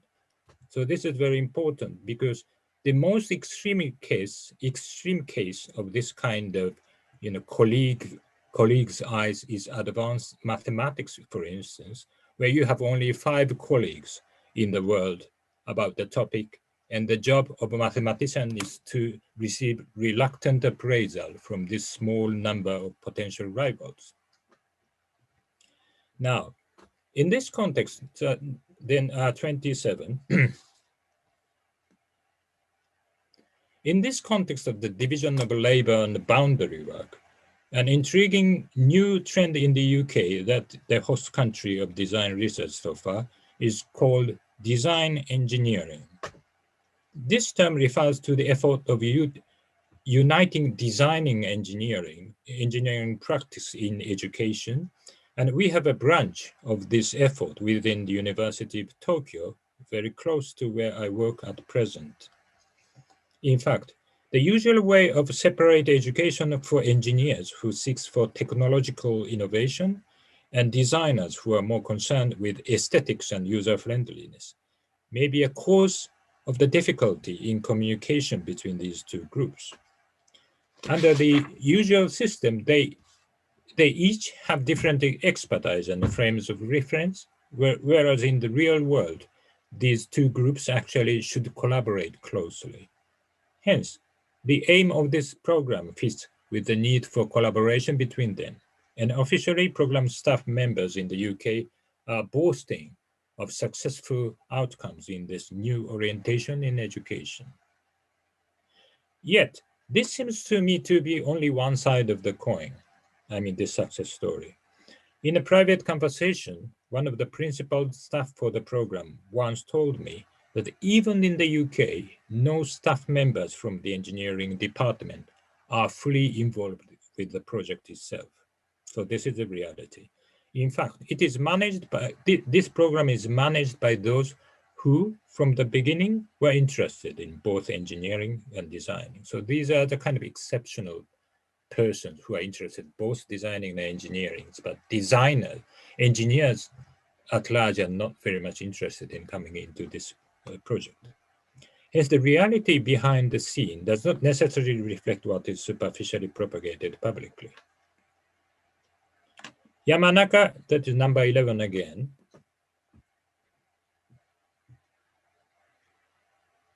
Slide, yeah, this one. Mr. Yamanaka, the designer of artificial leg cited above, has been collaborating in the program above, and he himself is a kind of a living example of such design engineer, because he graduated from the mechanical engineering department, and now he's doing a lot of designing work. However, he believes that the direction from engineer to designer is easier than the other way around, because engineering requires quite an amount of scientific and technological knowledge, such as mechanical dynamics, that ordinary design school never really teaches. So similar issues are found in the realm of science policy. You may study particular elements of science, and then you may become interested in science policy by studying the legal and political system of society. I think this is not very difficult. Meanwhile, it is slightly hard to imagine someone who starts by studying law and then later turning to quantum physics. The only exception I can think of, that is the 28. This guy. This guy is Edward Witten. He started to study history in undergraduate, then later turned to the world of mathematics in his study of superstring theory, or more precisely, the M theory of the 11th dimension that may synthesize 5 different superstring theories of 10th dimension. So if you understand this kind of complexity, you are a physician, right? But anyway, so Witten later got the Fields Prize, a sort of Nobel Prize in mathematics. So he come from history to quantum physics and got the highest prize, but I think it is quite rare. Right. So this consideration can be summarized as follows. That is, this kind of boundary thing has a kind of potential of shifting. At the same time, its limitation. So far in this paper, I have casually referred to the 2 major aspects that are expected in the role of designers. One is aesthetic value of a certain object, and the other user friendliness. So in the case of Hayabusa, a designer's desire was to add an aesthetic value to the existing machine, and in reality, it looked very difficult. In the case of the public infrastructure, civil engineers are becoming ready to hear the voices of artists because of growing concern regarding its value in the landscape and its relation to the inhabitants. However, I'm not very sure the voices we need to hear are those of designers or who are educated in design school. Now, there's a third kind of interesting moment here, that is 29. We are getting closer to the conclusion now. The recent extension of the concept of design can be most clearly seen in the recent buzzword around so-called community design. And it is called community design in Japanese, so all the time it's a loan word. In this new design practices, the job of designers is to coordinate the whole project, to reinvigorate the local community. This trend is now becoming fashionable in Japan and elsewhere. As part of my personal memory, I used to visit the meetings of the Japanese Society of Architecture to observe their activities. There, once I encountered the recipient of their annual award, and the guy claimed that he would not design buildings, but he would design a local community. So this guy later became very famous, and actually this guy, this chap I met was actually this guy that is Mr. Yamazaki. And he became very famous right now with the name of community design. And this is an effort to create human bonding in a local area with various means. Actually, this kind of effort has been called mura okoshi or machi okoshi in Japanese, that is rebuilding rural or urban sectors that were declining. In fact, Such community designers, though still rare in number, would not be the ones who draw sketches of any buildings. Rather, they coordinate the various activities needed to reinvigorate the once dying neighborhood. I can see, maybe I can skip some part because it's becoming too long, but I have to briefly talk about the kind of fashionability of this idea. This idea of the image of designers as system coordinators, so to speak, is sometimes emphasized in commercial business books. In such books, so-called design thought is commercially promoted as a necessity in the future of a design-centered society. Design thought here means the capacity to synthesize the diverse elements in a project. I would say, however, that such a conflation of the designer's image with the image of system coordinators somewhat illusionary in certain aspects. In such a promotion, these designers may play the role of deus ex machina kind, so that means the sudden rescue at the end of a play in ancient Greek theaters by a machine-supported god who comes down to rescue the characters from the face. So that means design thinking may help all the difficulties of the project. But I think it is a bit too much. I would say this kind of vision, a typical case of a pie in the sky or Janji Inda probably, an optimistic picture of the designer's role that is likely hardly attained in any real world situation because the problem very often is too complicated so that the kind of intervention of the external designer cannot really solve the problem. I actually skipped one part because of the time is running out, right? Okay, so number 13, later maybe we can discuss about this, but anyway, the conclusion, number 13. Yes, now, yes, this one. So maybe later Professor Agam would talk about the art kind of thing, but probably I touch upon slightly. So this kind of blurring professional boundaries to expand an existing role in various directions is not confined to designers. You can see the case of the contemporary art, where diverse kind of novel activities are now called art. So, and this is a very much interesting part, which I just skip a little, so 31. So you can see all different activities here are called part of the contemporary art. Now, the problem here is, I would say that a kind of a collision between this group of expanding art world with the existing boundaries of the professional division of labor, as well as the potentially short-lived nature of the impact of these artworks as intellectual social fashions wax and wane so rapidly. 33, the design practice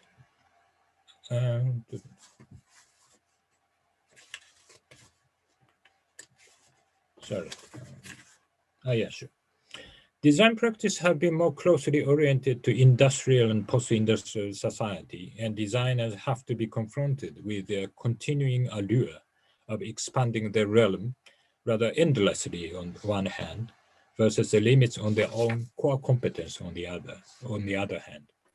In fact, how far this kind of expansion should be or could be pursued is I would say, an open question that is hard to answer, because there are so many different variables, such as educational change that influence designers' capacity and the constantly changing nature of configurations of actors to whom you collaborate, to whom you sort of, divide the work and so on, that changes all the time.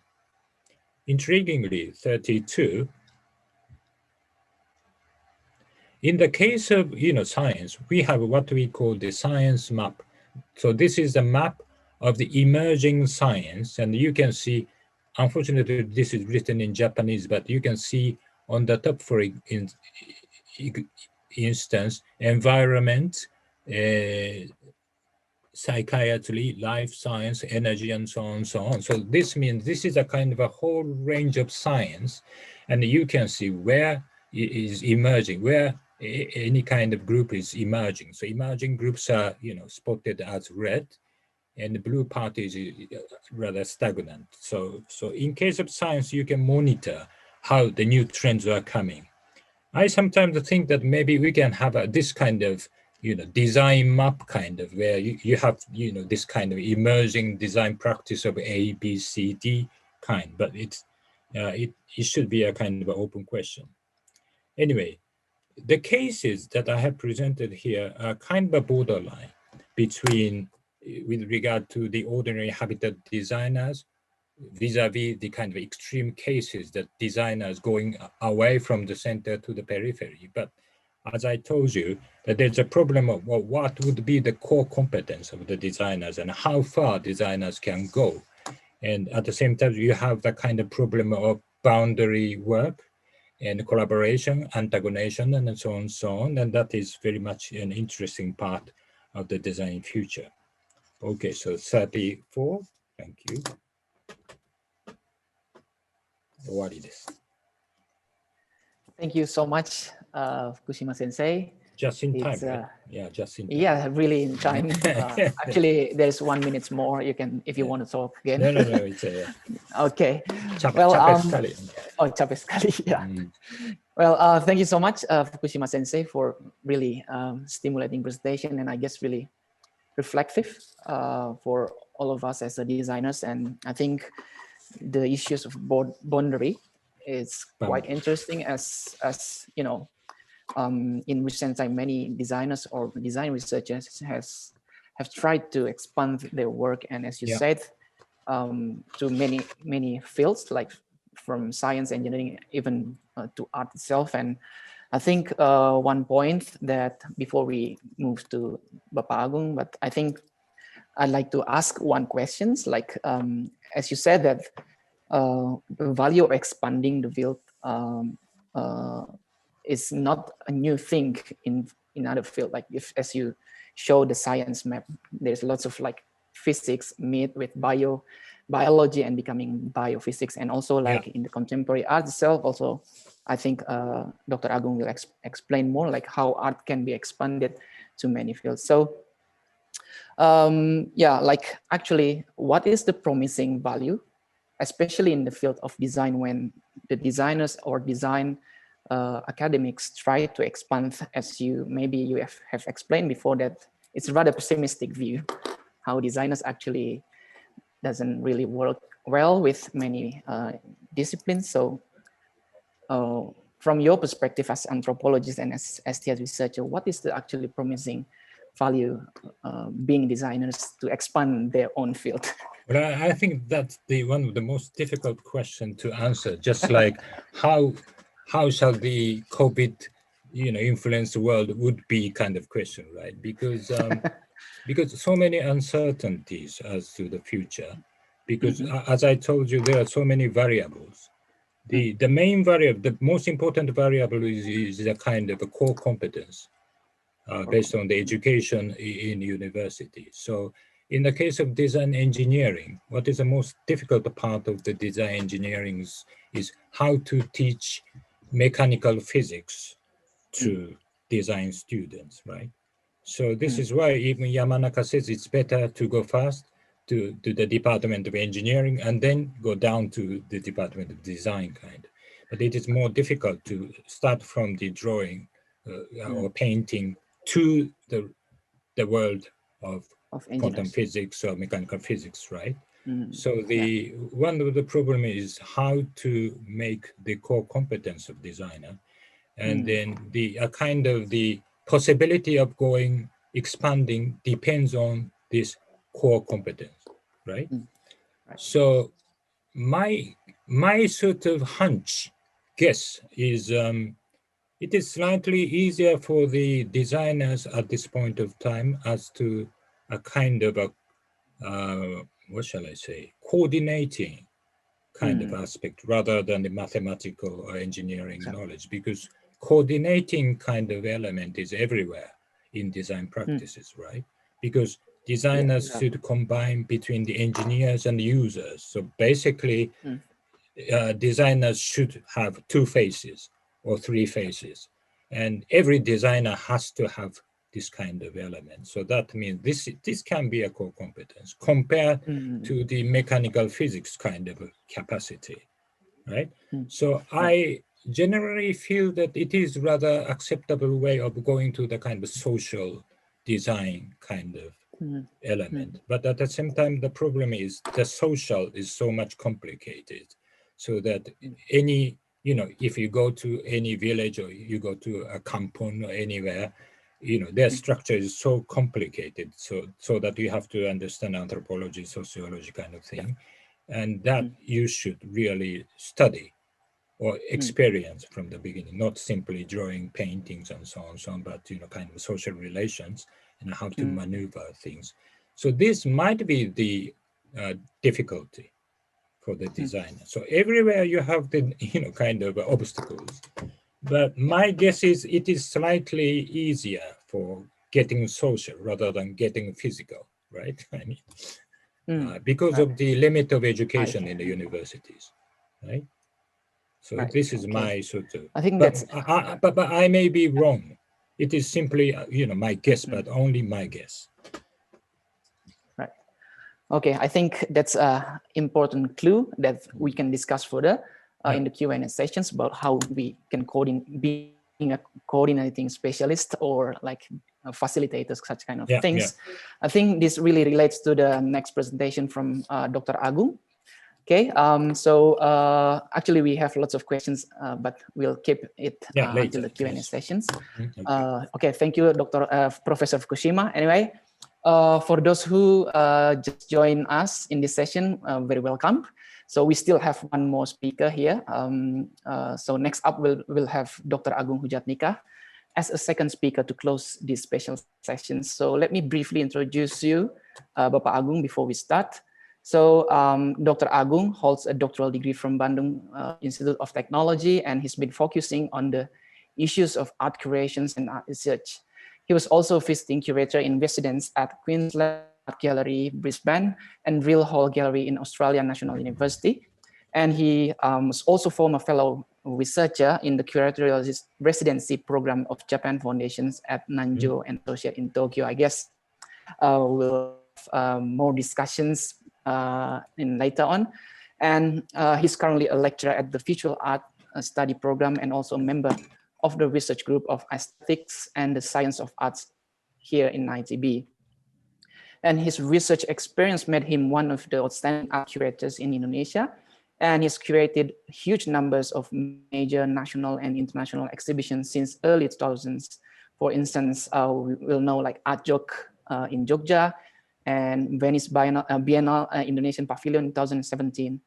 And beside his curatorial activities, he wrote numbers of articles in mass media, also academic journals and exhibition catalogs.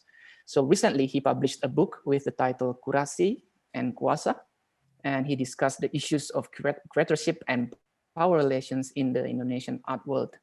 So today, Dr. Agung will specifically examine the case of Tisna Sanjaya's work, who is also a well-known artist that has been consistently expanding the spectrum of art practice in addressing many issues, for instance, environmental issues and in its relations to the very local cultural value. So, well, in any case, I think the slide has already set. So please welcome Dr. Agung. The floor is yours. Thank you, Prananda. Thank you for such big introduction. Maybe it's a bit too big though. Good afternoon, everyone. It's really a pleasure to be here, and thank you for the committee for giving me such a big opportunity to present in this conference. What I will share today is really triggered by the terms of reference, which questions the role of art and design in the development of creative economy, especially in pushing the agenda, this big agenda about sustainable development. And I will specifically talk about art or visual art. And next slide, please. I'd like to begin with some personal observation on the art activities or exhibitions that have been supported by the government. First of all, it's been official that visual art is one of the main sectors, they call it, of the Indonesian government's version of creative economy. But I personally think that the government support to this art or visual art sector has been only emphasized on the production of works by artists, and also the acceleration and the expansion of distribution that finally aims to increase the consumption of artworks. At least in the last 10 years, the government support through Indonesian Agency of Creative Economy or BECRAF, and currently the Ministry of Tourism and Creative Economy or Kemenparekraf has indeed been quite evident in the sponsorship to the activities such as exhibitions, festivals of Indonesian artists at home and abroad. Next slide, please.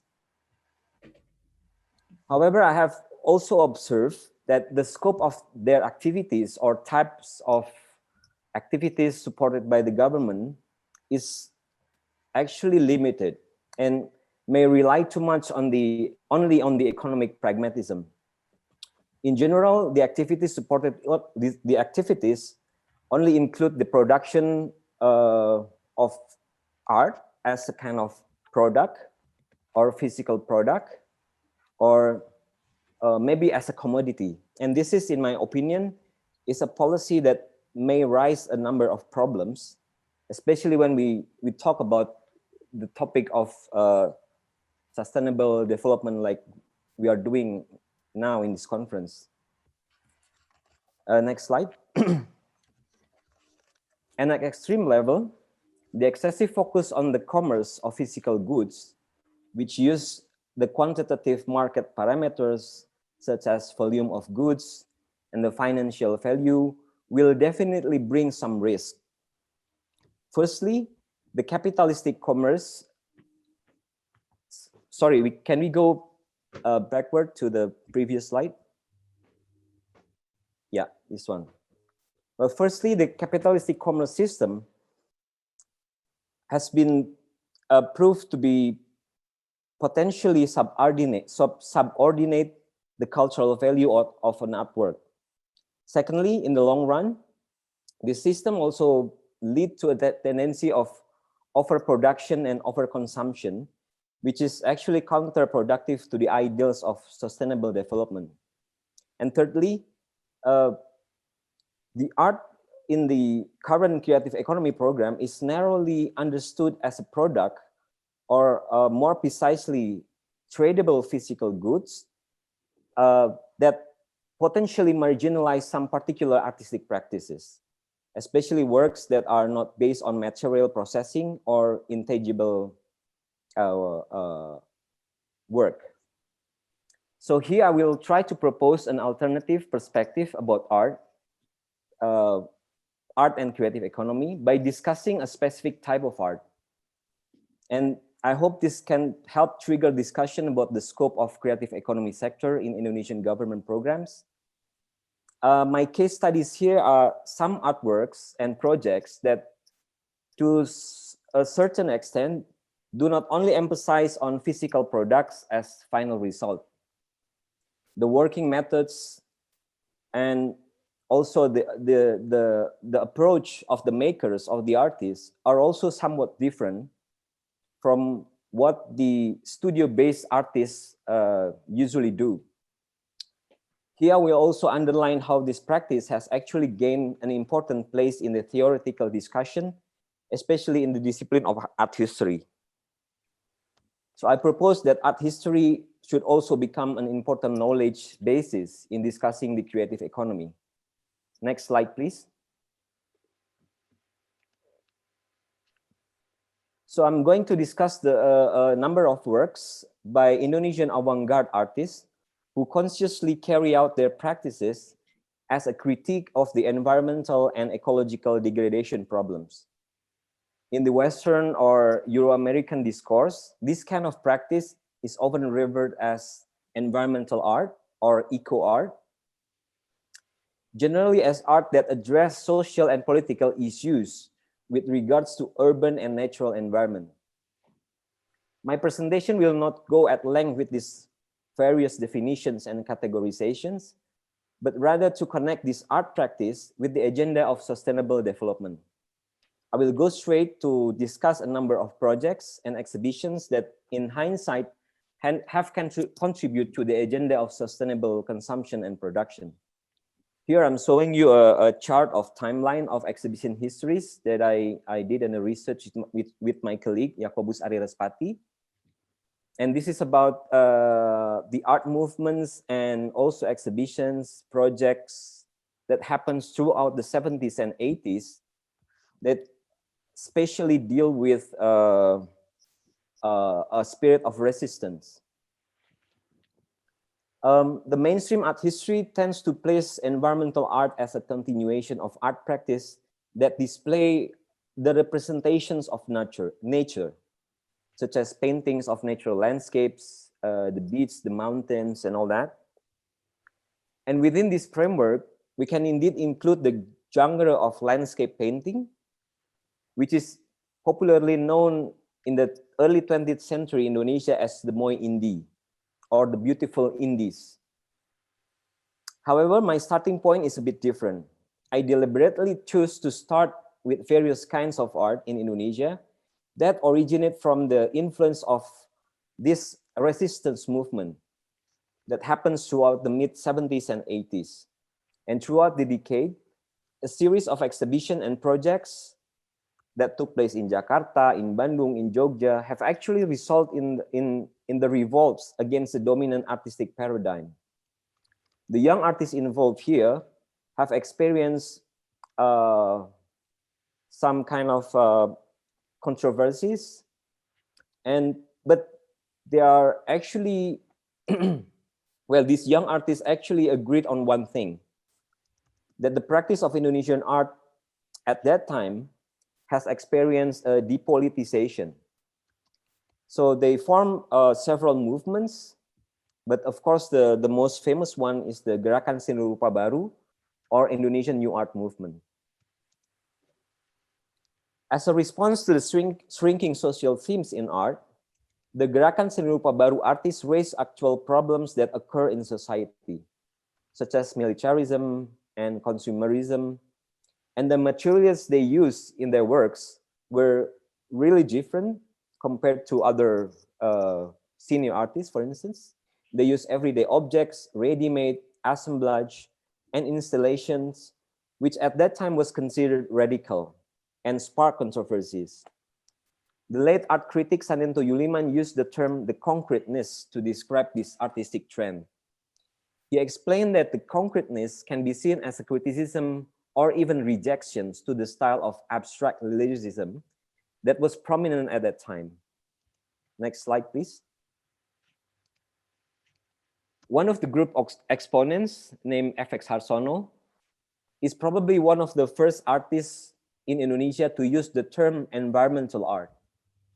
For his project in 1982, he arranged pieces of plywoods along the coast for about 600 meters in Parangtritis, Yogyakarta. On the front side of the plywood, he affixed text and figures showing the information about destruction of tropical forests in Indonesia.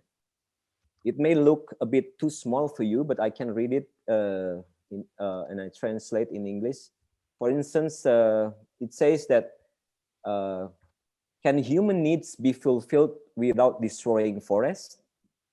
And the other one is saying every minute 13.6 hectares of tropical forest in Indonesia is wiped out or destroyed.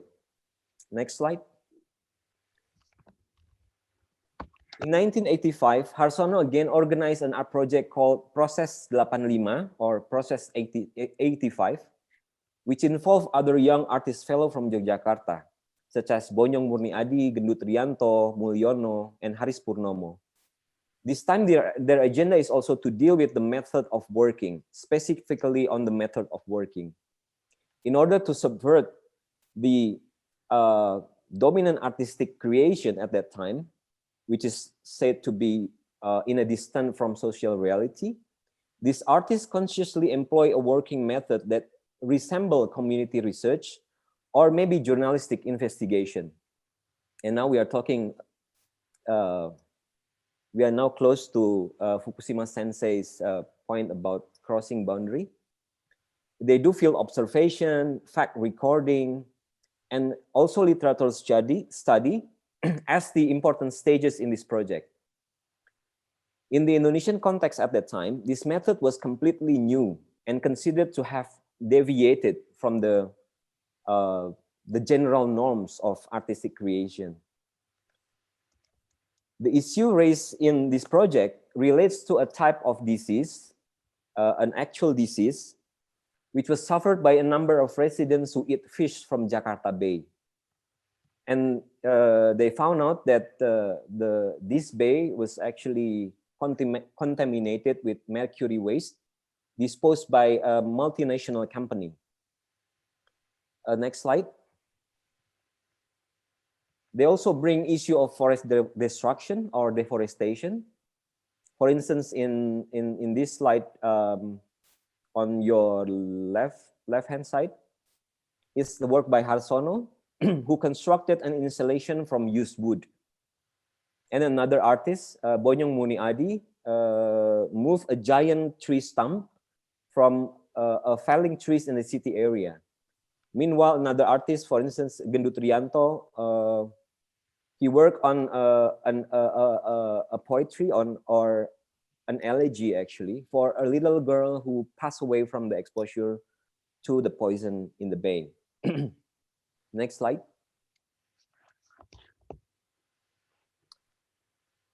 And we can go to the next slide. So now I discuss another artist who he was involved in the process 85, but I'm giving you a more extensive explanation about his work. And we are now we are talking about Mulyono, and Mulyono is also an artist who has been really conscious about the importance of method in working with environmental issues. He is known for his concept called art for conscientization or seni rupa penyadaran. And he has done a lot of projects with in collaboration with industrial workers, farmers, fishermen, and marginalized villagers since the late 80s. So after he involved in the Process 85 exhibition. For example, in 1987, he worked on an art project in the village of Brumbun and Gerangan. Next slide, please. Which is a vulnerable residential area in East Java that has a forest land and state plantation. This is a vulnerable area because at any time the government can evict, can get rid of the entire population of the village for their policy reason. And it is not surprising that the lives of the residents there are often haunted by the fear of being, homeless. These two villages, Brumbun and Gerangan, are very remote areas, but they are inhabited by families of fishermen and farmers whose lives are, according to Mulyono, completely deprived. At that time, there was only one public primary school building, namely SD Negeri Ngerejo 4, which consists of 3 classrooms and only 1 teacher room. Mulyono was accepted at that time as a drawing teacher who had to handle the extracurricular arts program at the school. And he actually began his experiments and activities with the children in this school. So they began with, for instance, drawing on the sand instead of doing conventional art practice like drawing on paper. But it's also because at that time it was very difficult to get paper or colored pencils, for instance. And for instance, he told me that to create 3-dimensional works, they use raw materials around the village, such as twigs, straws, and wood. Excuse me. And he admits that his residency actually made him learn a lot about art from children and villagers. And in my interview about his project in these two villages, Mulyono recalled how he gave much freedom to the children to do whatever they want. Each activity begins with the process of casual gathering and chatting. They discuss everything from their daily lives to the problems they are facing as residents. And the result of this activity were displayed as joint exhibitions involving children and villagers. And Mulyono's project slowly transformed into a collective action that actually channels the community aspirations about the social change that they aspire. And the project is actually, well, it might remind us of this very Western-centric concept called the relational aesthetic nowadays. You know? But Mulyono is more based on the concept of education and activism. In Mulyono's project, observation and direct engagement with the community on the site or on the field is crucial to reach a real objective picture about the existing realities. Next slide. Now allow me to move to another artist. And this is actually my main case study for this presentation. So throughout the 1990s in Bandung, a number of young artists such as Rahmayani and Tisna Sanjaya also continued this avant-garde spirit or a resistance spirit in their own way of addressing the critical issues. So from here on, I will just focus on some projects by Tisna Sanjaya, who in his 4-decade span of practice has taken a divergent approach in dealing with environmental issues. Aside from working with traditional contemporary artistic media, such as painting, printmaking, performance, installation, he also keeps expanded until now the spectrum of his practice. And he deals a lot also with the populist strategies. Here I try to demonstrate that Tisna Sanjaya's multidimensional practice is actually a new strategy, which should be regarded as an important kind of, approach for this proposition for the eco-aesthetics or environmental art that is based on local cultural values. Next slide. So here we see the a documentation from Tisna's practice as a printmaker. And on your right hand side is a very famous etching printmaking work called Party of the Thieves or Pesta Pencuri, made in 1987, which actually tells about the election. And this work is actually very critical of the dominant political party at that time, which is Golkar, during the Orde Baru time. And it's also part of his kind of approach to deal with politics. Later on, we can see also in his other works. Can we move to the next slide, please? So I have a short clip to show. Before I continue, can you please play the video, please?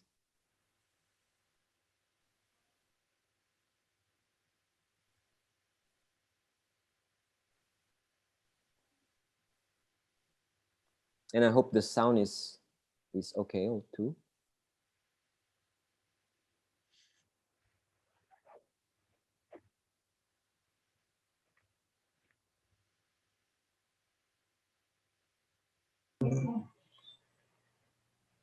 It should have sound though.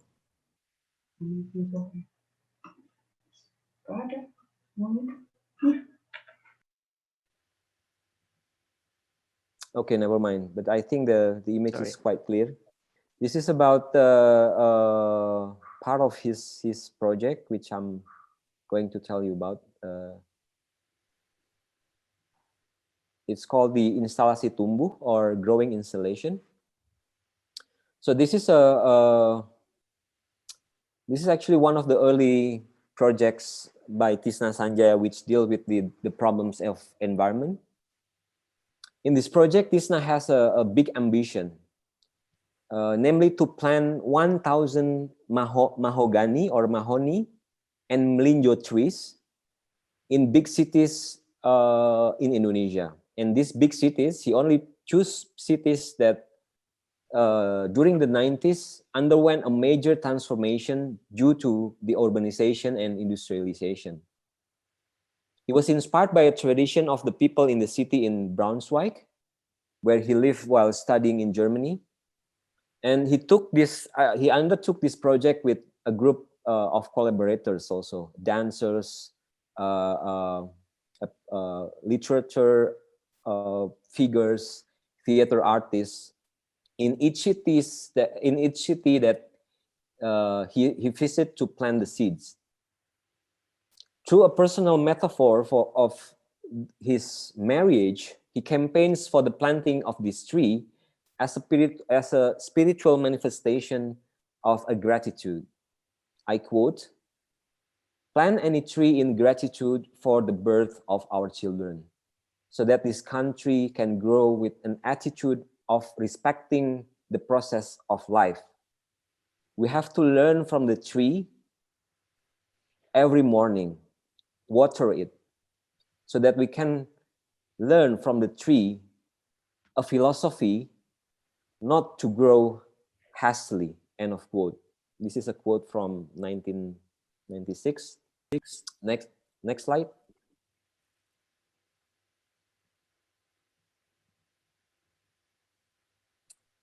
Oh yeah, so this is still some documentations from this project, growing installation. Next slide, please.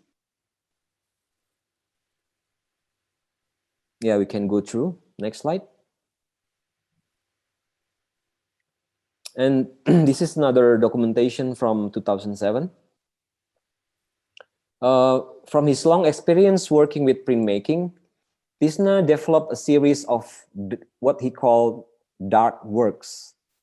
He uses asphalt, ashes, charcoals, and mud, or traces that carries specific histories along with them. In a series of installation and painting, next slide, please. For instance, Cycle of Ashes, this is one of the series. He assembled and composed visual elements from the materials he collected from different sites, such as the burned bookstore, which we saw in the previous slide, or traditional market.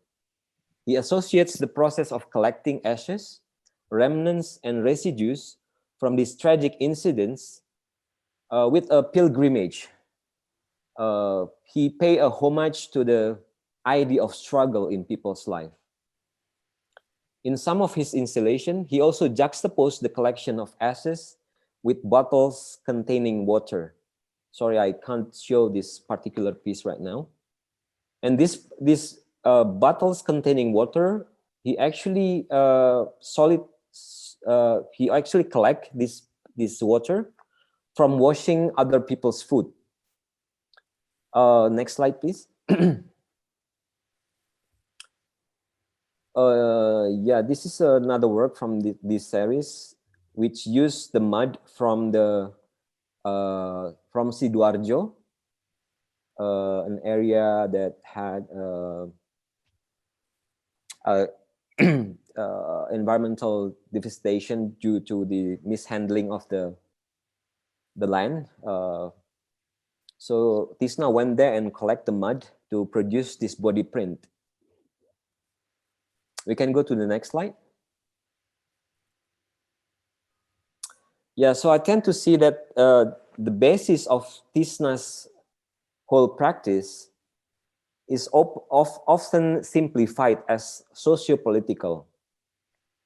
But here I'll try to argue that the project actually derives from a totality in understanding art and daily life.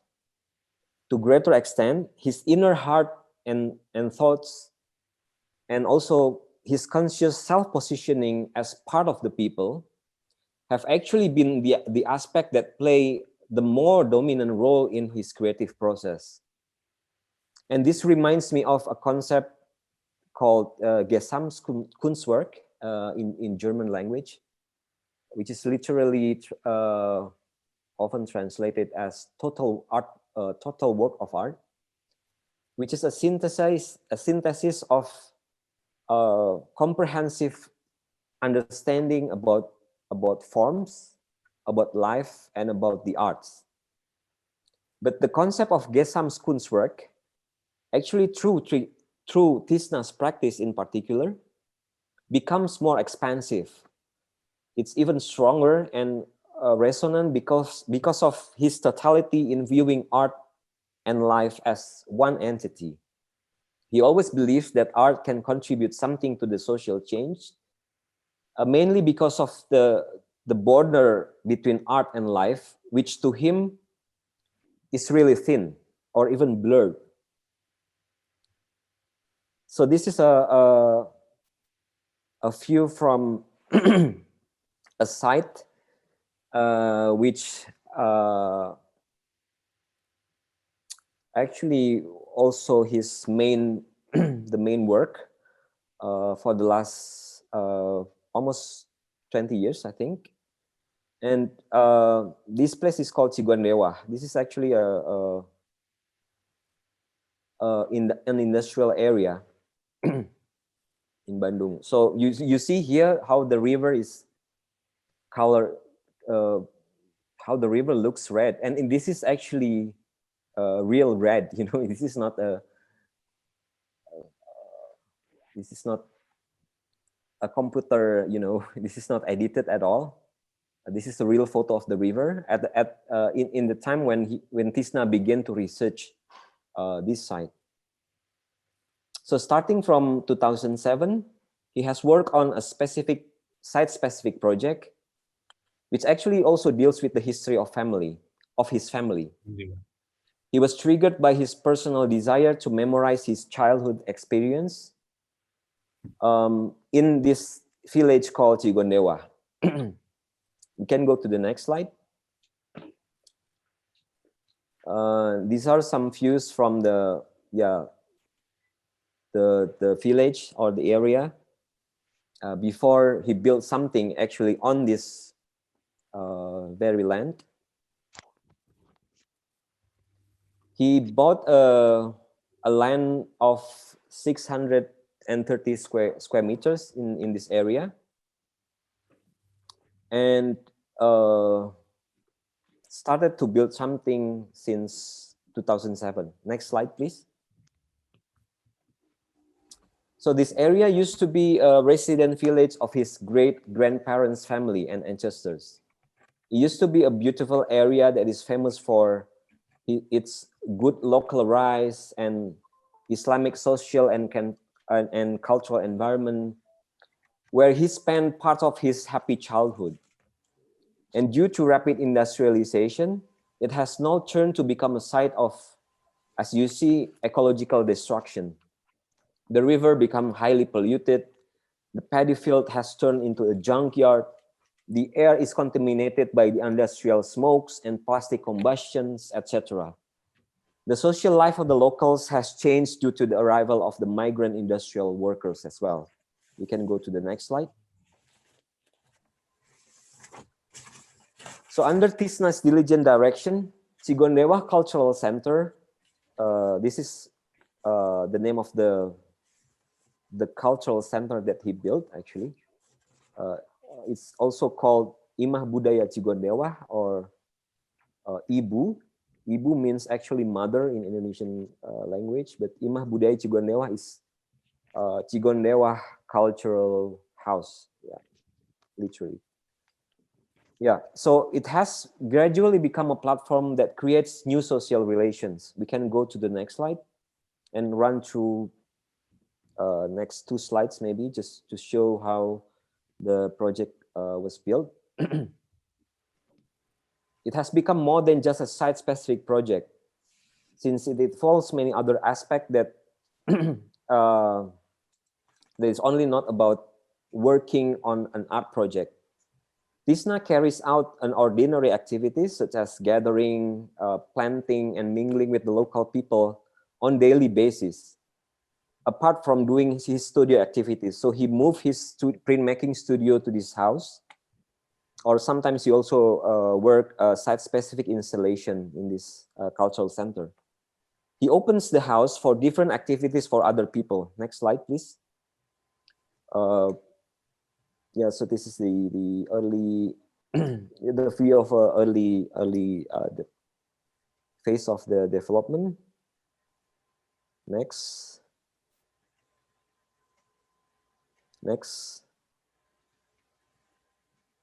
So he opens the house for the people to do different activities, from staging traditional performing arts, meetings like regular gatherings, and even meal ritual. Next.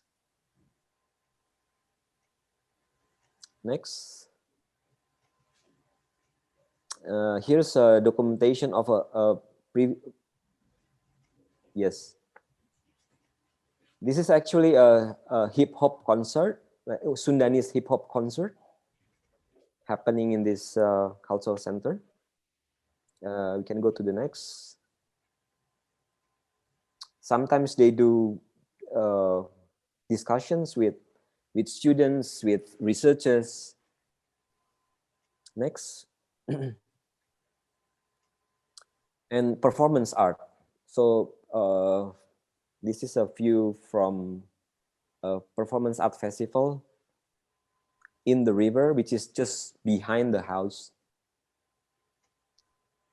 In many of his activities, TISNA always ascribes messages to the visitors, namely to increase the awareness about the damage of the surrounding environment, either through art activities or informal chats or interaction with the locals.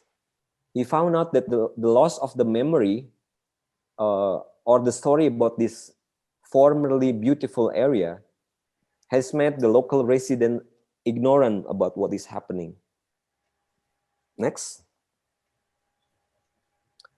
TISNA would never be bothered if people would hardly identify his project as an art. On the other hand, he is not so determined to get an instant concrete result from this environmental program in Imah Budaya Cigonewa. This is from an interview with him. He has seen the failure of rapid and sudden industrialization in this area. So he's now rather striving for gradual but more human approach towards his goal. To him, this project is still a personal quest that involves deep personal engagement. He still consciously conducts the project as a romantic pilgrimage to the past, a homage to his ancestor, as an attempt to stage his works in different daily life situations. Next slide.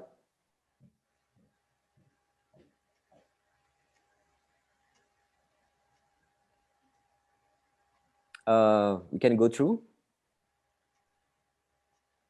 Yeah, this is okay. So I'll go straight to this image.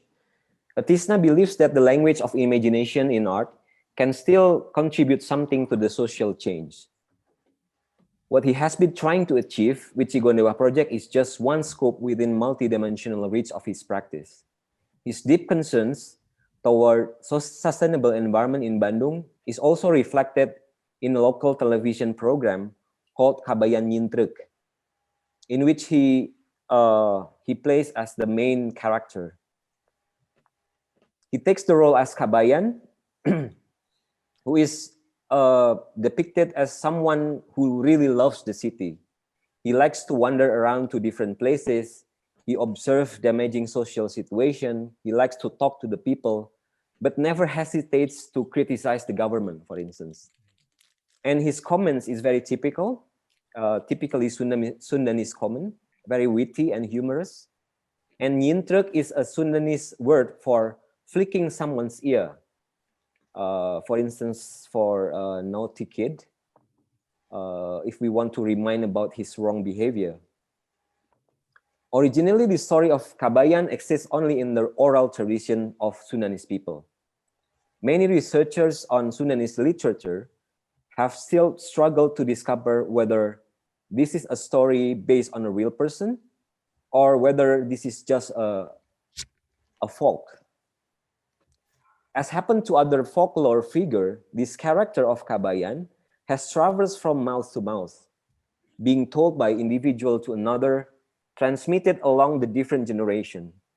Kabayan has undergone an almost infinite cycles of interpretation.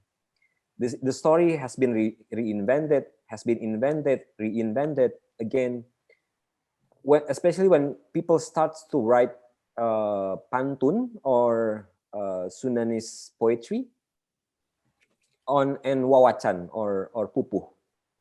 Even in modern time, Kabayan has still lived in the life of Sundanese people through popular literature and cinema. And next slide, I think we can see, this is just a few from the TV program, and we can go to the next slide. Yes, please play this video with sound if possible.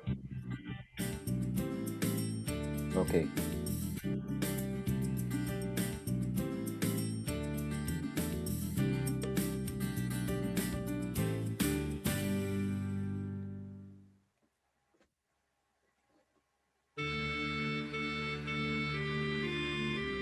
Hari Senin kemarin, tanggal 20 Mei, si Kabayan dan ratusan warga Bandung dari berbagai kalangan dan profesi berkumpul di hutan kota Babakan Siliwangi. Berbagai spanduk penolakan pun tidak luput di bawah masyarakat.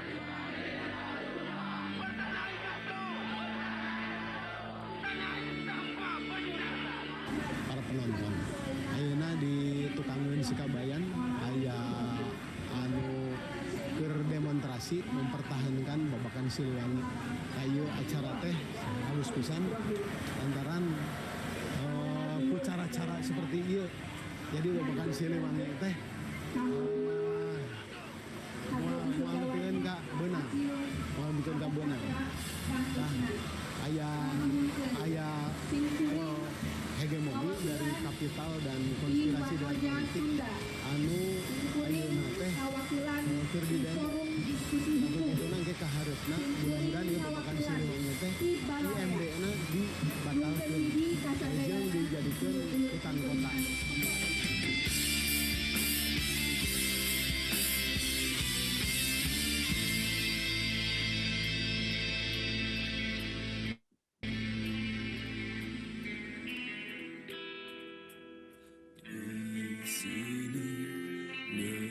Margi anu sumping ka dieu berbagai kalangan dari mahasiswa, berbagai mahasiswa yang ada di Kota Bandung, komunitas dan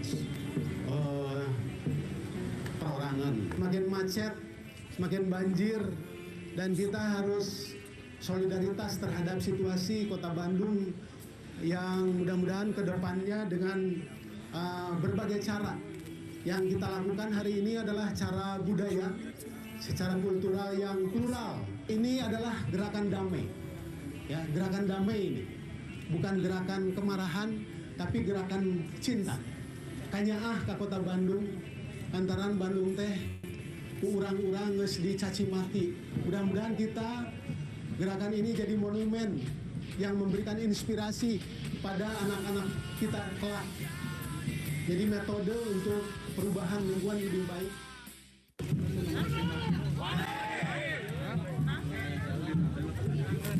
Oh ya.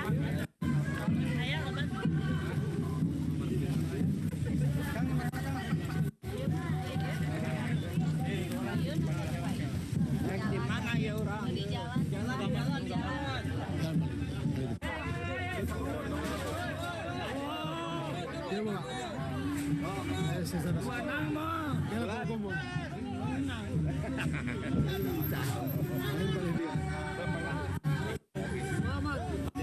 udah punten kapal. 1, 2, 3.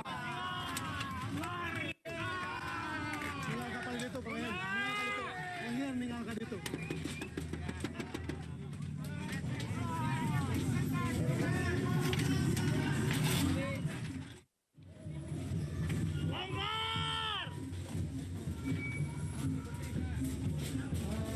Secara simbolik, punten orang Cina kumang ihin dipegang. Kang, awas Kang. Secara simbolik di atas dibongkar.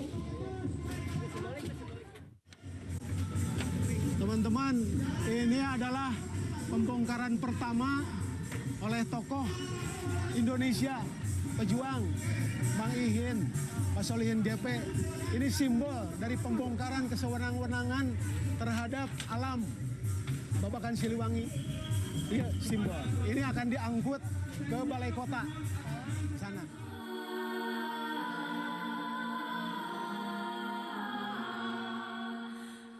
Tepat pukul 10 pagi saat masa yang berdatangan semakin banyak dan matahari semakin terik. Kemudian kita semua bergerak keluar area Babakan Siliwangi untuk mencabut pagar seng yang telah berbulan-bulan lalu dilukis oleh berbagai warga Bandung.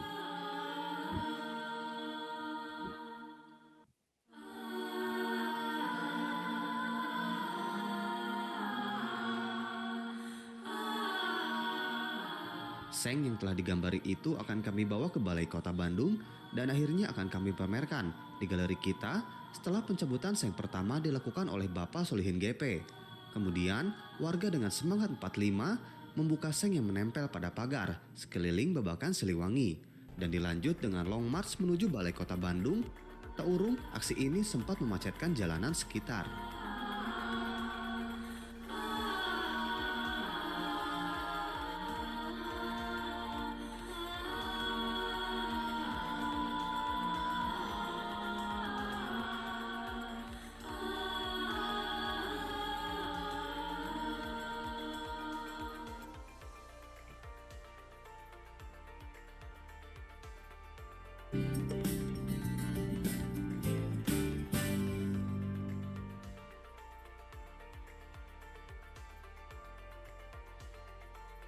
Okay, I think I can go with the closing. So although Kabayan Yintrek is just one among other versions of Kabayan, I personally find an interesting mix between Tisna Sanjaya's role as Kabayan and Tisna Sanjaya as a contemporary artist who initiated the Cigondewa project. Most stories of Kabayan tell about his being funny, lazy, and as someone who lives in simple and plain way of life in the village. Even if the story tells about his life in the city, he will still be depicted as a countrified person. And as an imaginary character, Kabayan actually represents Sundanese primordialism. In many stories, Kabayan is often depicted as a foolish man who may misinterpret your statement or the meaning of other people's saying. But at the same time, he can also make other people aware of the real truth. Thank you.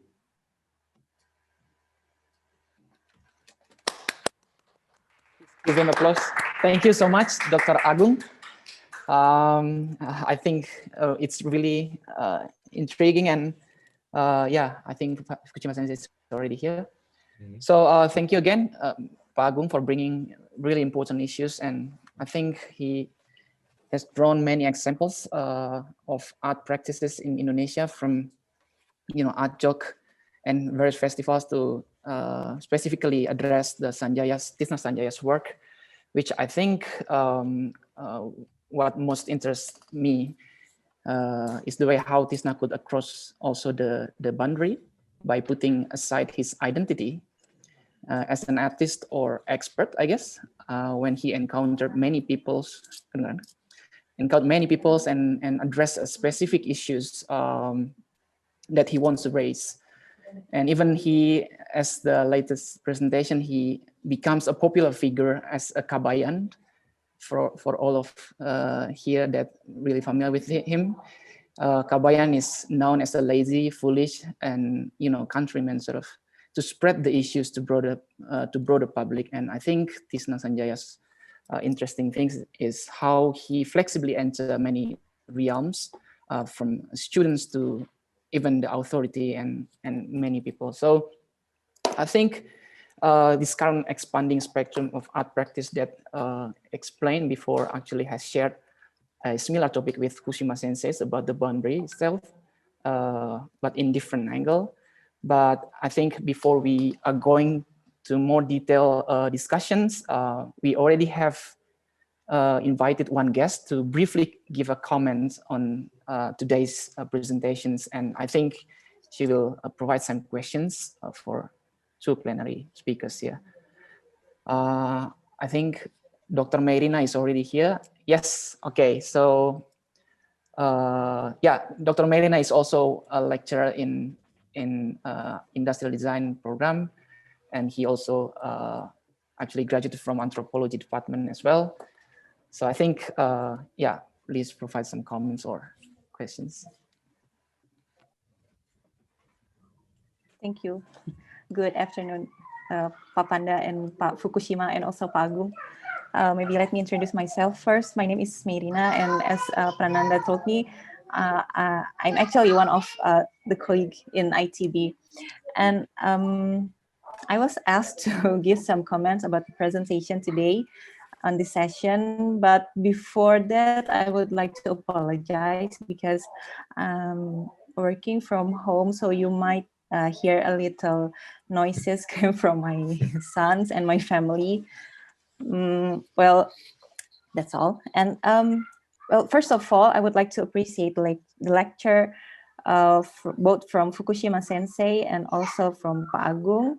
I think it's, what should I say? It's really give us new perspective on seeing design and art, especially these days. And for me personally, myself, as maybe junior lecturer in ITB, we are struggling actually to position our field.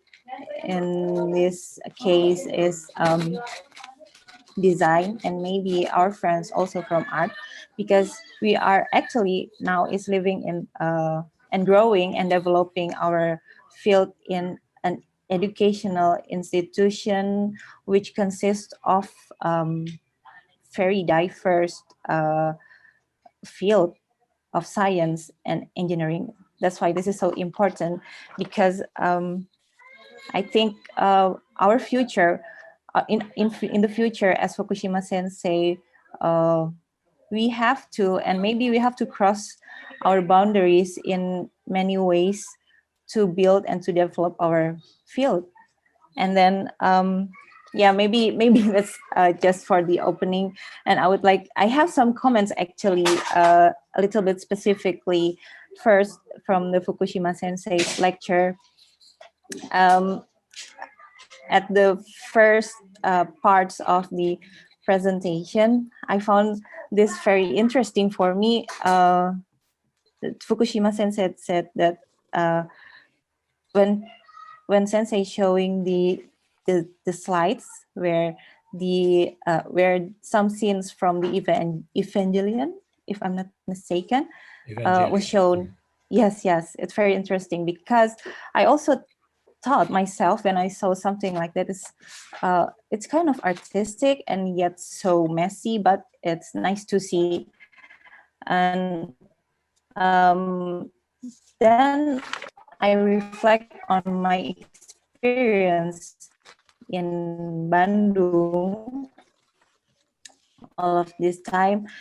Well, actually a few years ago, our city mayor decided to build one bridge for me. Yes, sorry, my connection is kind of unstable. So our former city mayor decided to build a bridge as a solution of, at that time, is considered as one of the most annoying problem in the city, the traffic jam. So they built a bridge, like a small bridge, actually not too big, but what's so interesting is they decided to decorate the bridge. One of our famous artists, also from ITB, was become the artist who decorate the bridge, and the work was just so fantastic, so much details, and I think that there's so much effort in that. And I just wonder, reflecting to your lectures, I just wonder if at that time was the engineer thought that their design was not beautiful enough, so they need to like decorate it with some artworks, something like that. Well, that's just what I think about the bridge. And then you also mentioned about the boundary works, and I think it's just very what should I say? It's very emerging issues that that us as the junior academician now is facing, because we thought it's time to collaborate with everyone, to collaborate with scientists, with engineers, with doctors, and so on.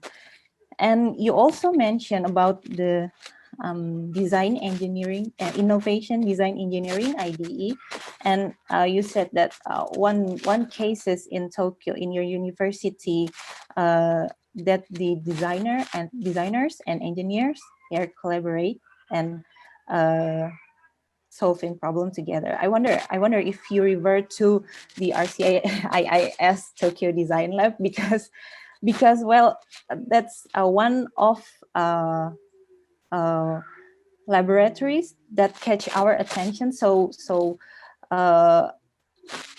interesting, and become one of the example of how actually that people from very different fields can work together and collaborate and produce something new and innovate and solving problem and so on.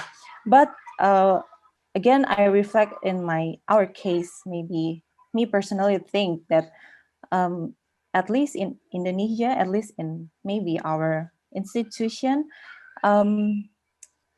collaboration become one of the, like I said, emerging issues that everyone, let's go collaborate, let's work together, let's solve problem together. We cannot go just one by one, we should go together. But also at the same time, it is what to say, some sensitive issues about it, that actually each of us from different fields still thinks that I think what I think is more important, and also what our friends or our partner thinks that I think my opinion more is matter most, and so on. Like we have our own egos, and it's kind of hard to work together and collaborate, even if we have big pictures of this collaboration thing is very hot right now. And yes, I think it's one of the issues that, I don't know, can we really discuss it openly or not? Like, because it's, if the difference is too sharp, then it may cause like friction, and then we all fail to collaborate, something like that. And then it's also remind me that you say that it's easier to go from engineering to design than the otherwise from design to engineering. And yeah, maybe that's right, because I saw what my friends learn in engineering and science, and it's so hard, and I couldn't catch up in this stage of my life. I couldn't understand that because it's so hard, but they understand that like 10 years ago already, like that.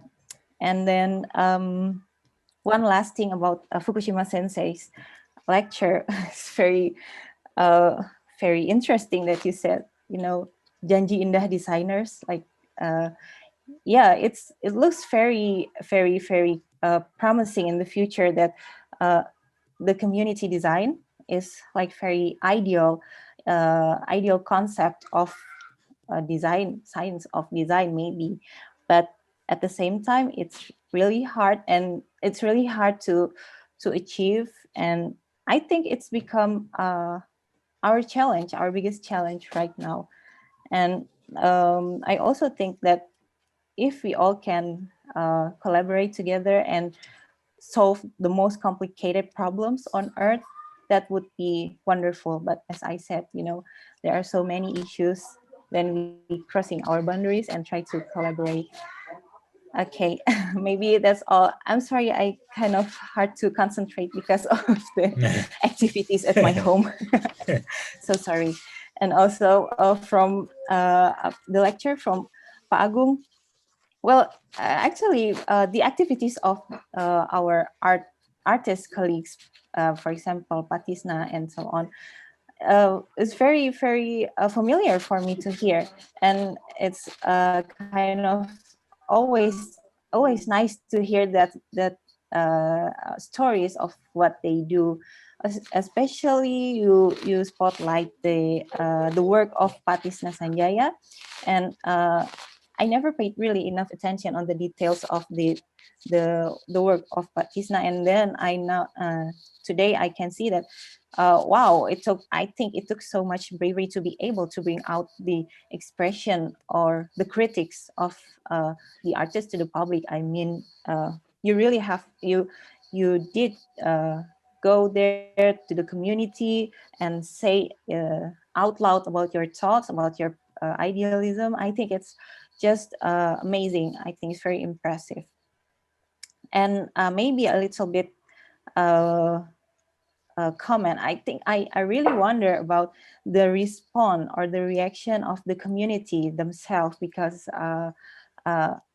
well, we all see how the artist works and show and express the ideas and the feelings, but one we couldn't really see is the response or the reaction of the people. For example, in Cigondewa, institution that was built around that time, how is it changed the condition or the the condition of the people in Cigondewa, for example.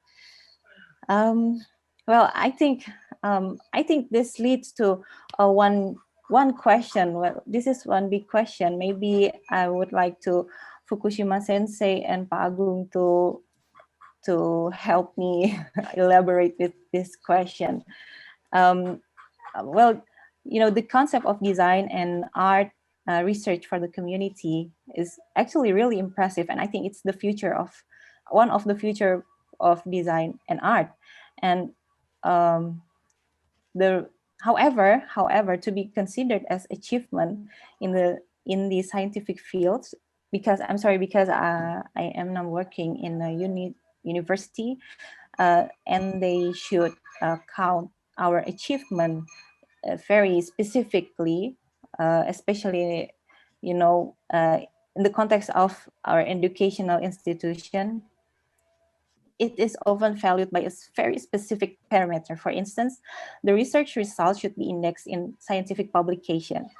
And then I just wonder, is there any means to consider whether design and art research is reckoned as well implemented in the community from the scientific perspective? Because I think community maybe is our future too. Okay, Pak Panda, I think that's all that I have to say. Okay. Thank you for the opportunity. Thank you, Bu Mei, for the comments. And I think we can just quickly passing to Fukushima Sensei or Pak Agung. Yeah, but there are 4 questions, right? So how shall I? Do I have to answer from 1, 2, 3, 4 kind of order, or shall I arrange it? Or we can start from Fukushima Sensei. Yeah, but the problem is that because there are so many different questions here. So what would be the Shall I start from the question 1 as to the decorated bridge kind of question, right? So this is a very interesting question because when urban engineers try to make improvement about the infrastructure, they try to decorate it with the help of artists or designers. But the problem is that for whom they are doing the job. The point is, it is for the society or for the audience, for the inhabitants, right? And there has been very little study about how the audience or how the inhabitants of the city or inhabitants of the village viewing this kind of infrastructural object. There's not much study about that. So this is why I started to my own review on what I call the infrastructural aesthetics.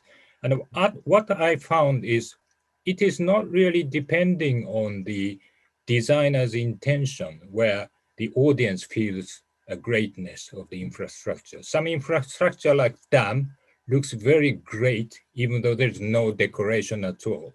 So that's a very interesting part of the artistic element in infrastructure, because basically it is a matter of the perception of the audience rather than the intention of the designers or the engineers. So sometimes if you make a very huge entity, very simple huge entity like gas tank, and people sometimes feel, that's great without any color. It's simply an infrastructure, but people feel, it's great. So you don't have to make it a pumpkin, or you have to make it like melon, but simply the big structure itself is an art. So this is some very interesting aspect of the contemporary art, probably, because some of the earlier contemporary artists like Marcel Duchamp feels that actually industrial object itself is beautiful from the beginning. You don't have to paint this or paint that, but because of the simplicity of the form, the huge size of the form, or anything. So this is a very interesting aspect of how people perceive the infrastructure. And actually there are very few studies on how people feel about the existing infrastructure at all, right? So maybe what we have to start is we have to study both historically and anthropologically or sociologically about how people feel about the environment in urban infrastructure and so on, rather than simply add colors or paint this and paint that. I mean, that would be more interesting for me. So this is my first question, and probably I feel generally that any big structure made of iron looks great, even though there's no color. So that's a technological sublime kind of element of architecture or maybe infrastructure. So that is a kind of a challenge to artists, because even though without artists we can make a great art, only by civil engineers, right? So that's a kind of a question. I think that's a kind of an open question for the further study, and I think it is very interesting. So this is my first answer. And then as to the second one, as to the design engineering lab, because of the shortage of time, I decided to cut down the elements of my paper as to the description of this design engineering lab in Tokyo University. I think this is a failure. I honestly feel that a kind of collaboration between scientists and designers failed. Why? Because it was at first it was ordered by the institute itself. So the institute itself told all the laboratories to collaborate with this design lab, because this is the first time for Tokyo University to have this kind of design lab, so that every laboratory should collaborate, right?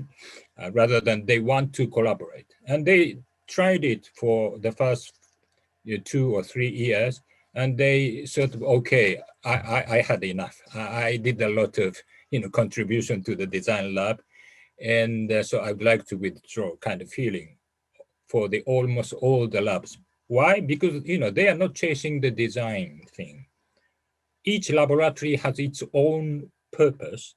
For example, if it is a bioengineering lab, they want to make a kind of a new bioengineering knowledge and technology, rather than a kind of a design product based on bioengineering. It is for the design lab, but not really for the bioengineering lab. So this is a problem. This is all the time the problem of collaboration between the design people and the kind of science or engineering people, because the objective is different, right? So I totally agree that this kind of collaboration is very difficult, and generally the kind of cases where this kind of collaboration succeeded is the case of the, like industrial design, because the objective is basically selling a kind of a product to the market. So everybody agrees that we have to sell this object to the market, and designers come, engineering is come into the scene, and so on and so on, and they sort of have a unified kind of objective. But in the case of the design lab, there's no such target. And it was simply, told by the top of the institute that you have to collaborate with the design lab. So this never really works. So it depends on what kind of objective we can share among designers and scientists and engineers. So I would say it depends on the objectives, right? Janji Inda, I think the third point is a bit complicated, so I would pass. Maybe I would discuss it later. Then I go to the fourth element, that is the parameters.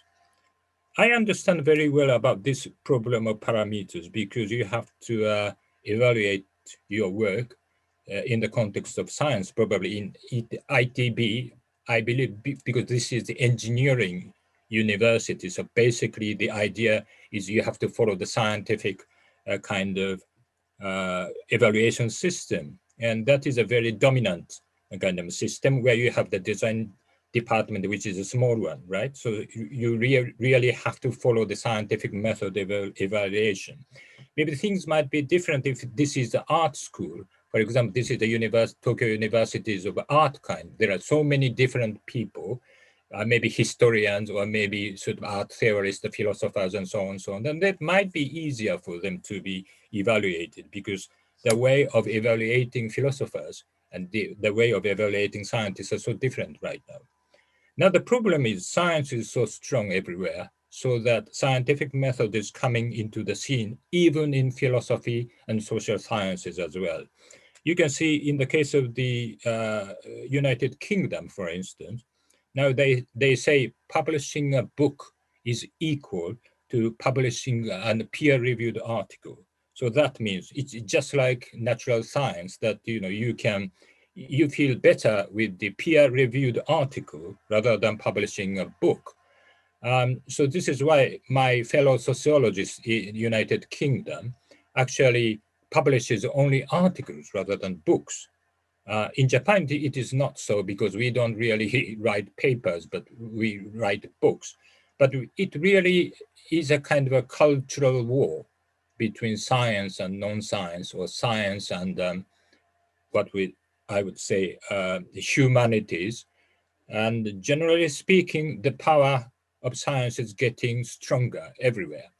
But then you can see a kind of a problem within science, because actually they have the problem within, because you have some works in science that is not related to writing paper. For example, the most important case is, in the case of space science, it is managing the project manager, because they can't write papers, but they have to, manage project, and they have the problem of evaluation.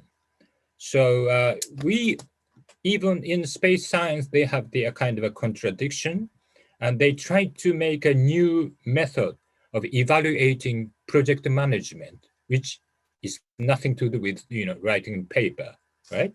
So even though I say the science is getting stronger, within even science, there is a problem of, these fixed parameters. And maybe you can make use of this kind of problems within science and then try to convince your colleague that even science has a problem of paper writing. So why don't we, in design school, which are not simply related to writing paper, but also producing a kind of product, or maybe making a human relations. So you have to try to make your own evaluation system, insisting that the writing paper is only one among very different way of evaluation system, right? So this is really the same case with humanities here, social science there. a kind of thing, right? So it is a kind of open question to the future, but you have to make effort to make your own evaluation system and saying that this is also important for evaluating the tacit, implicit element of society or implicit element of design, aesthetics, and so on, right? Okay. Point 3 is very important, but probably I would pass to Professor Agon, and later, if we have time, we talk about community things, right? Yeah. Right. Okay. But I think Fukushima Sensei pointed out a really interesting point, especially related to the questions how design and art research can be regarded as a scientific, and Fukushima Sensei, I think, raised an important issue, making our own evaluations system. But we face I think challenging system, and I think Dr. Agung, if you have any thought about this, how can we create our design and art research can be proposes the new system evaluating art, and because it's a really we're looking forward to hearing. Yeah, I think it's Dr. Agung, go on. I agree with the last point from Fukushima Sensei about making our own evaluation system was for this like this achievement in art and design. I think we have tried in the last 2 years in the school, but I honestly don't really follow the development of this policy. But well, I'm interested with the comments from, I mean, the questions also about the resistance, which I would like to connect it with previous points from Fukushima Sensei about collaboration. With regards to Pak Tisna, he has had so many different response to his practice. For the case of Cigondewa Cultural Center, he hasn't been really, rejected by the local people, for instance. And I guess this is also because he can find what I put, objective or like the natural motive how to work together with the local residents. And this actually might relate to what Fukushima Sensei said about the collaboration, that we really need to find the common ground to collaborate. And also not only the common ground, but eventually common kind of expression and language. For Pak Tisna, interestingly, he's not bothered at all if the project in Cigondewa, which is actually maybe I forgot to mention this, the project in Cigondewa was actually his doctoral project. So doctoral thesis for his study in Indonesian Art Institute in Yogyakarta. But he also doesn't mind if the people around don't really consider that project as a kind of art. But in other cases, he had a big resistance, especially with his very politically charged work in 2005 with regards to this installation called A Spatial Prayer for the Dead, which was actually shown in Venice Biennale and then brought back to Bandung. And it was because at that time, he didn't really have a place to store this installation. This installation was made of bamboo and some natural materials, was placed in the sanggar, or like the artist studio near the city forest, which I show you in the last video. It's called the Babakan Siliwangi, and the work was burned by by the local, city officials, because well, it's also not clear until now whether they burnt it because they consider it trash or like garbage, or they burn it because it has some very sensitive content with regards to his criticism to the military history. So I think it's kind of well, Pak Tisna has been really well. He's been in this kind of track for a long time, and somehow he managed to really find how to really collaborate and how to work together with different kind of people. For instance, in his current or like this new project he did in Citarum River, he was actually collaborating also with some military officials, which is to me quite interesting. I mean, it's even highly interesting because in the past he was kind of really critical of this like the military government, but like when I asked about why what's the intention of doing collaboration with the with these people, he said that we have same objective, that we have to restore the river because in this river, around this river, there are many manufacturers and industries that throw away the waste to the river. And I think the president decided to, give this task of, cleansing the river to the military people. Tisna feels that he has same objective, he has same kind of ideal about how a river should be like. So in a way, he's been in a very highly interesting kind of tracks, like working with different people. That's what I learned a lot from him, actually.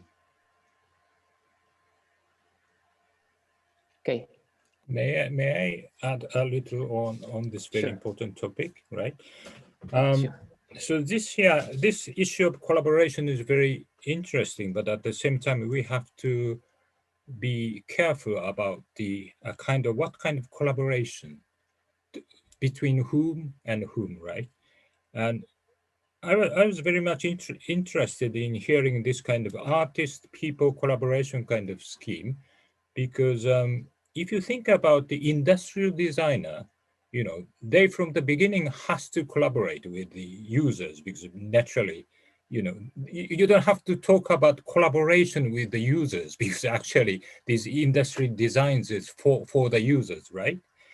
So in that case, collaboration, the term collaboration emerges when, there's a kind of a potential conflict between the designer versus engineers, but designers actually are, making things for the users from the beginning. So naturally, collaboration is not really a thing that you have to talk about.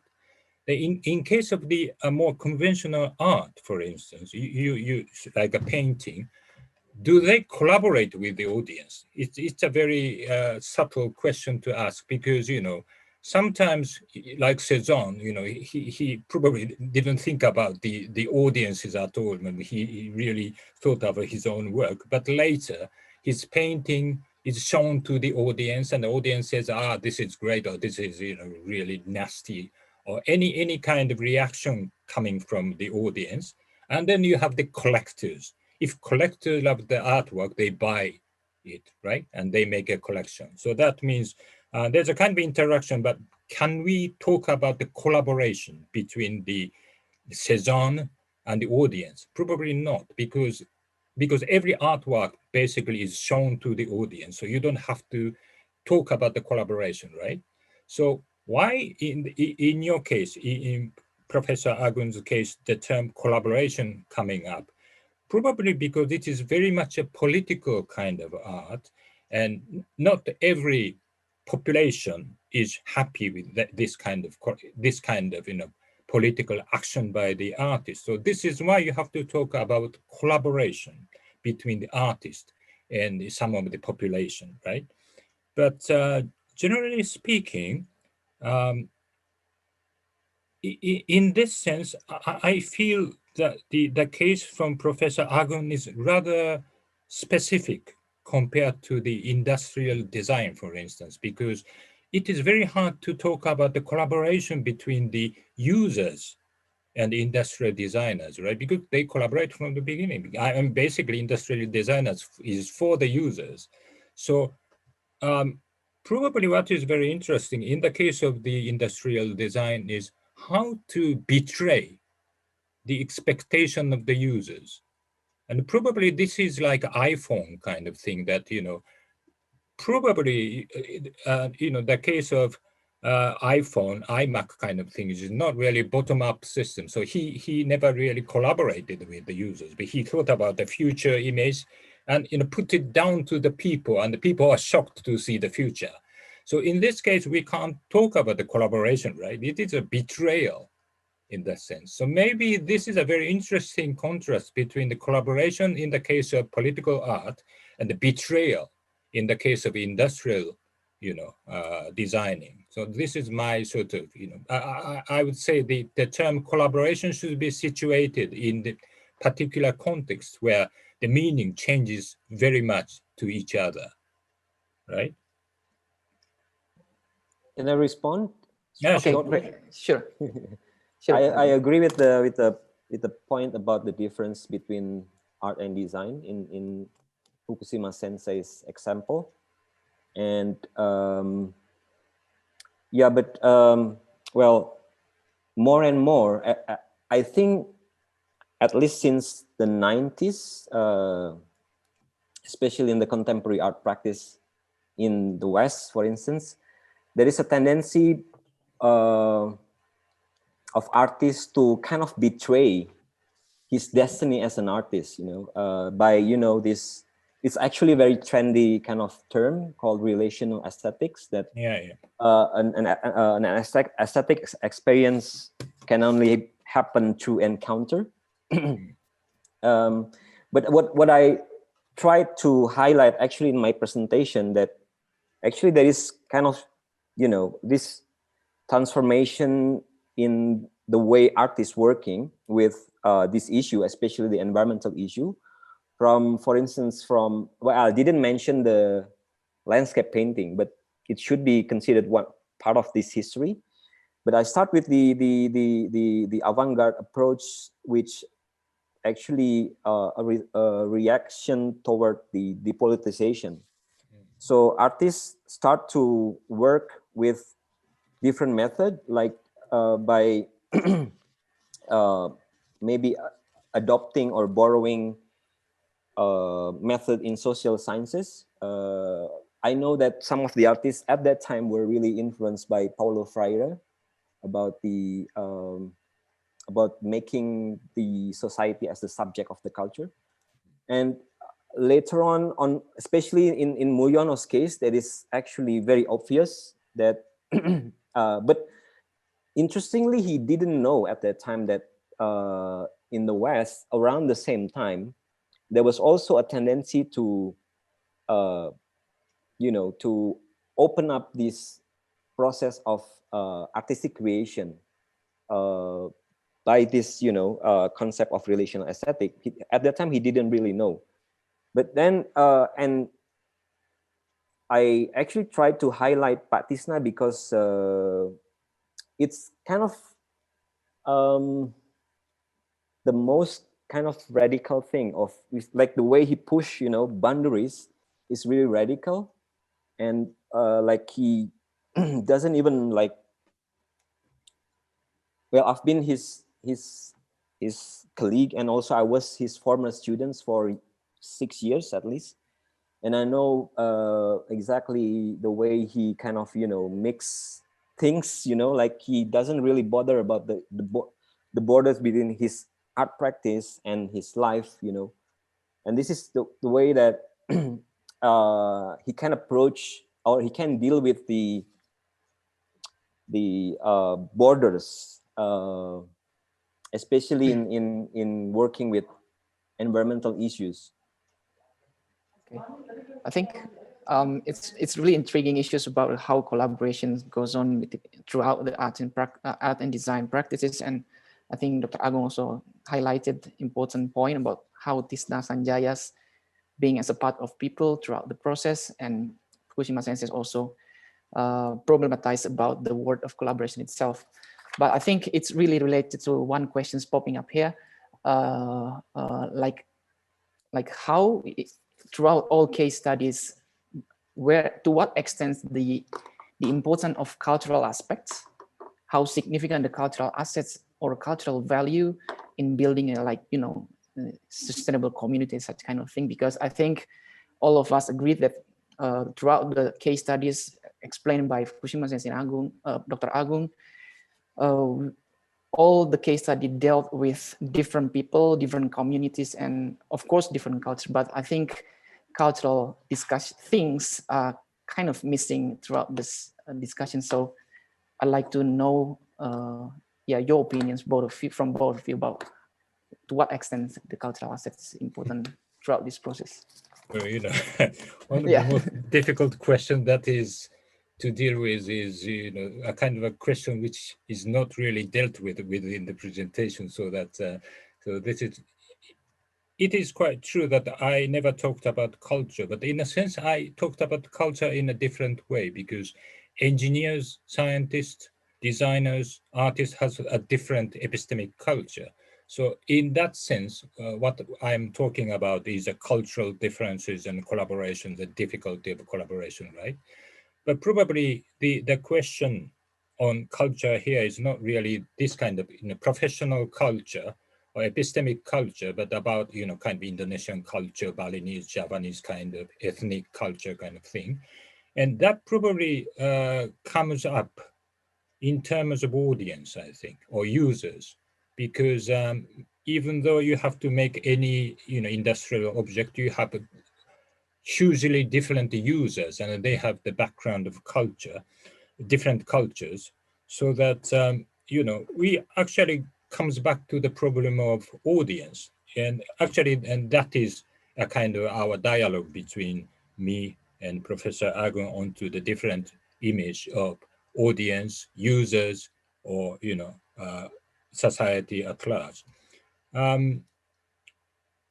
Maybe I push a little more into the conversation between me and Professor Agung into the differences between the avant-garde art versus kind of design at large.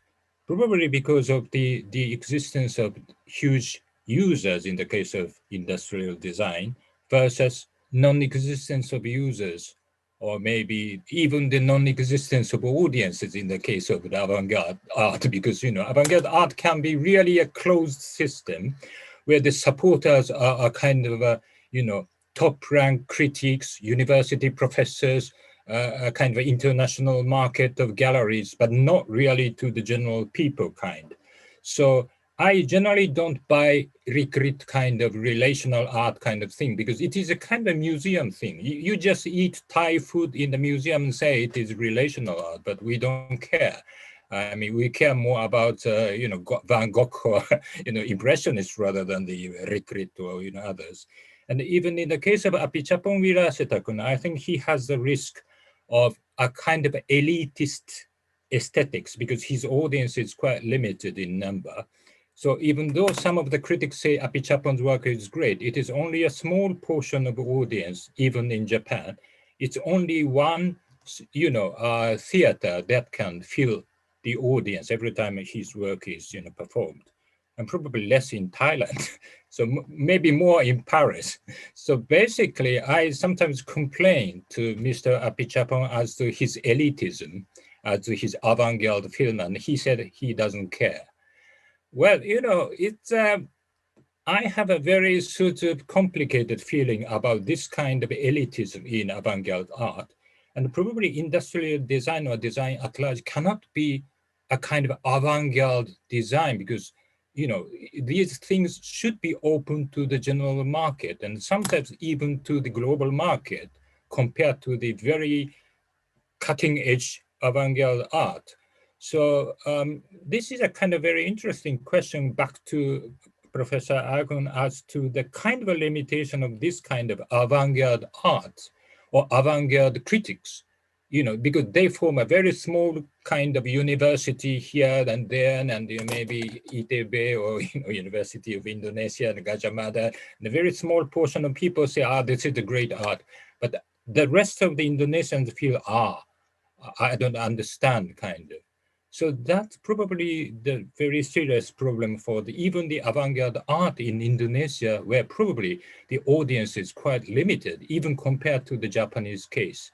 So that is really related to culture thing, because it's a kind of a specific avant-garde culture of the, you know, these artists and how it should be translated into the more general cultural background. So this is, I'm keen to understand.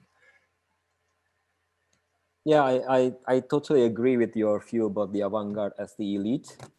I have no objection at all. I mean, some of the you have to defend them.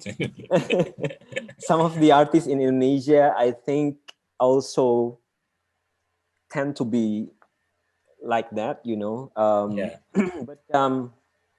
yeah, I don't know why I have to go back to my case study again, you know. With regards to Pak Tisna, it's interesting how the his attitude. I think I said about this several times already. About his attitudes for life and art is kind of, you know, blur. Like there's no separation. And then it's also interesting to see how the international audience receive his work. Like he's been already, this project has been, you know, it's been written in journals, in very kind of, you know, scientific journal. And then it's also been shown in different big exhibitions and museum contexts, which also had some good response, I think. It can go back and forth, you know, between these two kind of different poles. But yeah, what about the other artists? I think there are also some changes in some collectives, artist collective in Indonesia, in which they don't really consider themselves as part of the old avant-garde culture, and they tend to, you know, more open to the, you know, to the audience, and as if they are also kind of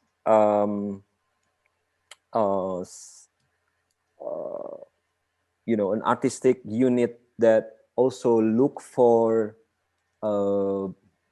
quote by quote users, and partly this is actually reflected in Ruang Rupa's activity, and I think in all other collectives as well. A new collectives, especially after '98, that have kind of different direction in working, and the public is always a big part in their projects.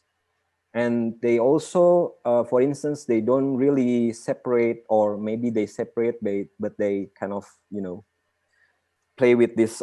They also play with these borders. You know, they they sometimes show as artists in Biennale or big exhibitions in museum, but also in Indonesia, they also organize their own festivals, their own projects as organizers, without having to, you know, show their own works in that festival. So it's really crossing. Also, again, this is also crossing the borders, and in many festivals that they organize, the audience is really big part. You know, it's really their main kind of, you know, well, I think they one of their main objective is also to create new audience, not like the old style of art audience that Fukushima Sensei has explained, all these elites, intellectuals, and all that. Probably I would add, one of the most difficult part of between art and design is really the problem of audience or users, because compared to the subject of technology itself, which is one, users of technology is huge, right? So it is so diverse, and even sociologically, the understanding of how users use technology, how audience feels art, how sort of users use design things, is a very interesting but also very difficult one to understand, because it's not simply a matter of marketing, but also how single people being attached to a particular art but not to the particular design kind of complexity is always there.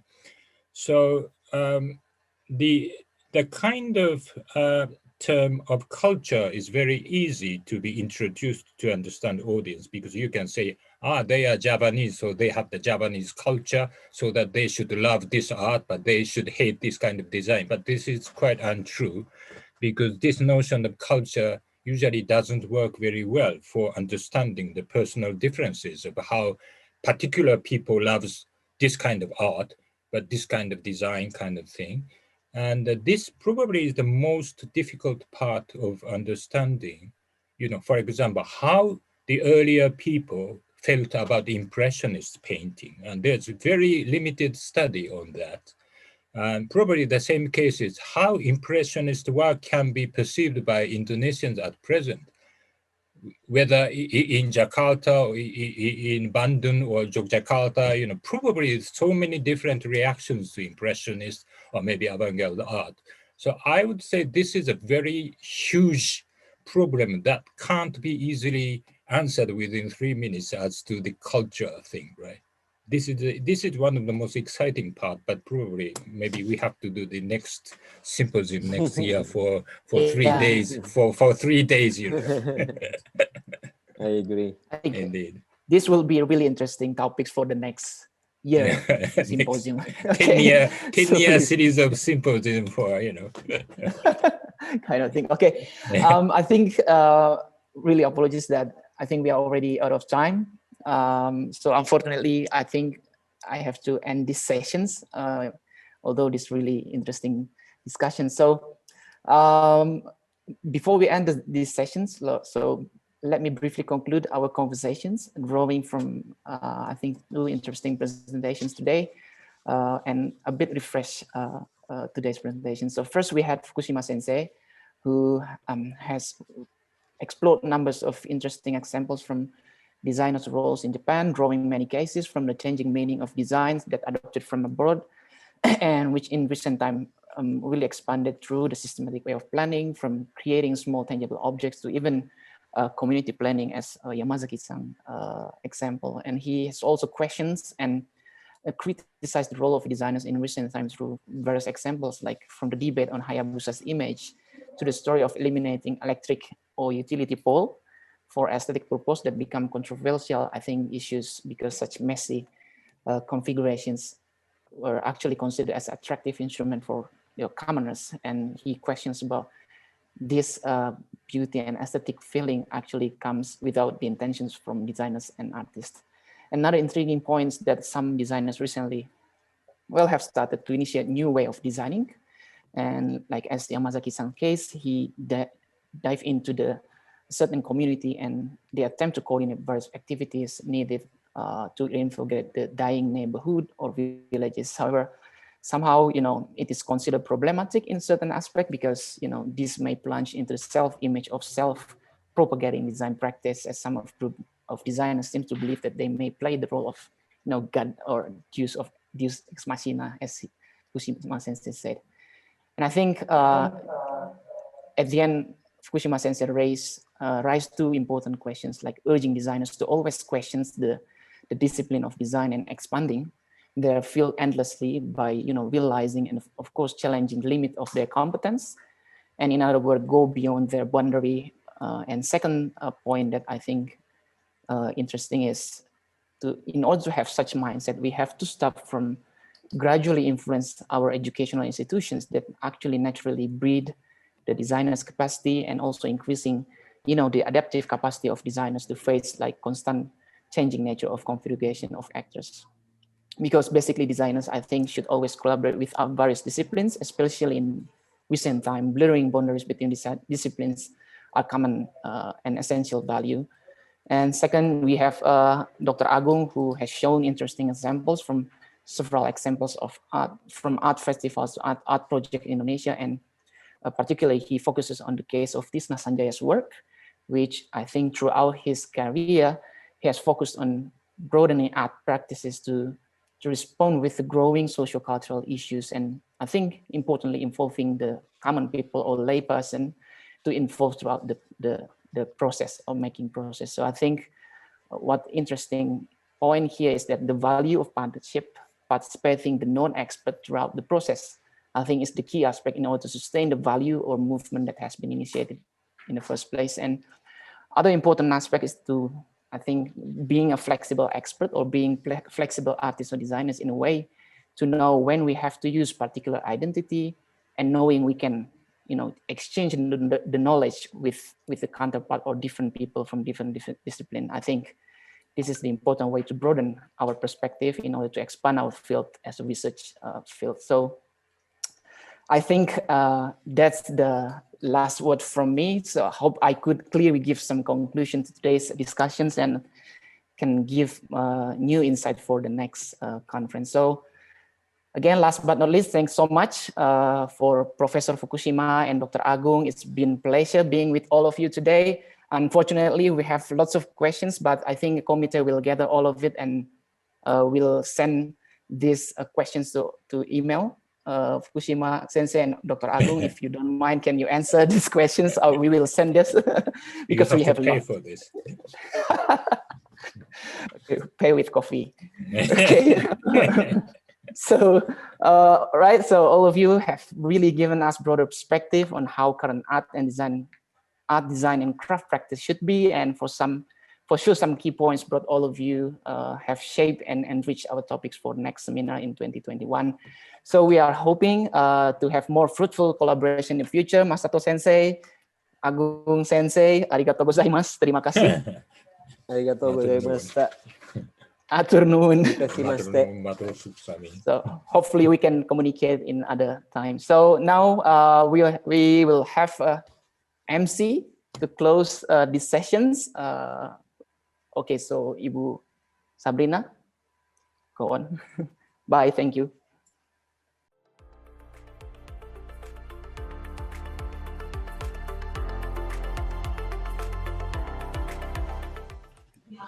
Okay, thank you, Dr. Prananda, Professor Masato Shima, and also Dr. Agung Hujatnika for the very sharp insight and also deep discussion today. What amazing second session we had. And I hope this international seminar has given everyone more insights on facing our future.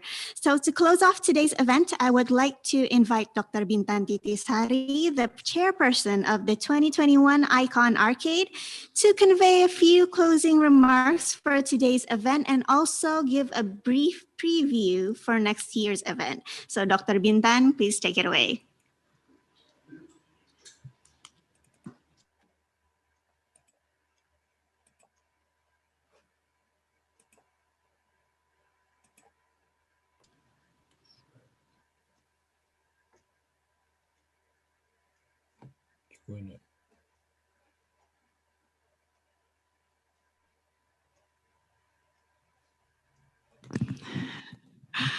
Hi, we are at the end of our seminar. I apologize for the unprecedented technical issues due to the bad weather. However, despite those issues, we are grateful to have had the opportunity to deliver your interesting and insightful presentation by excellent speakers. Let me again express our gratitude to Dr. Dunita Larasati, Dr. Leila Ajarlu, Professor Lynn Capitan, Professor Masato Fukushima and Dr. Agung Hujatnika. Maybe give a bit of applause for them.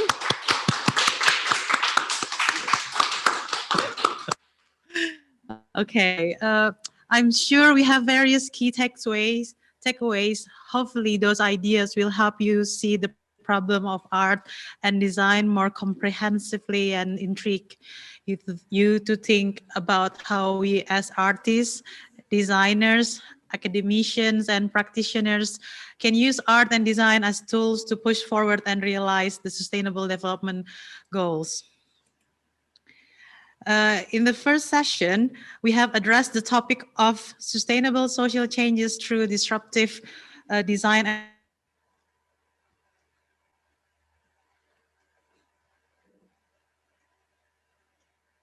and a creative economy as a way to creative cities can sustain by bridging the gap between the community initiative and policymakers to overcome disparity and increase inclusivity. We were also challenged to rethink about design system by adopting a new sustainable mental model, disrupting the value chain. We took the discussion further, zooming in to the interpersonal level rather than the systemic one. Lastly, we are encouraged to discover the space in between where art and design emerge and creates a harmonious hybridity, reinforcing the community resilience. In the second session that we just had, we have addressed the topic of exploration on the role of art and design in reinforcing sustainable creative economy. To explore SDG 12, which is responsible consumption and production, we learn how the role of designer has evolved from simple to specialized and now to collaborative, opening up new spaces of producing and consuming, as well as urging new practices to emerge. We have also challenged the role of art to become a force of resistance against overproduction and consumption that we are still seeing nowadays.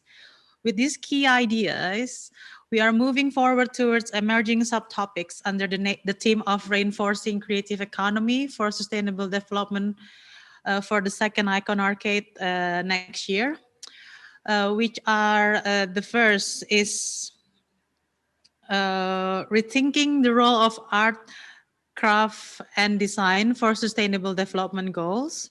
And the second is building community resilience through art, craft, and design.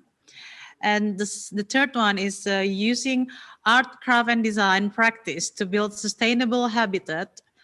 The fourth, influencing the future of art, craft, and design through the past and current cultures. And the last one is applying disruptive methods to create a sustainable creative economy. So I think that might be like our theme for next year. We hope that you are excited to participate in the next year event as presenters by submitting your research paper or lessons learned from your practice. The conference hopefully will be held on September 2021. I'm not sure if it's going to be offline or online, but I personally prefer for you to come and visit ITB. Please check our website for updates. Thank you very, very, very much for your generous attention today and your support. I hope to see you again next year at the second International Conference on Art, Craft, Culture, and Design. Goodbye and have a good day.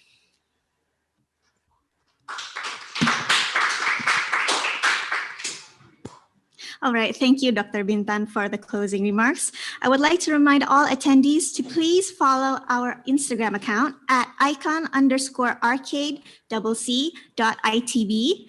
Again, at icon_arcade.itb, so that you can get all the newest information on our conference for next year. Also, you will be receiving an email that has a survey in it, so we hope you can fill out the survey and also agree to consent receiving further information on the 2021 ICON-ARCCADE. And so that concludes the event for today. As Dr. Bintan mentioned, I look forward to meeting all of you at our main event next year, the 2021 ICON-ARCCADE in September, hopefully here in person at Institut Teknologi Bandung, Indonesia. Thank you to all distinguished speakers, moderators, and attendees for tuning in today, and I'll see you next year. Have a good day. Bye-bye.